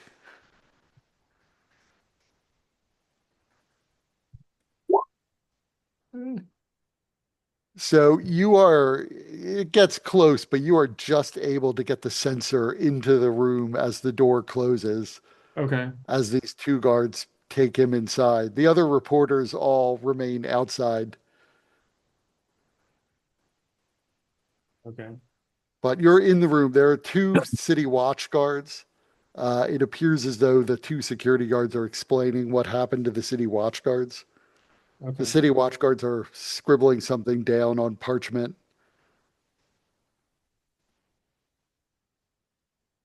You can see in the corner beyond the two guards, there is a 5 by 10 cell that is built into a corner of this little room.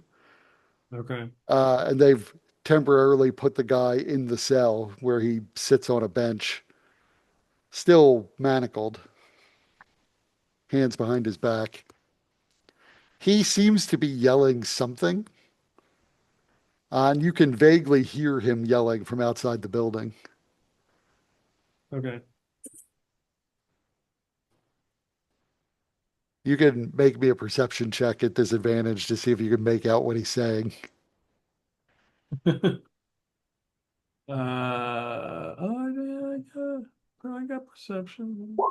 Uh, I've got an Yeah, action point.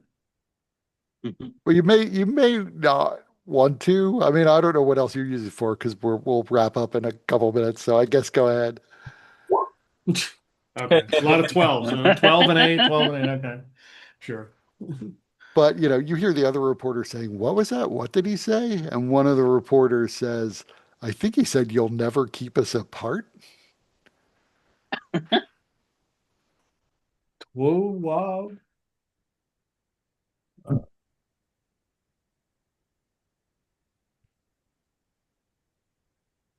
Okay. Hmm. They turn back to the two people who were making images and say, "You should get back to the building. I don't know that there's going to be much more to come out from here, but something might happen at the building. So keep watch back there." So two of the reporters peel off and head back towards the building. Well, Wood, Okay. looks like you came on the right night. Yeah, I Normally had we a just sit there twiddling our thumbs and nothing happens. We eventually go home. But first she came out, that's unexpected. And second, this. yeah, I told you I had a hunch.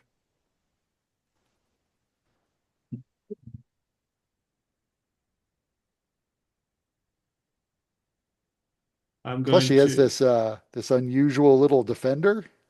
This might make the papers.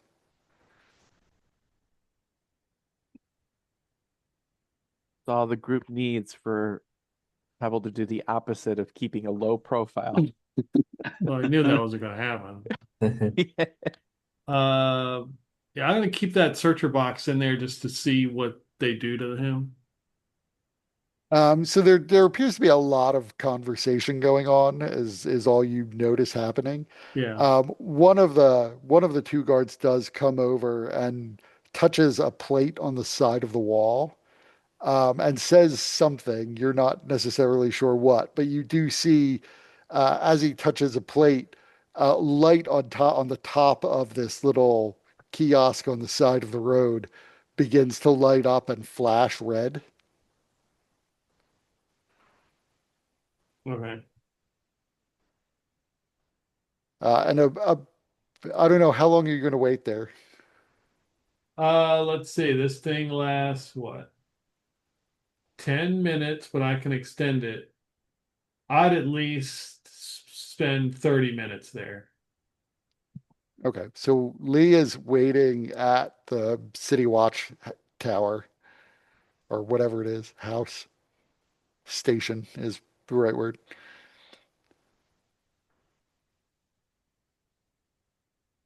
This could. Everyone is very excited that they got to be here for this. Like as much as they decry this assault, like the adrenaline is pumping amongst the other fans, and now they're just peppering Pebble with questions about like where he's from and how he, was able to leap into action so quickly.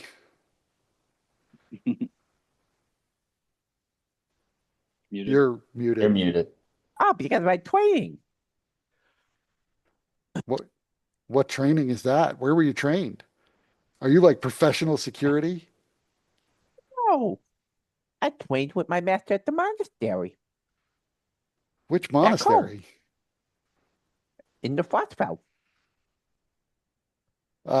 They all seem very impressed. You hear their whispers among them about how it's amazing that you were here at the right place at the right time to save her from this. Because Lord only knows what could have happened. He could have had a weapon on him hidden away. He could have stabbed her, could have harmed her really badly. Yeah, I didn't want People that to happen. people are, spontaneously coming up and hugging you, which hasn't happened so much since, you left the other Penkels behind. People are asking you to sign your name on their pictures of Eloise Troon. Okay. So they're handing you these pictures. Pebble doesn't know how to write. Yeah. He just draws smiley faces on them. Better than dick butts.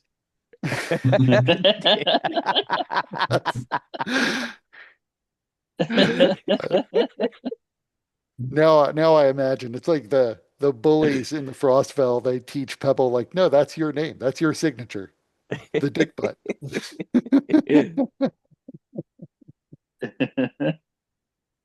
Yeah, so people take that back or seem pleased enough. They may not have looked at it too closely. You're not sure, but they seem very pleased that you drew something on that piece of paper for them. You're And welcome.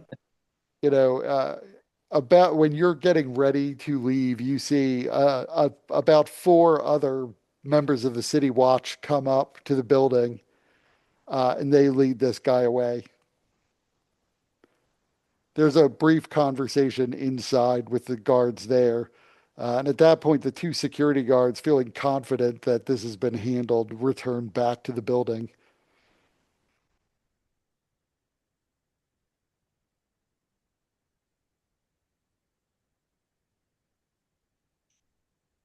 So, returning to the building, all seems to be quiet. Eventually, the excitement in the crowd dies down and the fans begin to disappear for the night, feeling pretty confident since she got into an airship that they probably aren't going to see Heloise Troon return later on. And the reporters excited to have their stories filter away as well.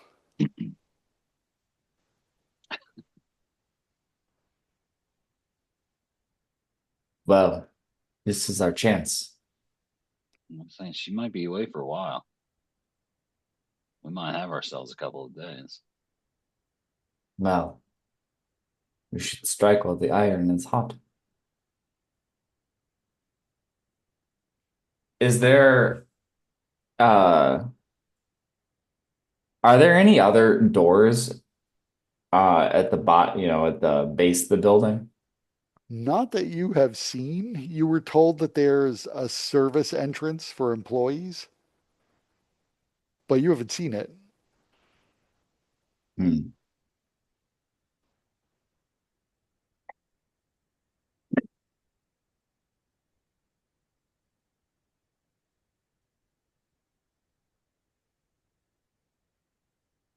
you've only ever seen the front of this building. It is possible it is just literally around the back. It's only 2D. Well, I think we should make our move tonight if possible. We have no other plans, and she's gone.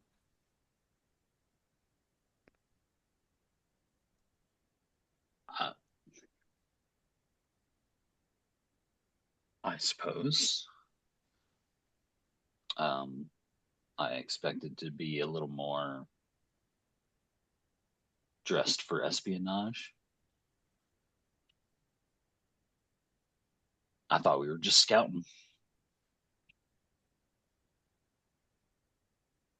I mean, we could go and come back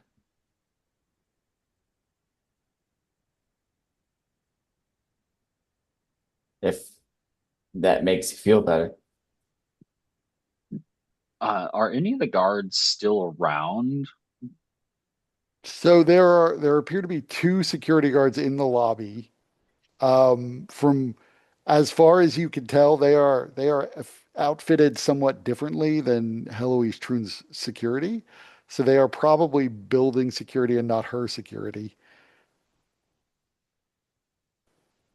And Well, one of the reasons to not necessarily go in there, I didn't say at the time, but one of the reasons not to go in there when she's home is she had six personal security detail last night, and she has six tonight. You would imagine that the other three that uh, Sabius Vereen talked about probably are separate from her six. And so, there's a difference between facing off against nine security guards and three. right.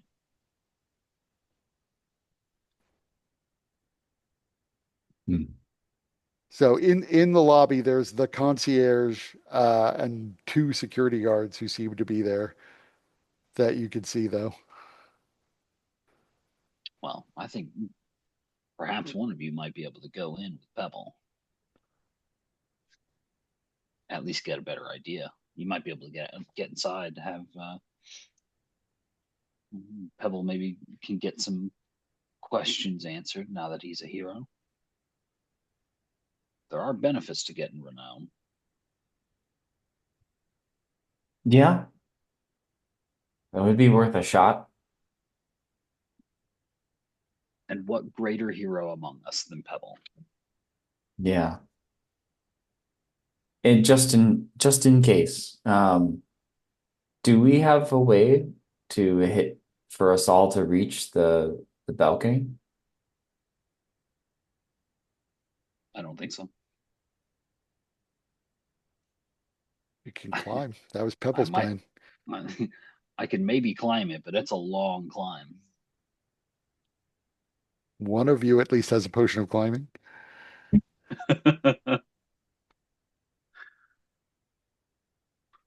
Yeah, I have a potion of climbing. Right. I guess the question at that point then, can you climb 900 some odd, it's close to 900 feet in the amount of time that you have? Campus 900 feet. Can you cover 900 feet straight up in an hour or whatever it is?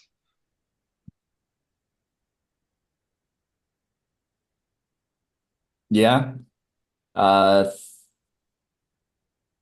well, Alza would be the wrong person to do that. I mean, with a potion of climbing, you gain double your walking speed as a climbing speed for an hour. Is Hmm. that what it works? Thought Yeah. it just gave you a climbing speed equal to your walking speed. I thought it was double. Maybe I'm wrong.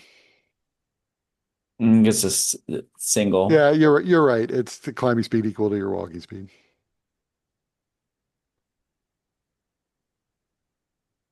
And then during that time, you have advantage on all your climbing checks.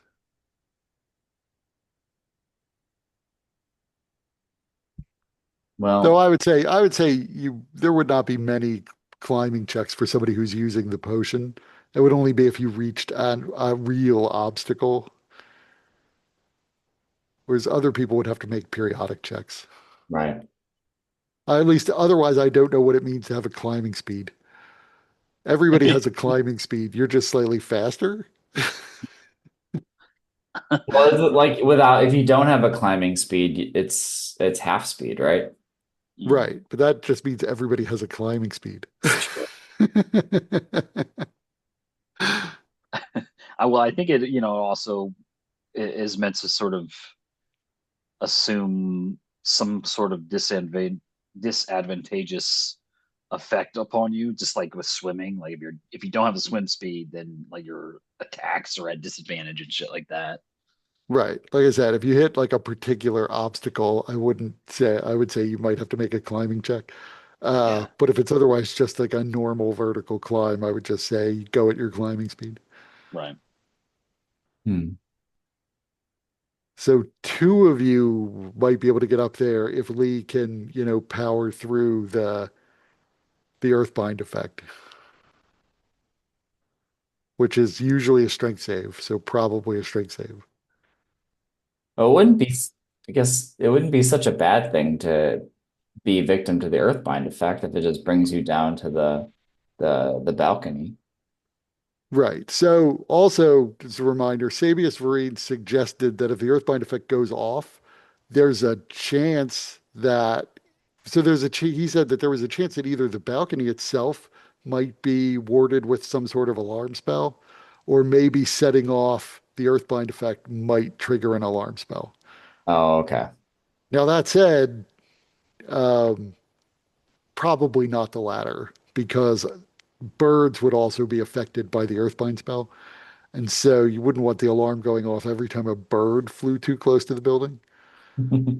But he wasn't thinking about that. Makes sense. Which literally would be what would happen if Lee flew too close to the building and set it off.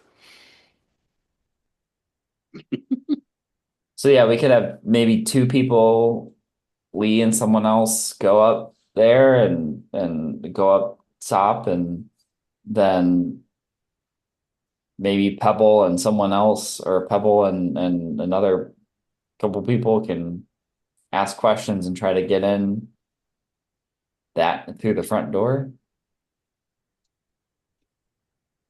Well, we have a proper reporter and a hero. Who better? Except our reporter is the one that could fly. That's sure. I suppose that is true.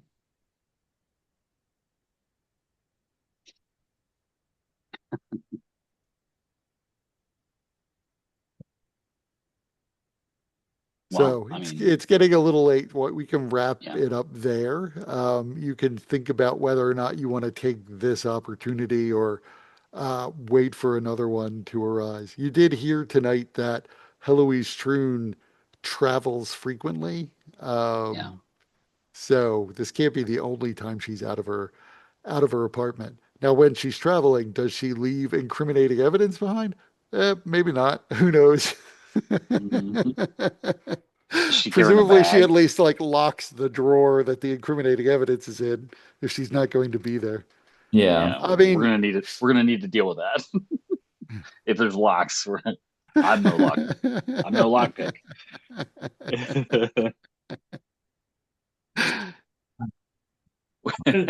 We're I planning mean, a heist. We have no skills for a heist. her security didn't seem like they had bags with them per se. They did have packs, so you don't know what was in the packs. They didn't have packs the night before. Hmm. Yeah. So that maybe at least doing an overnight.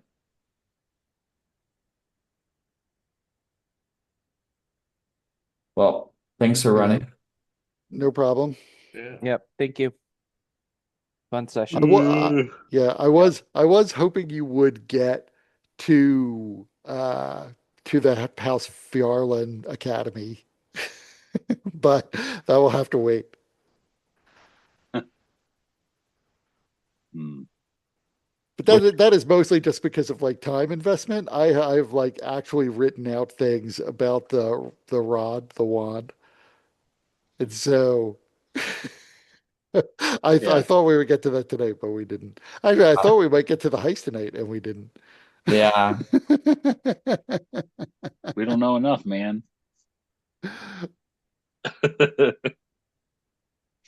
You might never know enough. It might always be the possibility of learning more. Yeah. True. Maybe next time you'll get to it. Yeah. Thanks everybody for playing. All Yeah. right. Take Good night, care. everyone. Have a good All right. night. See ya.